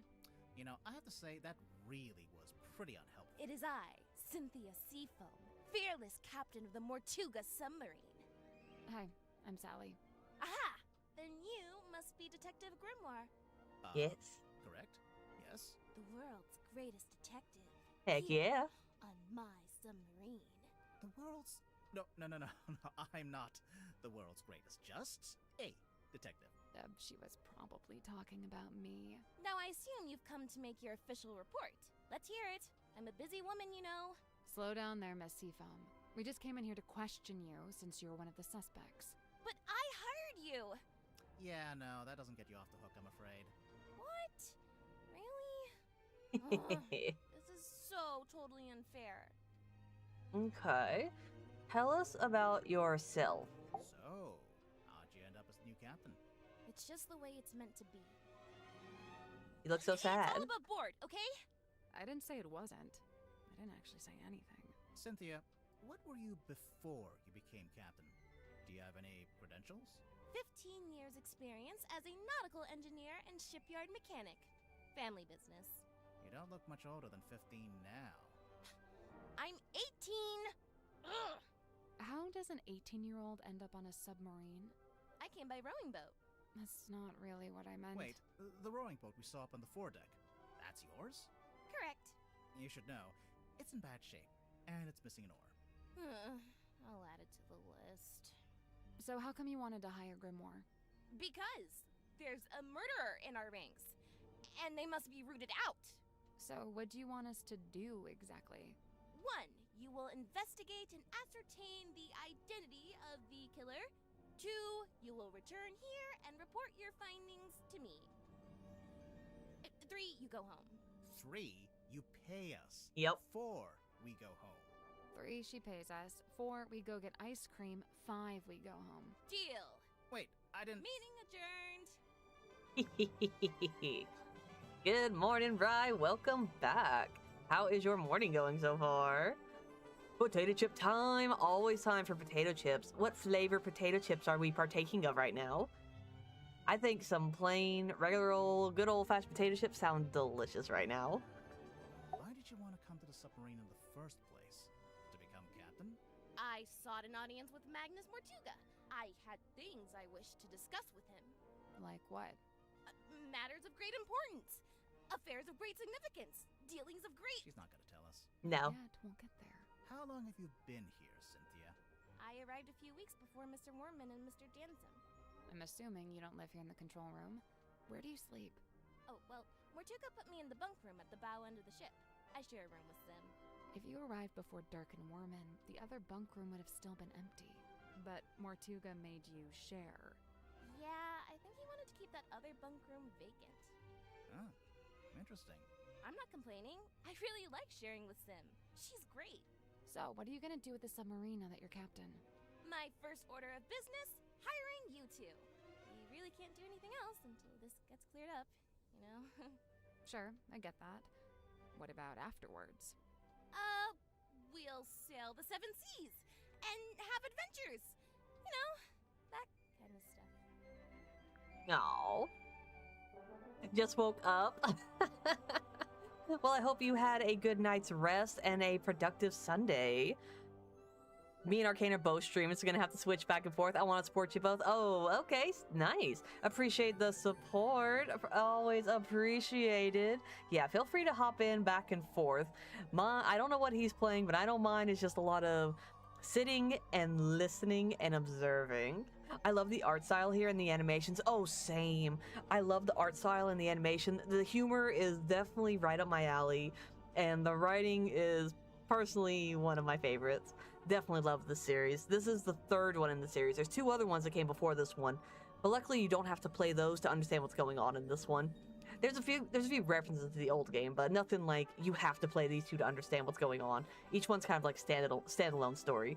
But it has been going good. I'm excited to see how this all ends up in the end. I woke up when the submarine made an unscheduled maneuver. Everyone should have been asleep, but suddenly we were surfacing. How could you tell? When the submarine surfaces, the bow tilts up and the stern tilts down, and diving's the opposite. My bunk room's in the bow, and I could feel it tilting up. The bow is the front. I knew that. I wondered if someone other than Mortuga might be at the wheel. I was gonna go check, but then I noticed Sim was wide awake, looking upset.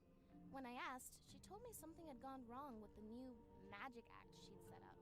I told her she could always take it down, rework it, and then try it again later. She seemed to agree with that, so I left her and went up to the control room. The control room was empty, but I could see we had actually surfaced, so I went up onto the foredeck to check. There wasn't anybody out there either. I had this weird feeling and really didn't want to go back to bed, so I went back to the control room. I took a closer look at the control panel to see if I could work out why we might have surfaced. Suddenly, the readings all started to go haywire. The ship's compass, the needle, it was, malfunctioning. So I pulled it out of its socket. Yeah, I figured it would need to be taken for repairs. So I left the control room but bumped into Dr. Zephyr in the parlor. He was carrying a little empty bottle made of green glass. I don't know why. I didn't ask. I went down the 2 ladders and towards the engine room, since I wanted Mr. Grip to take a look at the ship's compass. But then Madame Tadpole appeared and called out to me. She wanted me to bring Grip and everyone else and meet her outside the storage room upstairs. I went into the engine room and gave Mr. Grip the compass. I told him the needle would need replacing. Did he agree to fix it for you? Yeah, of course. He even said he had a bunch of replacement needles he could try out. Anyway, then we went to the cargo hold to fetch Mariana Moon, and the 3 of us went up to the storeroom like Tadpole had asked. We went down the corridor. The others were gathered outside the little room at the end. I looked through the crowd and saw Captain Mortuga laying on his back, dead. Everyone was trying to work out what had happened. Someone mentioned that Sim was the last person who'd seen Mortuga alive. I didn't like where the conversation was heading, so I took Sim and left. And yeah, that's about it. You went straight back to your room? No, I went back up to the control room first. For what reason? I was wondering if Mortuga had left any instructions or any paperwork. I wanted to read the captain's log too. Something tells me that's not the whole story. That's the whole statement, I swear. If you have any other specific questions, I'll, field them separately. Interesting, interesting. Now the fun part where we ask her about the people. Madame Tadpole's so cool. She's super strong and she can swim super fast. I bet. She knows all about the different kinds of fish. Wow. And she can hold her breath underwater for like ages. Of course. Also, she's traveled the world, she's had all these different jobs, met all these different people. I haven't done any of that stuff. Well, she's a bit older than you. Yeah, I guess. She wants to do so many cool things. She really looks up to Madame Tadpole. Dirk's okay, I guess. I've not got a lot in common with him. He grew up in a big sunny city. I grew up in a little gray fishing town where it literally never stops raining. I guess he's pretty wealthy now, too. From his movie. I don't know. I heard he didn't get paid that much at all. Really? Something about his contract, his agent. I'll get my violin out. I'm sure he's doing just fine. Let's change the subject. I prefer to not speak ill of my crew behind their backs. I think Cynthia just remembered she's supposed to be the captain. Oh yeah, I'm in charge of these people. Let me not talk about them behind their backs. I'm probably gonna have to draw up some rules on keeping pets. It's not that I want to ban them, but you know, maybe a rule He has a about pet? keeping them secret. And, what's this got to do with Zephyr? Oh, I'm pretty sure he's keeping an animal in there, in his dream chamber. But you've not actually seen it. No, I heard him talking to it though, a few times. What kind of pet do you think it is? It could be anything. Dr. Zephyr's into some pretty weird stuff, and he's got like black market connections. Sim was telling me about it. Black market? Ooh. Oh, wait. She told me not to tell anyone else. Oops. Forget I said that. Sure thing. I can see you writing it down. Loose lips sink ships, Captain. Mr. Warman? I usually just try to stay out of his way. He's kind of grouchy. Did you know him before the submarine? No. He did grow up in Silkworm, but he lived uptown in a big fancy house. And I, didn't. Born with a silver spoon in his mouth, huh? Come to think Sounds of like it. I don't actually think Warman was born in Silkworm. And, I think he might have mentioned something about disclaiming his inheritance. I guess he wanted to make his own money. Which, by all accounts, is exactly what he did after he left town and wrote that book. So why would he need to come back? He just really wanted to meet him, I guess. Meet who? Who else? Captain Mortuga. And what about Captain Mortuga? When did you first meet Mortuga? When he let me into the submarine. Oh, it's just, you're both from Silkworm. I thought maybe you'd have run into him before that. My parents did. I know that much. Remind me. The harbor master and the shipyard mechanic. Ah, that tracks. So Mortuga lived an active life back then. He wasn't like, recluse? I don't think he's ever been outgoing, but from what I gather, he was very loyal to the few friends he did have. In fact, I'm pretty sure he was trying to reconnect with someone he once knew from the town. Who was it? Did he say? No, I never found out. Interesting. So he was looking for somebody. We just don't know who. I found out Mr. Grip wanted to be the submarine's navigator at one stage, but Mortuga never allowed it. After I became captain, I half expected Grip to come and ask about taking on the role. But he didn't? Nope. Would you have said yes? Of course. I have no idea why Mortuga didn't allow it, but Mr. Grip's clearly an expert. I would have welcomed his help. I wonder why he didn't ask. I'd guess he assumed Cynthia didn't want any help. Sorry, Cynthia, but you do give off a kind of I can do everything by myself vibe. Just a little. Feedback duly noted. Just a little bit. Which one is protagonist? It is the detective Grimoire and Sally, the man who looks like a detective, and the girl with the green hair. Those are the two protagonists. They're the ones trying to figure out who murdered Mortuga. Mortuga was the captain of the submarine who died in front of some cauldron that had never been opened before. I'm led to believe it's some kind of monster he was convoluting with to find somebody that went missing and he knew about that she was just talking about. But can't confirm it yet. It's still too early. But yeah, the detective and the green-haired girl talking are the two protagonists. You said you're 18? Where are your parents? My stepfather's still in Silkworm. He's too stubborn to leave, even though the town's pretty much dead. Whereabouts? The shipyard beneath the lighthouse. That's where I live, too. Sounds like it might have been an interesting place to grow up. It used to be. Nowadays, it's basically just a big pile of rust. What about your mother? I'm sorry. It's okay. So, Cynthia, why did you want to become captain of a submarine? Not a submarine. This submarine. But like why? Said, it's just the way it's meant to be. Okay, but why? Alright, tell us about Mariana. Mariana Moon? I've barely known her longer than you have. Do you know why she's on the submarine? I have to assume she was invited. So, what? Nobody's allowed on board without being invited? Naturally. Who invited you? Okay, maybe I'm an exception, but Captain Mortuga granted me access and he let me stay. So it amounts to the same thing. You know, now that you're captain, you could tell Mariana to leave if you don't like her. I never said I didn't like her. I think she's very interesting. Wow. Uh-huh. And finally, your friend Silkmoth. Sim's my best friend. Well, that's nice. She's really cool and weird, and she knows all kinds of stuff about illusions and magic and curses and psychics and haunted dolls. What a ringing endorsement. Curses? Oh yeah, Sim's obsessed. She's convinced that she's cursed. Or even that she is a curse. That's why she wears that locket. I don't know. This sounds like kind of an unhealthy predisposition. Oh yeah, totally. I'm actually pretty worried about her. Especially since, you know. No?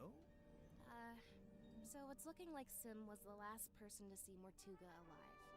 They were both in that storeroom the evening he died. The Illusion Theater. Interesting. So she was there when he died. Interesting.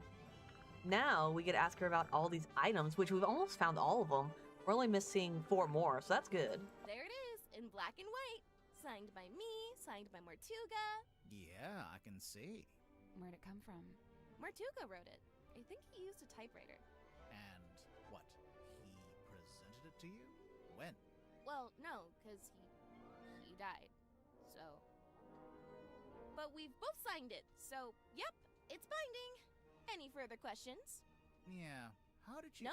Great, let's move on. Yeah, how did he sign that before he died? You know, a question that we kind of need an answer to. It's a work in progress, okay? What are you trying to do, exactly? I'm trying to get a handle on the exact form of the submarine. Is that difficult? Given its messy history, yes it is. What about the ship's wheel? How come there's 2 different wheels? The big wooden ones for steering left and right. The smaller ones for diving and surfacing. Speaking of, what does the S stand for? Seafoam. Yeah, figured. Yeah, figured she added that herself. Let's look at the jacket. So, I noticed you're the captain, but you're not wearing the captain's jacket. I have my own jacket. This one stays behind glass. It's just the way it's meant to be. Okay, so what about your jacket? It's based on the one Mortuga had. See? The epaulets are kind of the same. Oh, I've been wanting to ask someone about this. How come Mortuga's jacket is like half a jacket? Apparently, he didn't want to wear anything on his right shoulder. Some kind of pain from an old injury, I think. No, he definitely didn't want to cover up those markings. Oh, you found the captain's log. Yes. Sure did. How does it work? So, at the end of every day, you're supposed to print out one of these little cards with readings from the submarine's movements in the last 24 hours. Then, the captain signs it and writes about anything noteworthy that happened. So the card on the top, that's from the day Mortuga died? Yeah, I figured we should have a record of it. You took over as captain that same night? What of it? Nothing, just asking. I will say the signatures are also different. Mortuga is having like a couple of different autographs and signatures, so that's intriguing. Wait, so it's a cassette player for listening to music? Nearly. Looks like the tape can swap out. So? So maybe there are other tapes. Hey, yeah, I bet there are. And the cane. I'm sure I saw a picture of this recently, but it looked different. Where did you see this picture?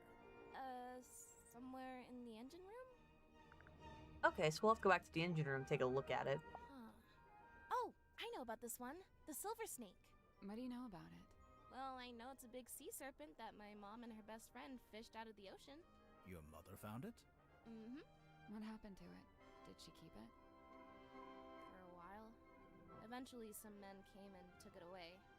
Where is it now? I don't know. Interesting. What does it do? We're not sure. My money's on nothing. Oh, Sim's fogball. What's this weird little antenna thing? Is that not just part of the design? No, I don't think so. Looks like a key to me. Hey, it's that bottle I saw Dr. Zephyr carrying around the submarine. Smells kind of like flowers or something. Weird. What about the thing in the bottle?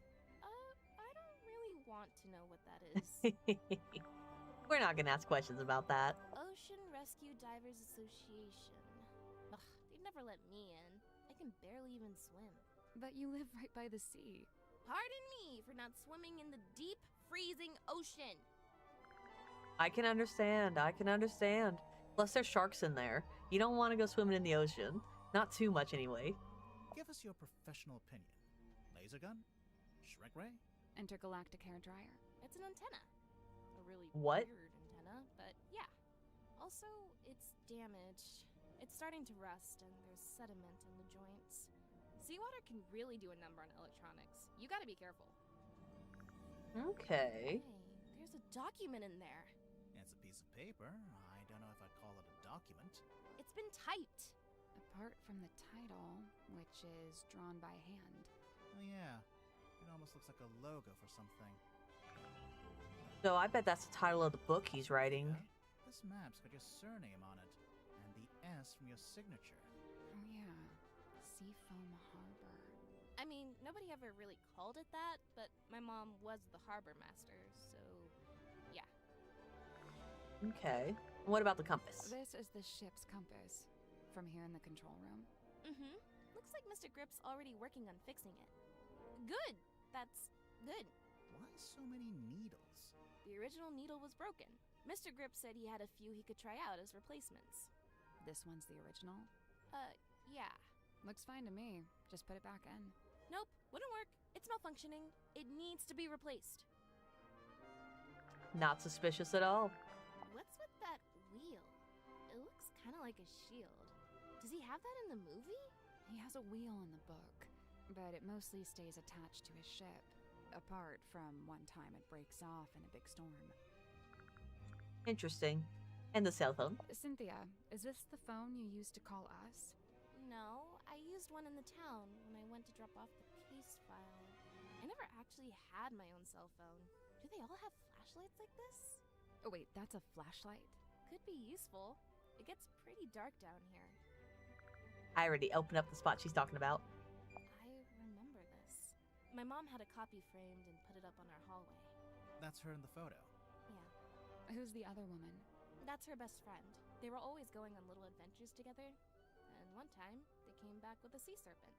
The silver snake. Also known as the silkworm serpent. Why'd they take it out of the ocean anyway? It was injured? They wanted to look after it until it recovered. Does it not have eyes? Nope, no eyes. And its skin was rock hard, but shiny, like a gemstone. Where'd you keep it? In the shipyard? Yeah. Mom wanted to take it back into the sea, but she didn't want to leave it. She wanted to go with it. She wanted all of us to go. To go and live in the ocean. Interesting. Sounds like the serpent was already implanting thoughts into her mom's head. Interesting. Do you know what this is? I don't know. Does it belong to Madame Tadpole? Oh? Seems like the kind of thing she might have fished out of the sea. We already know what it is. In the case file, you said the cauldron had never been unlocked before. And nobody knew how to unlock it, except, presumably, Mortuga himself. So you think it got opened in the course of the murder? I see 3 possibilities. 1, the cauldron was opened before the murder. 2, someone opened the cauldron after the murder. Someone other than Mortuga. Naturally. And 3, the cauldron was opened during the murder. Like the murder happening and the cauldron opening are one and the same? Maybe. No way to tell for sure, though, but we will find the truth. Do you know what the stargazing girl is all about? No, Sim didn't tell me the details. She didn't want to, for some reason. She seemed to regret the whole thing. Well, what about the moon vial? You know, if this is poison, then surely it's a red herring. How so? Mortuga didn't die from poisoning. Right. So you think someone put it there as a false lead? I don't know. It's not a very good false lead. Well, we know it belongs to Zephyr guy, because someone else said it came from his room. Baroness Fortuna. Who is she? She's the theater owner who adopted Sim. Did Sim like living with her? In the theater? Sim's reluctant to speak ill of her elders, but I get the sense that Fortuna wasn't very nice to her. Interesting. And what about the her painting? I'm considering having this taken down. I'm captain, so I'm allowed to do stuff like that. Why would you want to take it down? It's just unnerving. It's making some of the crew uncomfortable. Some of the crew? Oop. Sorry, wanted to pause it. Welcome in, Amber MP3. Hello, Raiders. Welcome, everybody. Nice to see you here. This is only part of your Amber raid. Yes, welcome, everybody. Ooh, you were also streaming Mermaid Mask? Nice. How far did you get? I think I'm just about halfway done. We just met the last person. We met the captain. We are officially past that point now. But welcome in, everybody. I hope you've all had an awesome start to your Sunday now, I guess. Welcome in, everybody. How is everyone doing? I just started this game, so I have to be careful. Oh, understandable. I've done that so many times. Oh, thank you for the follow. I appreciate that. You're awesome. Yeah, we just met all of the crew. We're kind of finishing up with the captain and seeing what she has to say about everything. But so far, it's just like info dumping. You're playing this game, so you already know. It's just like info dump. Like, here's this person, here's their story, here's what they do, here's what they have to say about this subject. It's just sit and listen. Well, I think I figured it out. The submarine butler did it. Oh no. It's always the butler. The butler did it once again. Yeah, I love spamming, questioning on everything I can. Oh, me too. I'm clicking on everything in the room. I'm asking everybody everything I can and just learning everything. Yes, it is Velma. You were Velma. You can actually change it to be any of the Scooby-Doo characters because we are all going to be solving this mystery together. We are all on the hunt. But yeah, we're finishing up talking to her, and then we're probably gonna look around and see what we can do. That is so cute. Yes, I try to make it a little stylized and match the theme. But yeah, if you want to change it to another Scooby-Doo member, you definitely can. You just have to do like exclamation point, avatar, space, and then just write out the name of the person you want. It's Velma, Daphne, Fred Jones, Scooby-Doo, and Shaggy. Any of those 5 you can switch out to if you don't want to be Velma. I just think it's kind of funny that we're all Velma right now. Oh, we got a Daphne in there. Nice. You got to have Daphne. She is so fashion forward. Yeah. Woo! Avatar Shaggy. Look at that. We're getting some variety in here. I'm pretty sure she's wearing her outfit from Zombie Island. It looks like that little reporter outfit she was wearing. I'd have to double check. But yeah, we're just talking to the captain right now, seeing what she has to say about everything. Oh, she says nothing. Let's ask about the wooden boy. There he is, Mortuga's little mascot. What does he do? Well, you know, bit of this, bit of that. A big green light shines out of his eyes sometimes. Yeah, we saw it. It lured us onto the submarine. That's the idea. How does it work? Do you activate it from in here? Nope, it just kind of happens. Wooden buoy is confirmed to be magical. Got it. If you want to be Scooby, you have to do exclamation point avatar, then space, and then you spell out Scooby-Doo. That should be all you have to do to switch to the Scooby. Yeah, I think it's a name. Let's see if it's switched. No, one word. Scooby-Doo is one word. Oh, the little heart, it's so cute.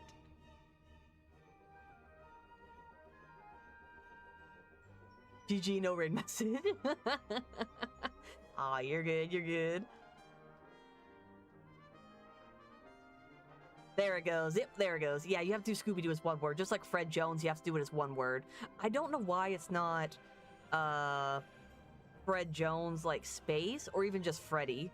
You have to do it that way. Nice, guy. Avatar Daphne!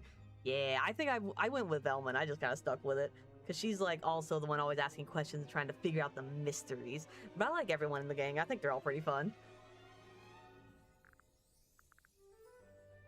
Velma is... Hex So of the this is what Hellsman. Mr. Worman did after he left town. Why would he need to leave town to write a book?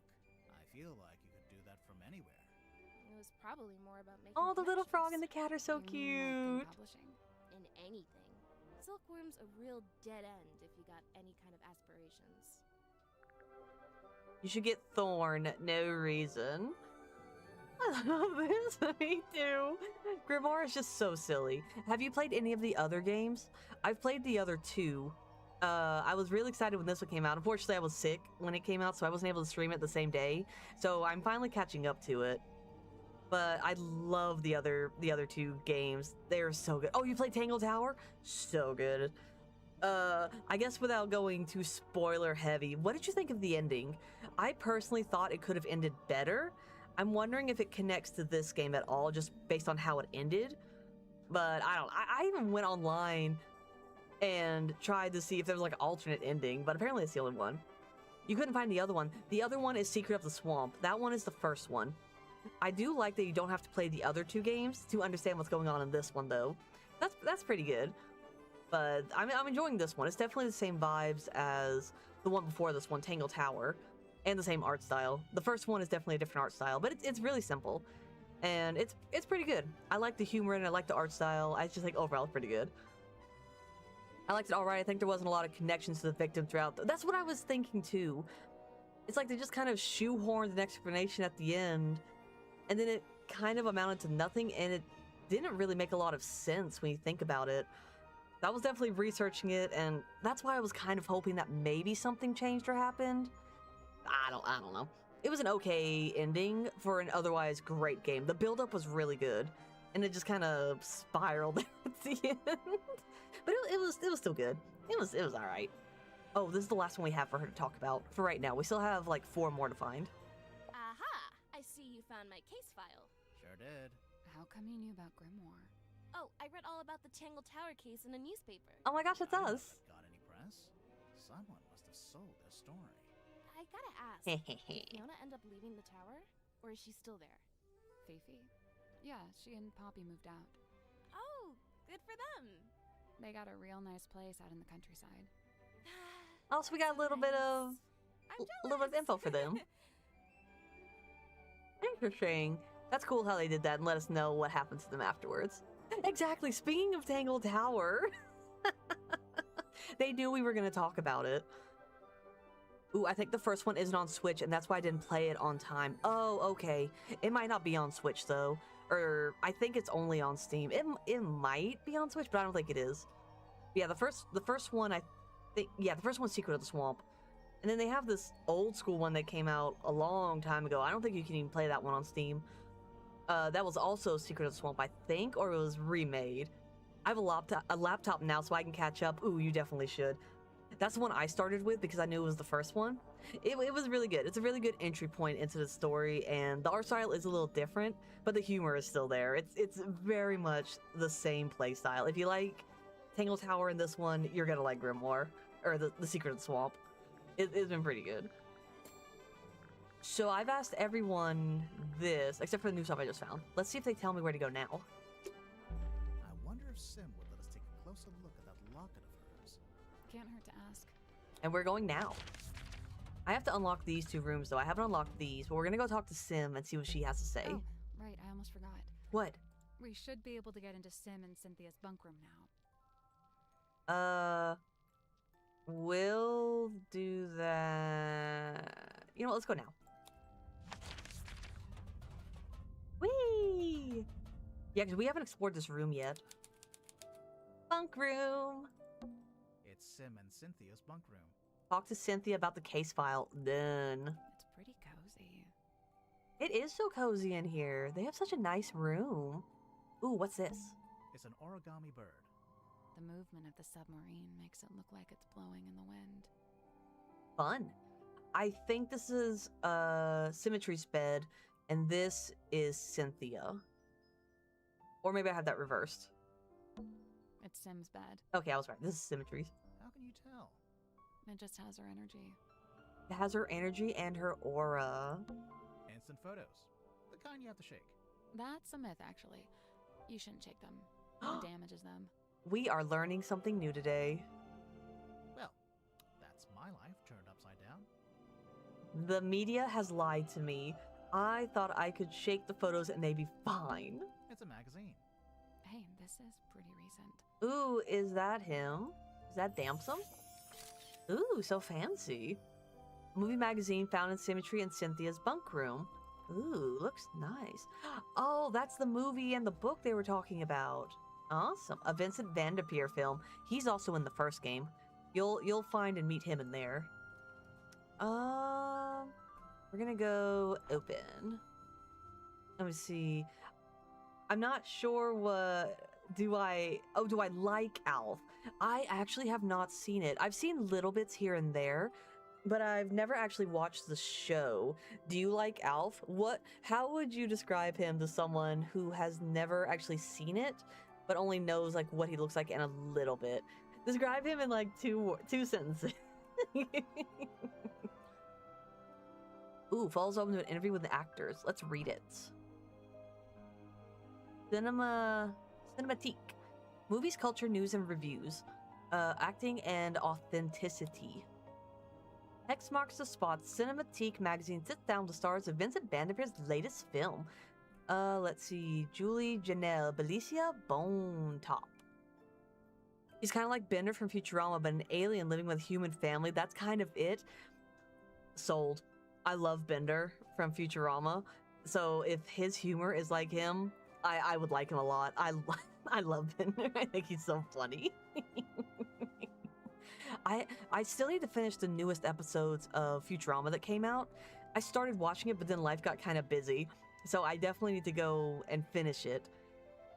Bender is the best. He is the best. He has so many quotable moments.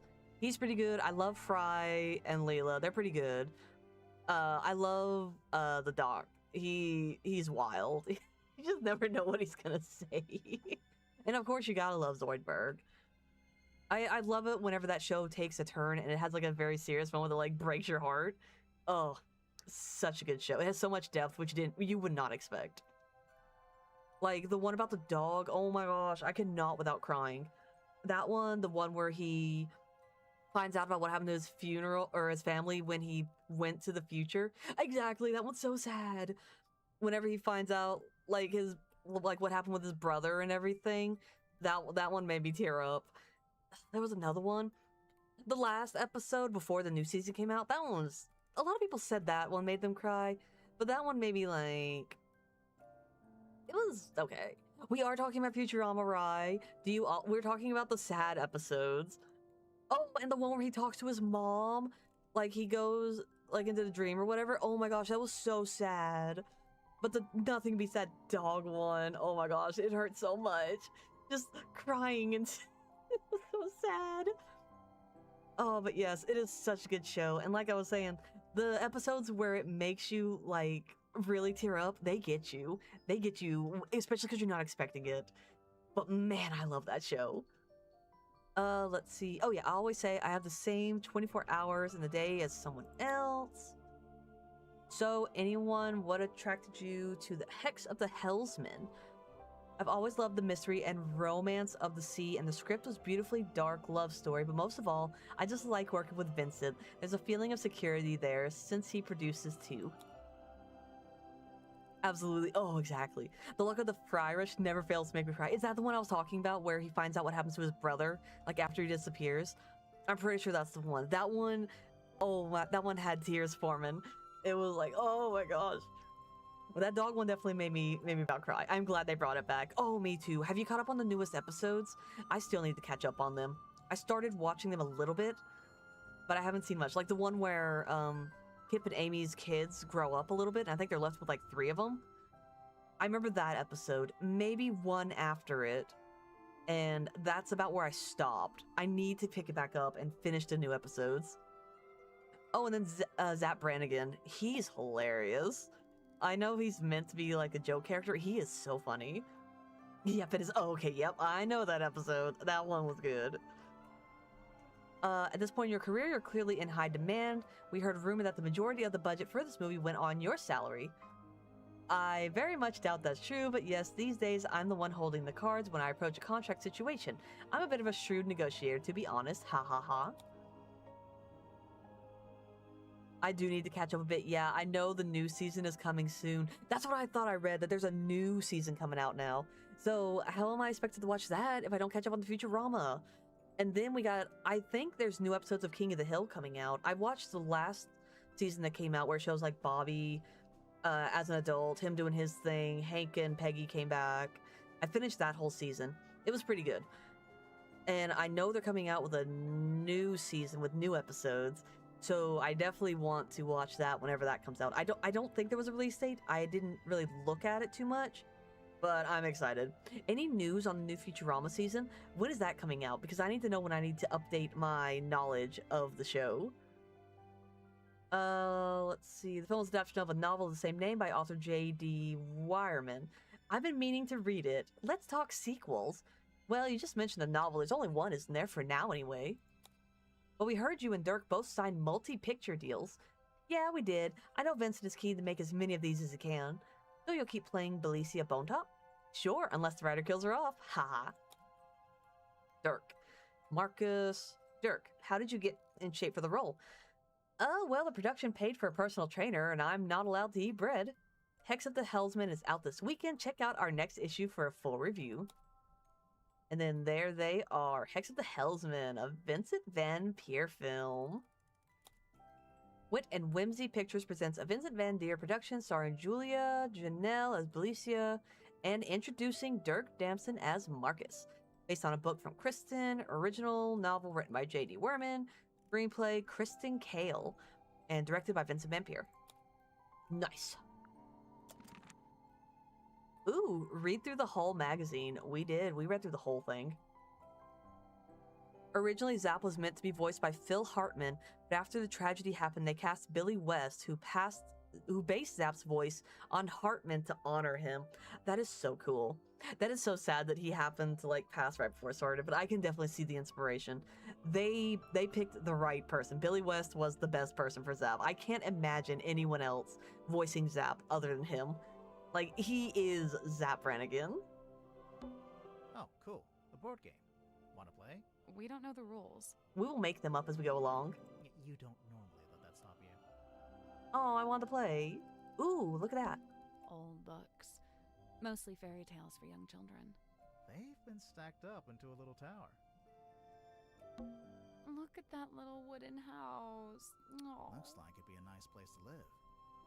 What about this? Old books. They've been We looked at stacked up. that. Old books. They've been stacked up. A few drawings. A mouse, a girl, a leaf. They're, not good. How rude of you. These drawings are amazing. You're right. They're great. Exactly. They're great drawings. Oh yeah, for sure. Exactly. He was the perfect casting choice. It's a pig. It's a lovely pig. It's a safe. In the shape of a pig. Hey, let's look closer. Ooh, let's steal the money. Interact with parts of the safe until they're in the correct arrangement. Okay.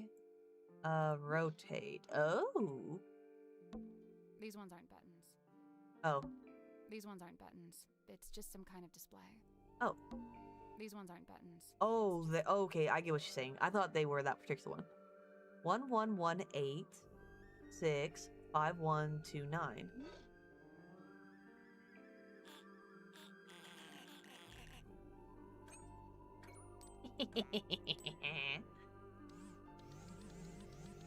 That's not it. There's a bunch of stuff we can fiddle with on the front of the safe. And on the back, there's some kind of display. Dark parts are safe until they're in the correct arrangement. Not gonna lie, I was kind of just laughing at this. Alright. Oh, we can do... Oh, okay, I thought we could do, like, the ears, too. The little feet! Oh!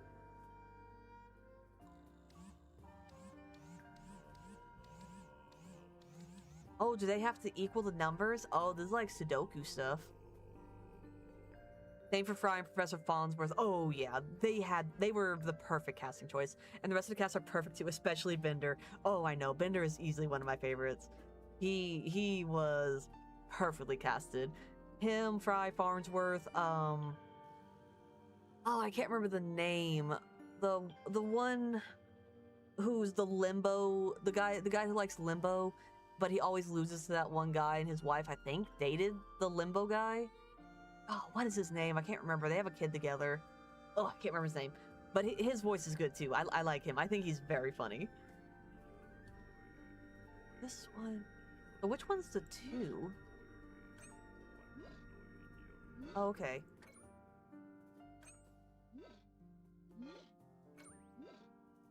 Which one changed for this one? Oh, it's this one. 4, 5, 6, 7, 8, 9, 10. So that's too much. 1. So 4, 5, 6, 7, 8. So this is 8. And this one I have to make 2. There we go. 3, 4, 5. So this one I have to do a 3 and a 2. Oop. This one's gonna be a 2. Yes. And that one's gonna be a 2. 2, 4, 6. 4, 5, 6, 7. So this last one has to be 4, 5, 6, 7, 8. Oh, it can only be a 2. Okay, 4, 5, 6, 7, 8. Oh, it's one short. Can this one be a 3? That was this one. Yes. So this one has to be a 1. Hey, we did it. I'm impressed. What's inside? Ooh, what is that? An underwater photo. It was hidden in Symmetry and Cynthia's bunk room. Okay. They almost recast Bender for the reboot due to a pay dispute, and that would have been horrible, so thankfully they didn't. I'm so glad they paid him what is worth, because how can you have Futurama without Bender? Like, what do you mean? You can't be doing that. I also can't tell what this is. What is it? I don't know. I can't tell what that is. Well, Ooh. I guess we can start by asking Sim and Cynthia about it. Oh, we will after we're done exploring their room. It's a mirror. Sally, you can use it to fix your hair. So rude. My hair is perfect and does not need fixing. Oh my gosh, Grimoire, that is so rude. A little wooden box with art supplies inside. What about these chips? What flavor? Sun-ripened tomato. Ooh, delicious. Dang. Sounds good. It does sound good. I want some. It's Cynthia's bed. How can you tell it's hers? Process of elimination. Ooh, a little picture. A framed photo. It's been hung from the pipe, so you can see it from the bed. Oh, is that her mom? And probably her stepdad. That might be her dad, but she says she had a stepdad. Oh, her little jacket. Oh, it's her mom's jacket in the room. Okay. That's cute. Frame photo found symmetry in Cynthia's bunk room. Anything else? It's an origami bird. The movement of the submarine makes it look like it's blowing in the wind. Nice. Can I look out the window? It's a window. It must be a light, too, since we're underwater. They've taped yellow paper to it. So? I think they want it to look like the sun. Aw. To be fair, where they grow up, it is like always raining and cloudy. I think that's everything in here. Did I really look at the pictures? Instant photos. The kind Oh yeah, we did, because we talked about shaking. And can we go in here? Locked. Use the item. We have the key. It smells musty in the parlor, on the floor. Yes. That's the one. Ooh, let's explore the room. And then we'll go ask her a question. So far, chapter 2 has been so long. I want to finish chapter 2. Captain's cabin. Ooh, unlock the cabin. Ooh, there's eyeballs. It's a treasure chest. Someone's peeking out from inside. Hello? Who is it? Oh, it's a toy. Oh, it's a radio. A small handheld radio hidden in the captain's cabin. It seems to be broken. It looks like a little person. Oh, it's got the little symbol on it. Oh, is this supposed to be her mom? That's cute. What's with the eyeballs with the Lemony Snicket vibes? What's that saying? If walls had eyes? Something like that. What's this?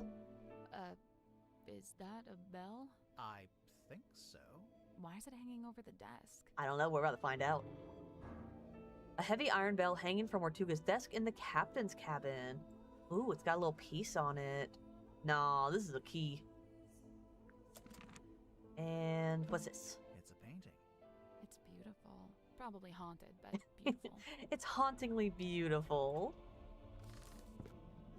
Oh, is this the person he's trying to find? Her painting. A framed painting of a woman found in the captain's cabin. There is a metal plaque on the base of the frame with the word her engraved on it. Ooh, and little bitty notes.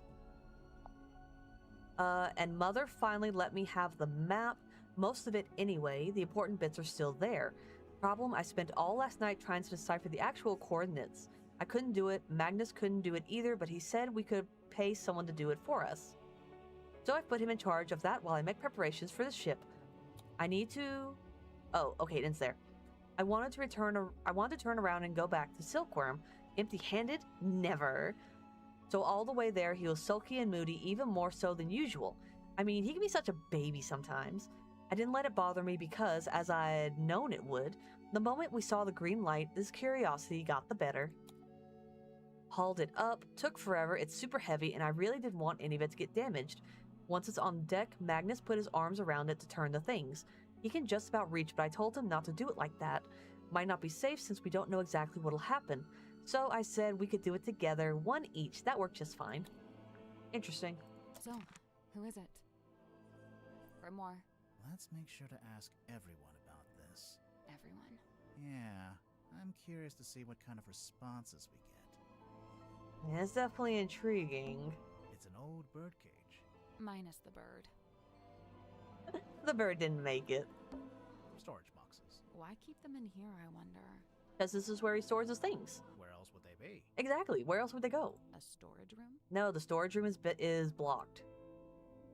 And let's see, we looked in there. Who's this picture? What's that on the wall? No idea. It's written in a language I don't recognize. Interesting. What about this one? What's that on the wall? No, it's Okay, same written in a thing. language It's Mortuga's bookshelf. A lot of these aren't books. They're scrolls. Scroll shelf. Hehe. Okay. Outside? Nice window. It looks directly out the back of the ship. The ship? Yeah, you know, the submarine. Yeah, I think this is a ship they turned into a submarine because they wanted to find something underwater. Oh. It's a ship in a bottle. Really? What ship is it? I don't know why it started showing me that, but it was shiny, so I clicked it. Oh my gosh, it's so cute. A wooden model ship and a glass bottle. It was on Mortuga's desk in the captain's cabin. Oh, look, it's them sailing. Oh, look, there's someone tied to the front. That's fine. Earthquake! Can I make it? Ooh, 3 little symbols. Ooh, it's got some of the purple stuff on it. Shake, shake, shake, shake, shake. What if I hold it upside down? What about upside down? Hee. Interesting. Would you not shake it like that? You're gonna break it. I think it already is broken. Listen. Something got loose on the inside. Interesting. We'll have to prop that open and see what it was. On a skull, on a book. So, was Mortuga a pirate, or what? Possibly. I don't think he actually did any pirating. I'd say he was pirate adjacent. Yeah, he liked the That's one style. impressive chair. Fit for a captain. Interesting. And the carpet? It's an old rug. It's old, but it's not quite as dusty as the rest of the room. Interesting. And this? So this was Mortuga's cabin. Where did he sleep? It's not his bedroom. It's more like his office. Interesting. I don't think there's anything else to look at. Let's go. Oh, can we go in here? Can't get in there right now. Interesting. Alright, so let's ask her what's up.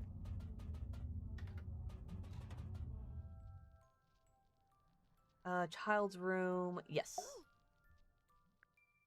Locket. Sim, could we take a closer look at your locket? I suppose so. Please be careful. Ooh, it's rusted. A heavy gold locket that Symmetry wears around her neck.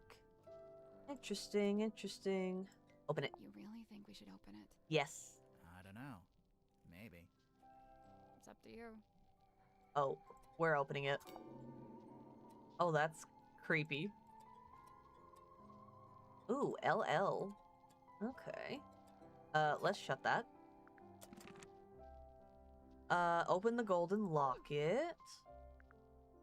And let's see. Now we have to ask her about the captain. Fair Cynthia, oh truest friend, my steadfast fealty's won. You're both from Silkworm, and you're the same age. Do you know her from before?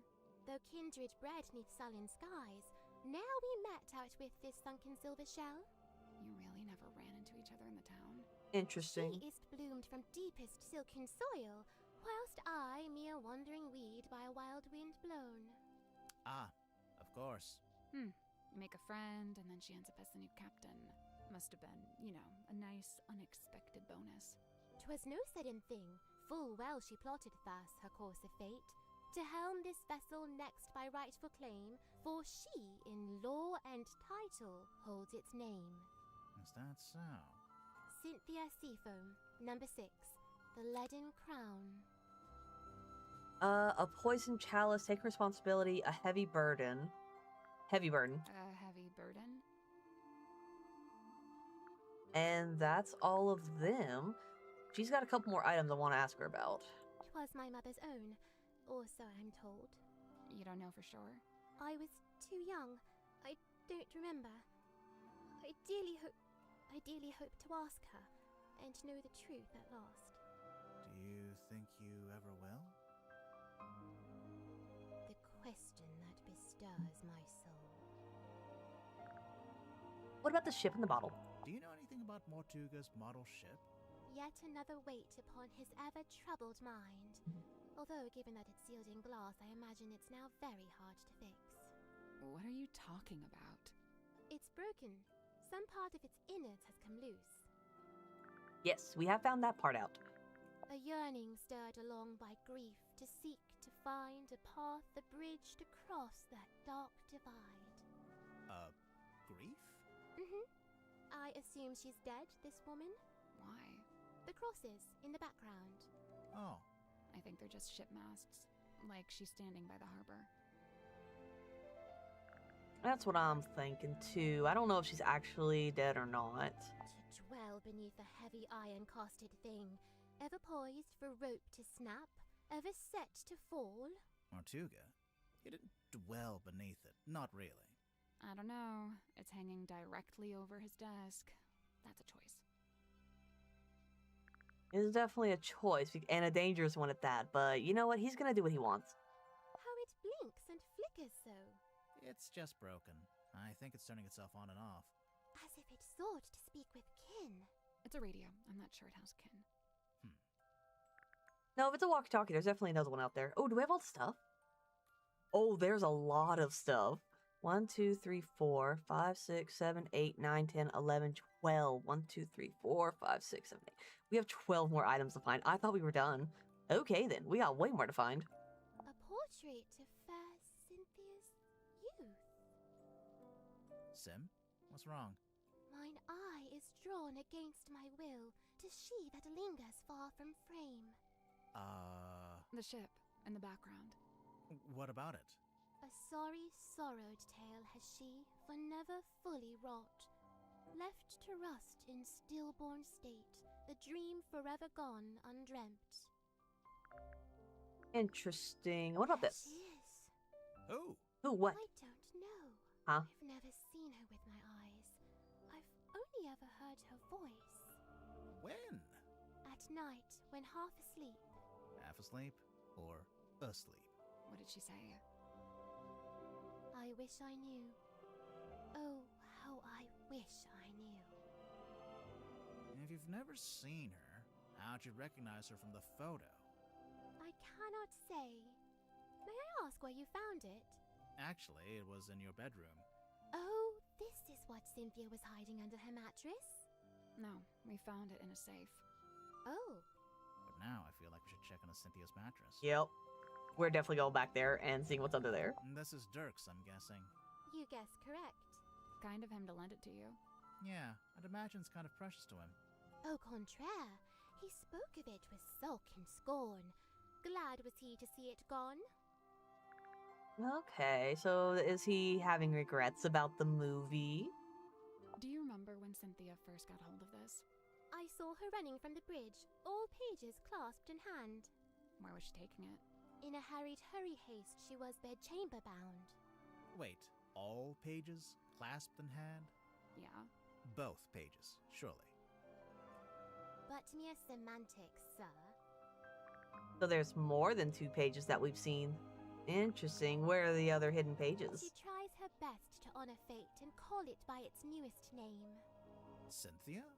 I will admit, in quiet hours, the former name returns. What's the former name? Need you only glance beneath a single slip of paper. Okay, so we can pull that piece of paper off. I tried it once. Tried what? To turn the wheel, to steer the ship. Oh, how'd it go? It did not. I was too weak. Okay, so you gotta have some strong arms to turn this ship. Okay, okay. I can only think of one person who could do that. Both she and I have mothers lost, and both a token keep. Unlike you, though, Cynthia's not wearing hers. Cynthia's already got a cool jacket. One that actually fits her too.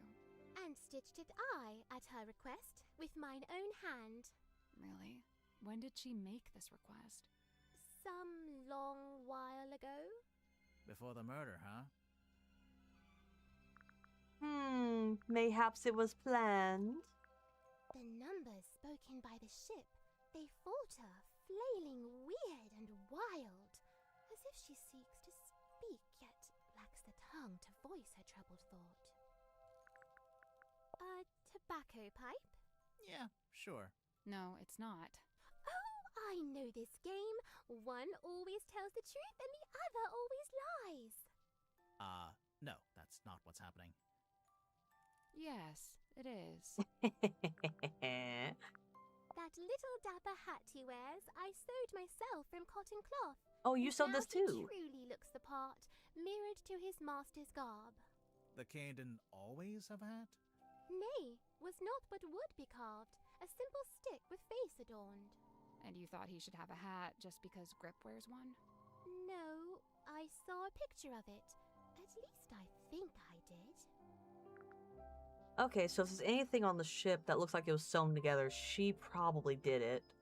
Interesting. Anything else? Nothing comes to mind. I guess we should go look under Cynthia's mattress. Yes. Alright, let's go look under her mattress and see what's going on. I hate to pry, but... Nope, not me. Ooh, indeed. An old document that was hidden under Cynthia's bed. Oh. This document, originally handwritten by Solomon Stonetop, may be presented as proof to one's ownership of the property in Silkworm on Sea known as the Stonetop Inn. The following individual is now registered as the Stonetop Inn certified proprietor and landowner. Selena Stonetop, Felicia Stonetop, Magnus Mortuga was the owner of the inn at one point. Now Dawn Drummond is the owner. Dear Magnus, I've come to see you before I leave, but you're asleep and I don't want to wake you, as I know you need to recover after what happened. The mark she left on your shoulder hasn't faded, so I think it might be permanent. Luckily, I think it looks quite heroic. Interesting. Who wrote that? I'm leaving my cabin key with you as well, so I can always keep an eye on you. Haha. But no, you won't actually need to use it. Nobody will. I'm having the dearest Selena decommissioned. It's over at the Drummond shipyard, and they're going to take it apart. I told Don he could strip it for parts if he wanted. As for our cargo, the bell and the boy are in my room, and I've returned the mermaid's tongue to its resting place. Please try not to dwell on it. Magnus, I have to leave Silkworm. Tonight, I'm giving you the inn. It's in your name now. Hopefully, I'll see you again. Felicia. Interesting. Interesting. We definitely gotta talk to more people about this. Let's see, the Mortuga. We went in there. Let's talk to these two. We haven't talked to them in a while. Let's ask them about the other people who live here. The suspects. Tadpole? Oh, she's awesome. Got all kinds of stories. Takes some work to get them out of her, but it's totally worth it. Like, get this. I found out she used to be a rescue diver, but they banned her for being too good. How can you be too good at that? I don't know. She'd go too deep, stay under too long, break all the guidelines, you know? Huh. I gotta say, no disrespect to Cynthia, but I'm disappointed Tadpole didn't become the new captain. What, did Tadpole say she wanted to be captain? No, I just think she'd be really good at it. I mean, she's smart, brave. Delicious. Plus, she knows all about the ocean. I mean, come on. Okay. Oh yeah, it's possible he has a crush on her. Dr. Z. Oh man, I love this guy. Hey, did he show you his curiosity collection? I don't think so. Dude has some seriously rad stuff in there. Plus, like, it's all real, you know? Worth a lot of money, you think? Oh, Oh totally. yes. The guy's sitting on a gold mine. There was this one thing. It was behind glass, like this spooky mask kind of thing. I wish I could remember what it was called. Anyway, Dr. Z said it was priceless. So, obviously, I asked what that meant, and get this. It means it's worth a lot of money. Yeah, and I know right where it is. Unfortunately, we can't look at the mask right now, but I know where it is in his room. Do you know why Grip's running a shop down in the engine room? I don't know, he's just doing what he's good at. Which is what? You know, fixing compasses and stuff. It's kind of a niche skill set. You say that, but I heard he ran a pretty successful business back in the town. Yeah, we saw it on our way here. It's boarded up now, like everything else. Dirk, did he ever mention why he closed it down? From what I gather, it was making him money, but it wasn't making him happy. You know, he wanted to put all those navigation skills to use and actually head out on an adventure. Okay, so he wanted to go on an adventure, but he never got the chance to, really. I heard Cynthia's captain now just because of some contract she signed. What's the problem? Huh. You can't always trust a contract. No, and I doubt she had it reviewed by an independent third party. I mean, she seems to want to be captain. I don't think she's being forced into it. No, it's not always as simple as all that. I mean, Cynthia's still so young. Who's looking out for her best interests? She's an adult, isn't she? She's only 18. She should be, I don't know, outside in the sun, picking berries, having picnics, that kind of stuff. What an idyllic little picture you've painted for us there, Dirk. I'm serious. Okay, and what about Miss Moon? Mariana? Huh, man, she's really living out the escapist fantasy. I gotta say, I'm impressed. That's if you believe what she says. I think she might be making some of it up. I think so too. You know, it's funny you say that. I did notice something the other day. Oh? Well, she's supposed to be all like old-timey and stuff, right? But she was really curious about my cell phone. Curious how? Well, she was asking what make it was, what model number, you know, like really specific stuff. Huh. I did notice that she was more like into tech and stuff, so everyone on here is kind of mysterious. What do you know about Sim? Well, she left the theater she used to work at to come onto the submarine, you know? Then for a while, she worked with Dr. Zephyr in his lab. But not anymore. Nope, she's working on something by herself now, in that room that looks like an old-timey kid's bedroom. Do you know what it is she's working on? Not exactly, but get this. One time I looked into that room, and there were two of them. What? 2 symmetry silk moths. Yeah, she did just do a lot of illusionary stuff. I was gonna say, I've got a lot of stuff to ask him about. Let's go ahead and get started on that. That is one old document. I'd be surprised if it hasn't expired by now. Expired? Yeah, things like this normally have an agreed upon... Oh, no, there's no date. Huh. I guess it runs in perpetuity. What about if you ripped it in half? Ha! You know what? I found that doesn't actually do jack. No, I know. It works in the movies, but in real life, voiding a contract is a more complex procedure. Well, that's no fun. Yeah, he's definitely a little salty about his contract with the movie deal. Hey, it's Sim's necklace locket thing. Any idea what she keeps in there? It's not really my business. Unless you decide it's related to the murder, then you'd be all over it, I bet. Mm-hmm. Dang. Called out. That and I'm just nosy. I'm just gonna look at everything. Hey, is that the Queen Serena? Is that what the ship's called? No, that's the name of the ship in the novel. And in Dirk's movie, too. I'm guessing. What a babe. I mean, yeah. This Mortuga's girlfriend or something? I don't think so. Of course he'd land a girl like this, of course. I don't know. Wasn't he kind of a gloomy loner? Yeah, chicks eat that up, man. Yeah, I don't think it's a girlfriend either. I'm led to believe it's either his mom or it's a sister or something like that. I don't think it was like a love interest. What does it do? I thought it was a bell. Only it doesn't actually ring, so not really a bell, but... No, I think it's some kind of mechanism. The part sticking out of the bottom looks a bit like a screwdriver, don't you think? Yeah, it's definitely not a regular bell. A radio? What's the range on that thing? No idea. I'm pretty sure it's broken anyway. It might get a better signal up in the control room, or up on deck.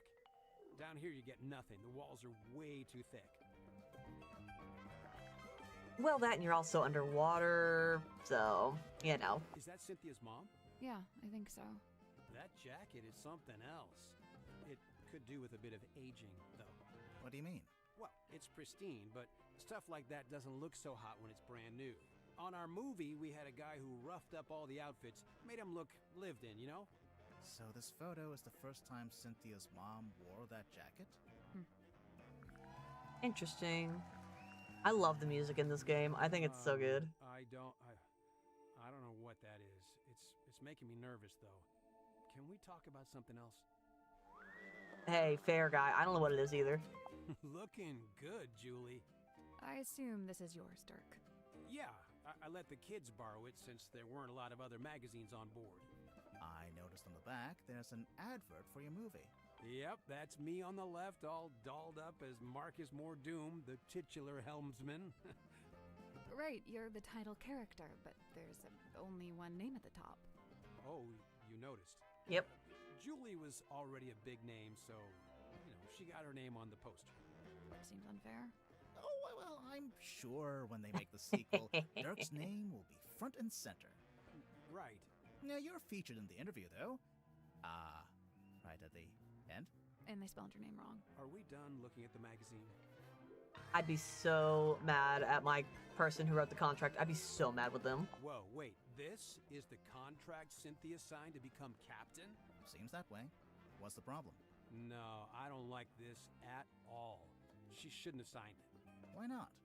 You think she misread it? No, it's not that. Or what? Mortuga forced her to sign it? I don't really see the problem. Cynthia wanted to be captain, and now she's captain. I guess. So he doesn't like how some of this is worded. I'm glad Cynthia took my advice. What advice? She was looking super tense, so I told her to pick up a hobby. Arts and crafts is a good choice. I got to steer a big wheel like this in my movie. Mine didn't have that red metal bit, though. Also, mine was up on the aft deck, not, indoors in a control room. Like an old-timey one. Oh yeah, I've seen that in the control room. I thought maybe Cynthia was gonna wear it, like after she became captain. And I think it might be too big for her. Huh, that's kind of weird. What? He doesn't have a signature, Mortuga. Yeah, he writes his name differently every time. Yeah. That's what I noticed Maybe that's on too. purpose. Maybe he just never bothered to decide on one. Right. It doesn't seem like he was a paperwork kind of guy. Yeah, guess not. I have a theory that whenever he gets controlled by whatever it is, because they mentioned like the gloss over the eyes or whatever earlier. I'm guessing whenever he's controlled, one signature looks like the other. So it's possible he wasn't even fully aware when he signed the contract what was going on. Mariana's pipe? Huh. I've never actually seen her smoke that thing. Maybe she ran out of pipeweed. Pipeweed. Listen to yourself. What? It's another word for tobacco. Honestly. I don't get it. What's not to get? It's a cane with a face. Okay, so for real, Grip's actually like super smart. Really? See, this is my point. He hides it. Why? Why bother with the cane, the whole persona? Oh, so he's pretending to be kind of loony. Where does Zephyr find this stuff? I'm pretty sure they don't sell this magazine at my local newsstand. Maybe on mail order. I think it's more of a black market thing. Huh. Some of the listings in here, the prices are in ounces, and there's a symbol. It's the alchemical symbol for gold. For real? Man, is Zephyr like secretly super rich? I think so. Dr. Z told me this is a dream helmet. Have you tried it out? Nope, I don't dream. What? Yes, you do. No time, bro. Gotta optimize that sleep cycle, If you're dreaming, you're not resting. You're insane. A little bit. At least he's honest. Is that a crystal ball? Yeah, I think it's made of glass. Right, but a crystal ball in the sense that it's a magic ball you look into and you see your future or whatever. Oh, yeah, I guess. Why don't you look into it? You'll see yourself solving the murder, and then you'll know who did it. It's genius. It is genius. How are you supposed to argue with that kind of logic? Let's do the hex bottle. So, remind me what a hex is again? Didn't you just make a movie called Hex of the Helmsman? Right, but look, I'm bad with learning what the made-up words mean. It's not a made-up A word. hex is a magic spell. Kinda like a curse. Or it can mean six, as in hexagon. Oh, gotcha. Okay, thank you. I was hoping that would clear up what a hex bottle was, but no dice. He's so silly. Hey, wow. Did Tadpole give you that? No, we found it in the bilge. You think it belongs to her? It would make sense. Although the woman in the photo looks a little different. No, it's gotta be hers. You're right about the photo, though. Her hair is brown here. I guess she dyes it green nowadays. So what? It's a free country. You got a little defensive about that one. Oh. You know what this is, Dirk? Laser gun? A laser gun. Well, whatever it is, I think it's broken. Wait, really? I mean, oh, What a shame. So you know what it is, huh? That's my bottle. What? Oh, okay. Really? Well, yeah, that's one of my non-alcoholic beers. Of course, someone's waxed up the top and put a whole bunch of green stuff on the bottom. Oh, okay. So he didn't actually write the note. It's a map of Silkworm? I don't know much about the town. You'd be better off asking someone else. I was gonna say, I don't think he's actually from Silkworm. Grip must have really steady hands working with all those small parts, huh? I could never. And I think that's it for him. Let's ask his roommates. Madam Tadpole. Simultaneously the most laid-back and most terrifying individual I've ever met. Terrifying? You don't feel it? To me, she gives off this indisputable, I will destroy you if I see fit to do so kind of energy. Maybe if you get on her bad side. Oh, I wouldn't dare. She'd crush me like a twig. She does look pretty tough. Who would you say is stronger, Madame Tadpole or Dirk Danson? Dirk's in good shape, but a lot of it's just for show. He's just gotta look good for camera. Meanwhile, swimming works out every muscle group. Did you know that? I didn't. Every muscle group. I don't think Tadpole's about to fight anyone. She's so chilled out. For now, I worry about what'll happen if you two name a culprit. You think she might, retaliate? 100%. If she does, I'm not gonna be the one to stand in her way. Ooh, so he also wants the person who killed Mortuga to be found out. Interesting. I see you met Dirk. How do you know him? He's the actor they found who played the lead in the adaptation of my... And he literally lives right there. To say in that? Oh no, that's several notches above my pay grade. It's all decided by the executives over at Wit and Whimsy. Sure, they keep me around as consultant, but I found that to be a pretty hollow title. Do you think he's a good actor, at least? Dirk? He was a good fit for the kind of film they ended up making. How's that? So, how come you two traveled to the submarine together? I traveled to the submarine. Dirk's just taken to following me around, for some reason. Maybe he just wants to be your friend. He's got plenty of friends back home. But he wants to be your friend. I don't understand what his deal is, but I already have a headache, so I'm just not gonna worry about it. What did he say he was? A dream doctor? Great. Good for him. He's researching spirit energy, I think. Lovely. More power to him. And he was the first person to join Mortuga's submarine, because they knew each other from before. Wonderful. I don't... Wait, really? Huh. Zephyr's not from Silkworm, though, is he? I don't think so. Interesting. Well, thanks a lot. Now I have yet another thing to think about. Have fun. He's big time jealous. You met Godric. What did you think? Personally, I like him. I found him a little irritating, the way he kept waving that cane around. He gave you the old welcome to Mr. Grip's Emporium treatment, eh? That's just what he's like at first. He'll settle down. Why does he do it? So, I have two theories on this. One, he's an introvert who falls back on his rehearsed persona when he gets nervous. Like when meeting someone for the first time. Right, exactly. What's your other theory? He assumes people will find the real him boring, not worth knowing. I don't think your two theories are mutually exclusive. They might both be right. So, what is the real Grip like, once you get to know him? I don't know. He's kind of like one of those savants, you know, kind of odd, but seriously gifted. In his case with cartography, I guess, navigation. Cynthia. Quite honestly, I give her about a week. A week until what? Until she cracks, packs it in. The pressure's already getting to her. I know the signs, believe me. You think Cynthia's gonna quit being captain? It's only a matter of time. And you know what? Good. She deserves her freedom. She's still young. No need to take on a burden like that. Nobody's even paying her, for goodness sake. But then who'll be the captain of the submarine? Nobody. Let it float loose like a piece of driftwood, that's what I say. It's not like we were going anywhere anyway, even when Mortuga was in charge. Maybe Cynthia does want to take the submarine somewhere. If she does, she's never mentioned it. Seemed to me that she wanted to be captain just to be captain, you know? Moon's your lead suspect, I presume. No. Why would she be? Well, the timeline. She shows up, and bang, Mortuga murdered. Maybe it's just a coincidence. I'm just saying, nobody even knows why she's here. I'm not sure we know why you're here. Exactly. I already told you, didn't I? Genuinely, I can't remember. Sim tells me she's halfway through reading Helmsman. Is she enjoying it?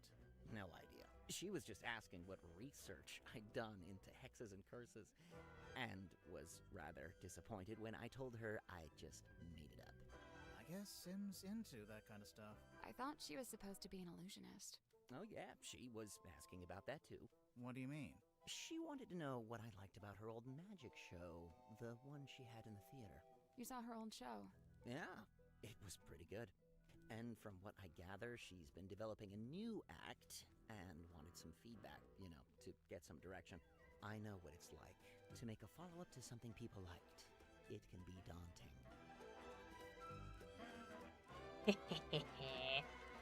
All right, and then we just gotta ask about this stuff, and we're done with him. The Stone Top Inn's been in the town a long time. Did you ever go in? It was a little bawdry for my tastes, but that's sailors for you. My father was a frequent patron, though. He had a thing for the innkeeper. Did you ever see Mortuga in there? It's possible, but I don't remember it. He probably looked different back then, anyway. The deeds seem to say that Don Drummond was the most recent owner. I noticed. It's hard to imagine the Stone Top selling the inn. It's been their family home for generations. Well, I don't think there are any stone tops left. We were in the inn earlier today. It's been abandoned, just like everything else. Interesting. This guy is just a well of information. Symmetry's locket. A mystical heirloom from her tragically departed mother, no doubt. Did she tell you that? Oh no, complete guess. But that's just how these things go, isn't it? Charming, isn't it? Is it based on a real ship? I'd assume so. Mortuga did work as a sailor of sorts back before the submarine. He had his own ship?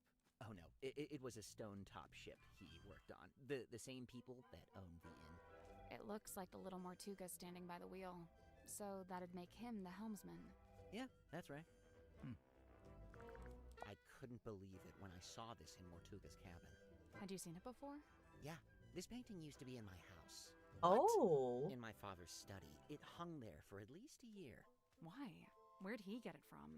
I believe he bought it from the town's governor, a man named Fellow. So how'd Mortuga end up with it? I couldn't say. Interesting. So those guys are pretty deeply connected. I want to know what this is. It's got to be something. We're not sure either. Did you see the carvings around the outside? It's a little story in 4 parts. There's an egg, then it hatches, then there's a baby, then it goes into the water. Into the ocean, I think. I'm not sure it's a baby either. Try this next one. It's broken. Or possessed by an evil spirit. One of the two. No, I have not. I haven't had a chance to get on Discord since I started the stream. I probably won't be on Discord after because it's getting pretty late. But I'll definitely check it in the morning after I get a little bit of rest. That man on the right, that's Don Drummond, the shipyard. Oh, that's Don Drummond. You know him? I interviewed him once, working on a piece for the newspaper. Or I tried to. He was a tough nut to crack. He looks kind of grouchy. Well, he was a lighthouse keeper. Comes with the territory, I guess. Look, buddy, I got enough going on, all right? I don't think I have the capacity to worry about this. Okay, well, what about this magazine? So, these are the 2 main characters in the movie? The helmsman. Movie's important. Very important. Bone top. Ostensibly, yes. You're not happy with how they look compared to your book? They made Marcus too handsome and too bulky. Sure, he'd have muscle, but at the same time, he's supposed to be wiry, fibrous, like an old piece of rope. Meanwhile, Belicia's supposed to be more ethereal, like she might evaporate if you try to reach out and touch her. Oh, well, you can't have everything. And for some reason, they gave them both necklaces when it's Belicia's necklace that the story hinges on. If your story hinges on a specific necklace, then make it the only necklace in the story. This is basic stuff, people. Did they even read the source material? So, I noticed Mortuga's contract has been typed. Yeah, he clearly used my typewriter to make it. Did you give him permission? No, So, how did he know how to use it? it's a typewriter. Mortuga might have been, outdoorsy, but he wasn't an idiot. Yeah, he knows how to type. We used to keep records like this in the town hall. The blue parts from an original blueprint of a submarine, and the yellowish parts are from a technical drawing of a ship. Still a blueprint of sorts, but a bit older. Where did Cynthia get them from? I don't know. Maybe she took them from Mortuga's desk. Oh, interesting. Oh, I didn't mean to click that.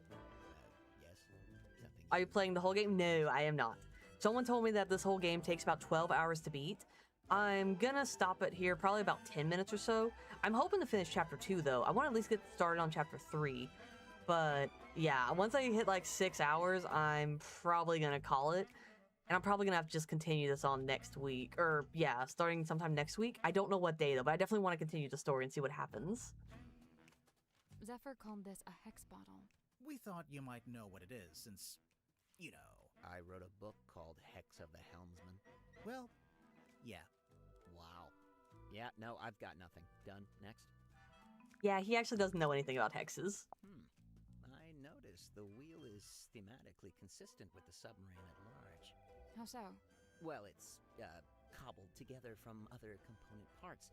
You know, parts that were, by themselves, broken or otherwise disused. Huh. Yeah, it's a good place to stop. Oh, exactly. If I can get as close to 6 hours as I can, I'll be happy. I want to try to get like halfway. Sure, but when I first saw it, I thought, good. Mortuga will be a man of melodrama and romance. Just what I'm looking for. But nope, he never wore it. Never even looked at it. Don't stop till I beat the game. No, sir. I definitely cannot play for 12 hours today. I had not planned on it. I do plan on getting at least to halfway, because whenever I look at the items or I go into a room, it'll tell me what percentage I'm at. And I think I'm like at 40 something. Let go. Assassination Classroom. A classic. The ending made me get teary-eyed. It was a good ending. I enjoyed it. Highly recommend it. The machine that spits these out must be broken. I'm sure Cynthia's intending to fix it, although she might... Why do you say it's broken? On the latest card, the readings toward the end are all messed up. Looks like a misaligned printer head. Bane of my existence, those things. It ends. Spoilers. Oh, I'm sorry. I had to let you know that Assassination Classroom ends. Sorry for spoiling it for you. You look like someone. Oh, how was your stream, by the way? How'd that go? Are you still streaming, or did you, No, you just end he's it? right. Look at me. Mariana Moon, on the other hand, doesn't touch the stuff, seeing as how her only pipe is actually a dictaphone. You already knew? Oh, you can literally hear the tape spinning when she's recording. It's not as subtle as she likes to think. Ah, yes. Godric's little mascot sidekick thing. It's a wooden stick. With a face. To you, to him, it may be a wooden stick of great, thunderous importance. You never found yourself attached to an inanimate object? Something that gained special meaning? Well, I did used to have this hat. There we go. We're all guilty of it. See, you were weak and ended it before beating. You should have been like me with Dino Blade. Just keep going until you finally beat it. You should have just kept going. You should start your stream up again and just keep going. I didn't realize it was so long. Me neither. Like, the other games usually last about 6 to 8 hours. They really put a lot of content in this game, which I'm not complaining about at all. It's just a lot of information to take in. So I'm hoping the end is going to be very satisfying. But the reviews say all overwhelming positive. So I'm hoping it's really good. I came back to this stream and Arcane ended while I was chatting. Well, according to him, he didn't beat the boss, so he didn't miss much. You'll get him next time, Arcane. Fascinating piece of ephemera, this. Do you recognize any of the objects? Yeah, the golden hand. I've seen it, and so have you. What? Where? It's attached to Dr. Zephyr's left wrist. Zephyr's prosthetic We must hand really is solid focus. gold? Not quite. says here it's made of an unknown material 90% similar to gold.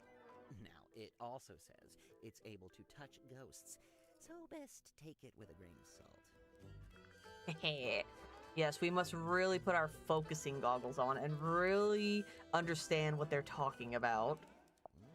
Dr. Zephyr's got quite the imagination, doesn't he? Whee! I love the googly eyes. Store trinket. It's called a fog ball. Is it now? It was in Zephyr's lab, and could be a priceless curiosity. Oh yeah? A priceless curiosity that takes AA batteries. And we're almost done. Weird. Have you seen this before? No, never. And yet I feel like I recognize the handwriting. I need to get an extra phone so I can watch you both at the same time. Yes, buy another phone. Have us both streaming at the same time. This is the only way. I think. We found it in the bilge, floating in the water. Well, that explains the smell. What is it? I assumed it was a movie prop. You know, a sci-fi thing. Has Dirk ever done a movie like that? Not to my knowledge. But then, why? No idea. You'd better ask him, hadn't you? Like, why was Dirk even hired in the first place? I understand I think it's just because they didn't want to pay him a lot because he's an unknown actor and he wouldn't have like a contract written up. What? Do you know what this is? Well, it's a bottle, isn't it? That's Where'd your you find it? thing. Madame Tadpole's room. She likes to collect stuff she finds in the ocean. Does she now? What fun. What fun. That's Mr. definitely his. Warman, do you know what this bottle is? Nope. No idea. A tablet works. This is true. There you go, Ryan. Now you need to get a tablet. Put me on the big screen and keep Arcane on the little phone screen. So that way you can really focus on what's important here. Okay, let's see. The symbol on the top left, next to Governor's Manor, that's the fellow emblem. Oh, you knew that already? Kinda, but keep going. Oh, that's my father's emblem on the top right, the one next to Town Hall. D for Dusk. Mayor Dusk. Oh, Your thank you dad for the was the mayor sub, and you grew up in the Marshall. town Welcome hall? That's in. nice. Yeah. Thank sure. you so much. Appreciate it. Your dad is listed on the back hold here, on. on the family tree. And there's a line between him and Felicia Stonetop, see? It's a stretch to call this a family tree. More like a tree of speculative conjecture. Oh, there's some issues with the branches in the family tree. But yes, welcome in, Marshall, and thank you for the sub. Appreciate it so much. How did your stream end up going? Did you end up beating the private eye mouse game? I can't remember what it's called. Did you end up beating it? How did that go? I had to stop, but it was so fun watching you play it. How did that go? I feel like this sometimes. What do you mean? Cogs falling out, too many needles, all pointing in different directions. Oh, well, maybe you're just partway through being fixed. Sometimes you gotta make a mess in order to tidy up, you know? You know what? That's rather eloquent. Bravo. Grimhor, did you hear? I said something eloquent. You're so eloquent. Oh, sorry. I wasn't listening.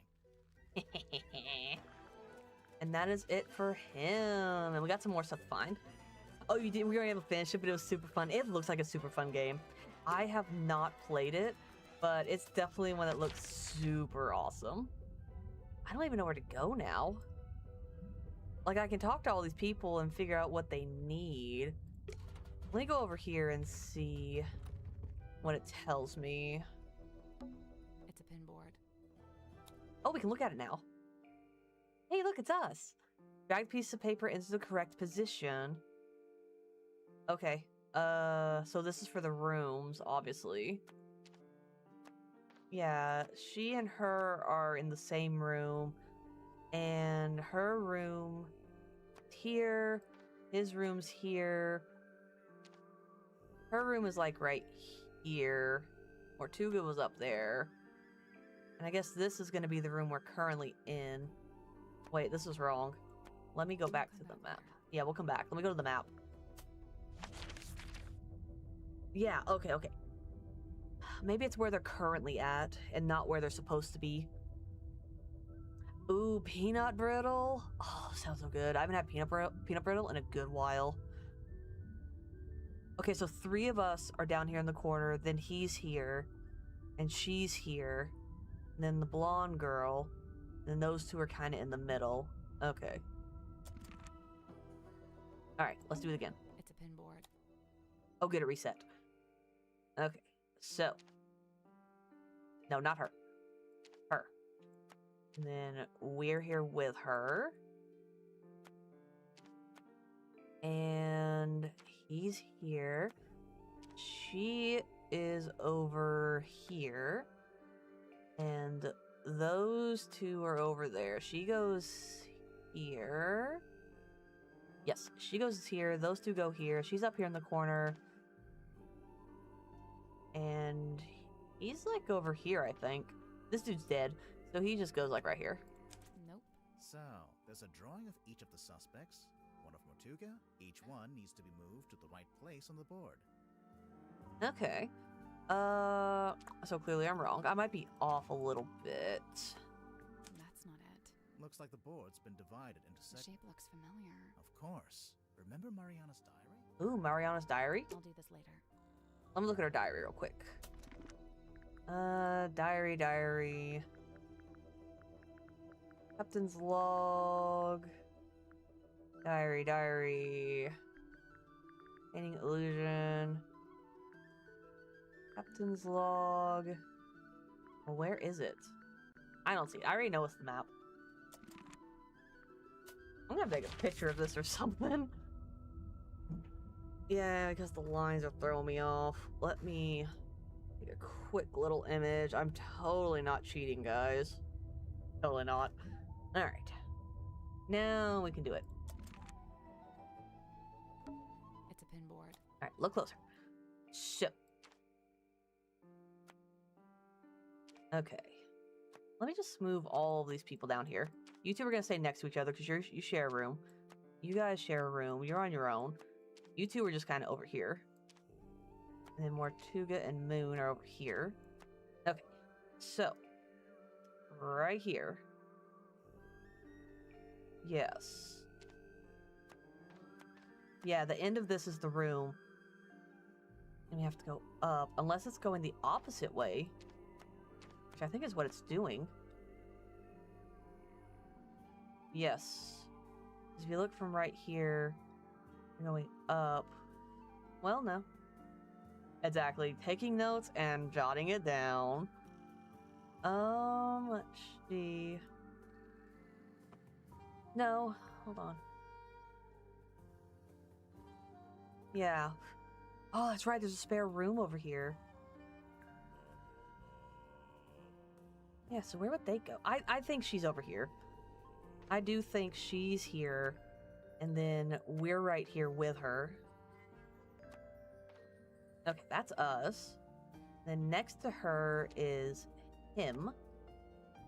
And then you go a little ways, you go up. Right here is her. And then right above her, oh, right above her is the blonde girl. And then he is up here. Let's see, he's not right there. He's kind of like right here. And then she is all the way in the corner. And then these 2 are kind of in the middle. They're actually closer to right here. And he's kind of like right here. And more like right there. And Mortuga, actually where I have him now is actually where he would have been. Nope. So, each one needs to be moved to the right. Maybe he's right here? That's not it. Looks The like, shape- of course. Okay. Mariana's diary. Well, looking at the picture, this is where they should be at. Unless it's talking about something else. That's where she, yeah. She's here. That's a room. Because I don't know if these are rooms or not. These little pins. I don't know if they're rooms. If these are rooms, then she needs to be up here. But then that wouldn't work because he needs to be up here. Yeah, maybe they all need to be at a specific pin. Yeah. No, Mortuga was like found here. Wasn't he? No. He was found next to her room. And he would have been right around here. Unless we're over there, he would be here. Nothing. I'd say me, you, and Mariana all need to be in the same segment. Oh, and Mortuga probably shouldn't be in any of the segments. Oh, okay. He's like off here. You are in the same segment. Nothing. I'd say me, you, and Mortuga probably shouldn't be in. He's not. Nothing. I'd say me, and Mortuga probably. What do you mean? He's not in any of the segments. Just like right here? Nothing. I'd say me, you, and Mariana and Mortuga probably. Okay. When you're talking about segments, you're not talking about these, are you? Maybe they all need to be like this. Nothing. And Mortuga probably should. Where's Mortuga go? Nothing. And Mortuga probably. Drag the pieces onto the correct position. I did. And it seems like I almost have it. Can I just throw this piece of paper on the ground? Nothing. I'd say and Mortuga. What are you talking about? Alright, he's up here in the corner. Nothing. I'd say and Mortuga probably. Yeah, we're in the same segment. We're here. He's here. Nothing. I'd say and Mortuga probably. Like, he keeps repeating the same thing, but that's what I'm doing. I can't make sense of it either. Like, I have the map pulled up, though. Nothing. I'd say and Mortuga probably. So that means that everyone else is in the right spot. Unless they're supposed to be on the pins.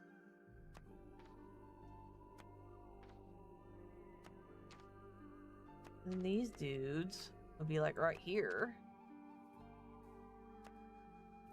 And this guy would be right here. And they would all be on this one. Nothing. I'd say me, you, and Mortuga probably shouldn't be in. So what if I move this guy here? Nothing. I'd say me, and Mortuga probably shouldn't. No, they're still saying the same thing, so they're just lying. Not on the edges of the room. Oh, okay, maybe that's the problem. I'm supposed to have them... Oh, you have them inside the walls. Oh, I'm supposed to be in the middle of the tape. Okay, this makes so much more sense now. I was wondering why it's not working. Rats in the walls. Okay, now I'm getting it. Okay. So in that case, let's see. So I assume this is a wall. Yeah, no, this is. So they need to be inside the wall. The tape and pencils represent the walls. Okay. So they're all right here. He lives right here. And then these two live in here. The space in between are rooms. Okay. I'm getting it. That would put her, like, right here. And she would live right around here. He would be here. And he'd be here. Nothing. I'd say and Mortuga. I might have it wrong. He's not in a room, though. He's out here. Nothing. I'd say and Mortuga probably. Yeah, because that's the spare, like, boiler bridge room. And this is her room. Unless... No, she's not supposed to be right next to each other, because that's the line going up. Yeah, that's the middle. It's not her going up here, is it? Nothing. I'd say No, let's see. Yeah, because there's another room underneath her. They wouldn't be in this bottom row. Yeah, these are right. This is right. And then she's here because there's a second room over here. These three are empty.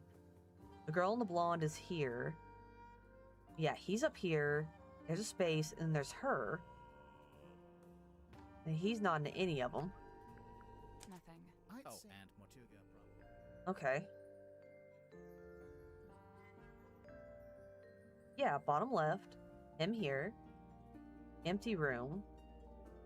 And there's her.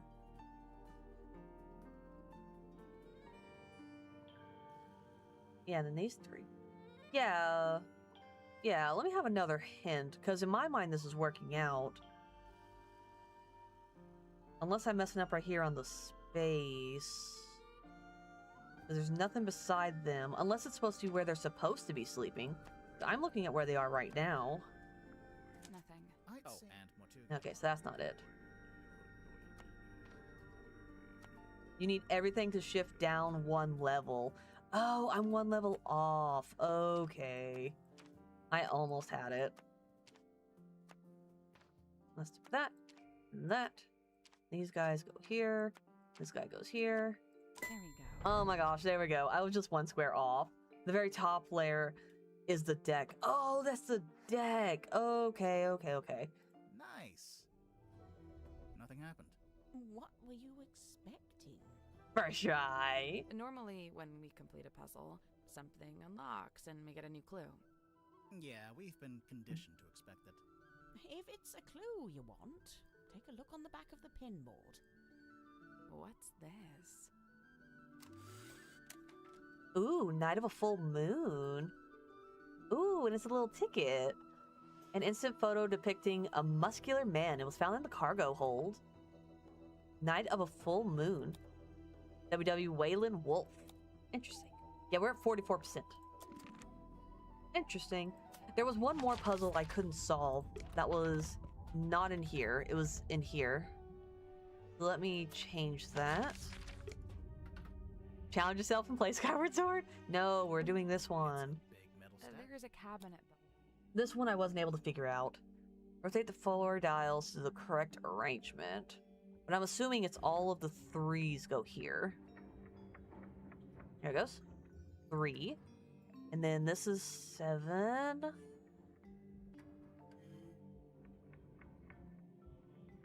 Nine. That's 4.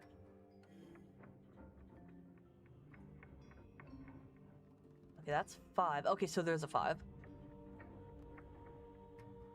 Oh, itchy. Yeah, 'cause there's only one 3 on here, so that's gonna be this one. I got that. Need to get the triangle in this one. Oh, I can't. The triangle's for the other one. That's 4, but there is a 5. Okay, that one doesn't go here. Yeah, I need this 5 to get in there.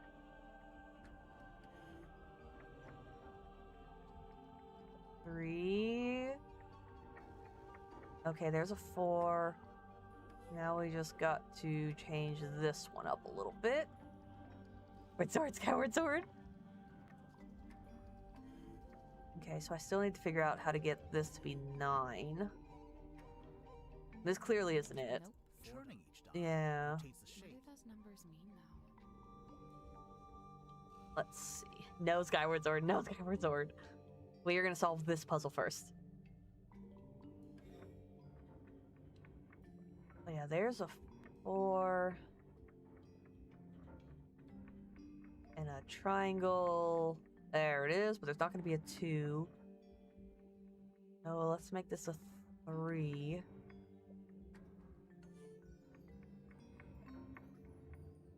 I don't know how to get a second one in this one. There it is. Okay, so let me turn this one back.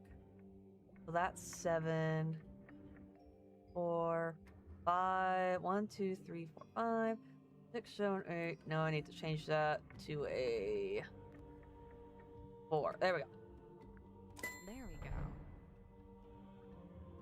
Mother, the fans have spoken. Give us Skyward Sword and complete the game this time.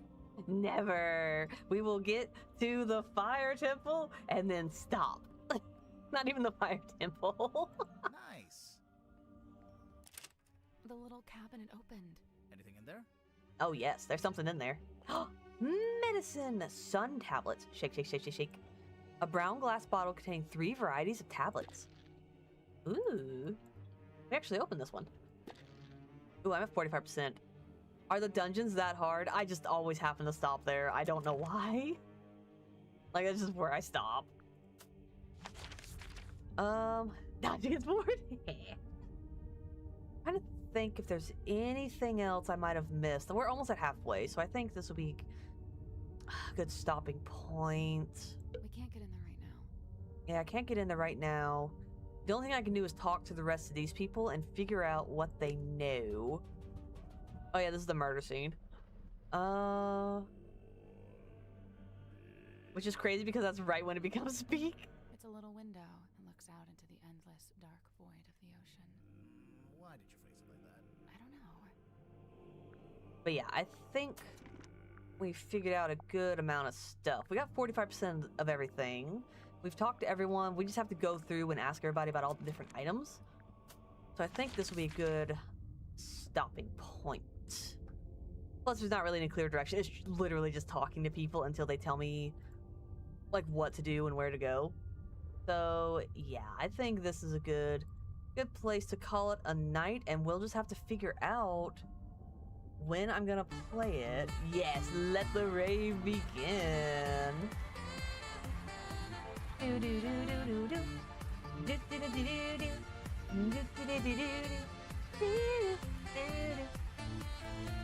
I love that redeem. Oh, thanks for streams. Oh yeah, for sure. I will be continuing this game. This will be the next one I stream. I just don't know if it's gonna be on Tuesday or Wednesday. I won't be able to do it tomorrow. I have stuff I have to take care of. Oh, by the way, Arcane, there's something that I think that you would enjoy activating. Awesome stream as usual. Thank you, thank you. Let me see where it is. Let's see. It is Caramel Dance Party. Have you activated that one, Arcane? Do you have enough? Oh, no, wait, that's bits. You know what? Do you want me to show you what that one is real quick? I really want someone to do it. I thought that was on channel points. Noot. I love Noot. That is my favorite. I love you, Noot. But yes, would you guys like to see what Caramel Dance Party is? I think it's fun. Hey, manager. His eyes! He pierces into your soul. He has definitely seen things. Let's see this. Oh, you want to see it, huh? Well, let's go ahead and show you guys what that looks like. Oh, no one else is streaming this game. That's so silly. Okay, let me show you. This is Caramel Dance Party. Let me go ahead and activate it.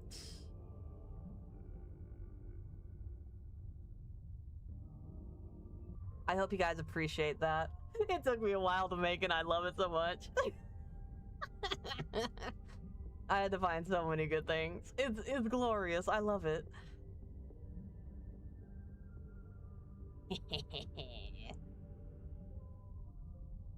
Exactly. Just that's awesome. It's great. It's so great.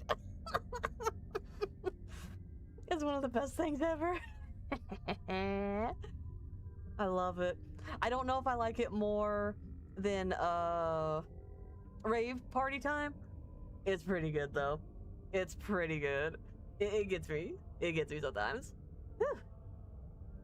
Let me see if there is anyone up that we could raid into. Give me a few seconds. If there's not, we will just end stream. You know what's better though? What? What is better than that? Let me know. Ooh, ooh, ooh, ooh, ah.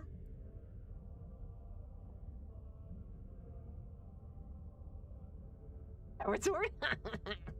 I should have known that'd be what you say. Let me switch over to just chatting. I'm standing in my chair right now because that is how serious we are. The head pats. Yes. We did it, guys. We played Mermaid Mask. We didn't beat it, but we definitely played it, by golly. And we are okay with that. Ooh, we got someone playing Final Fantasy. I feel like raiding into someone I don't know. I feel like just being that person.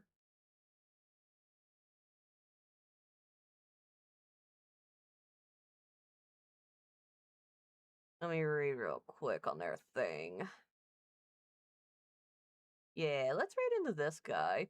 I don't know. I've never seen him, but so far from the brief few seconds I've seen, he looks pretty cool. Let's go ahead and do that. He's playing Final Fantasy.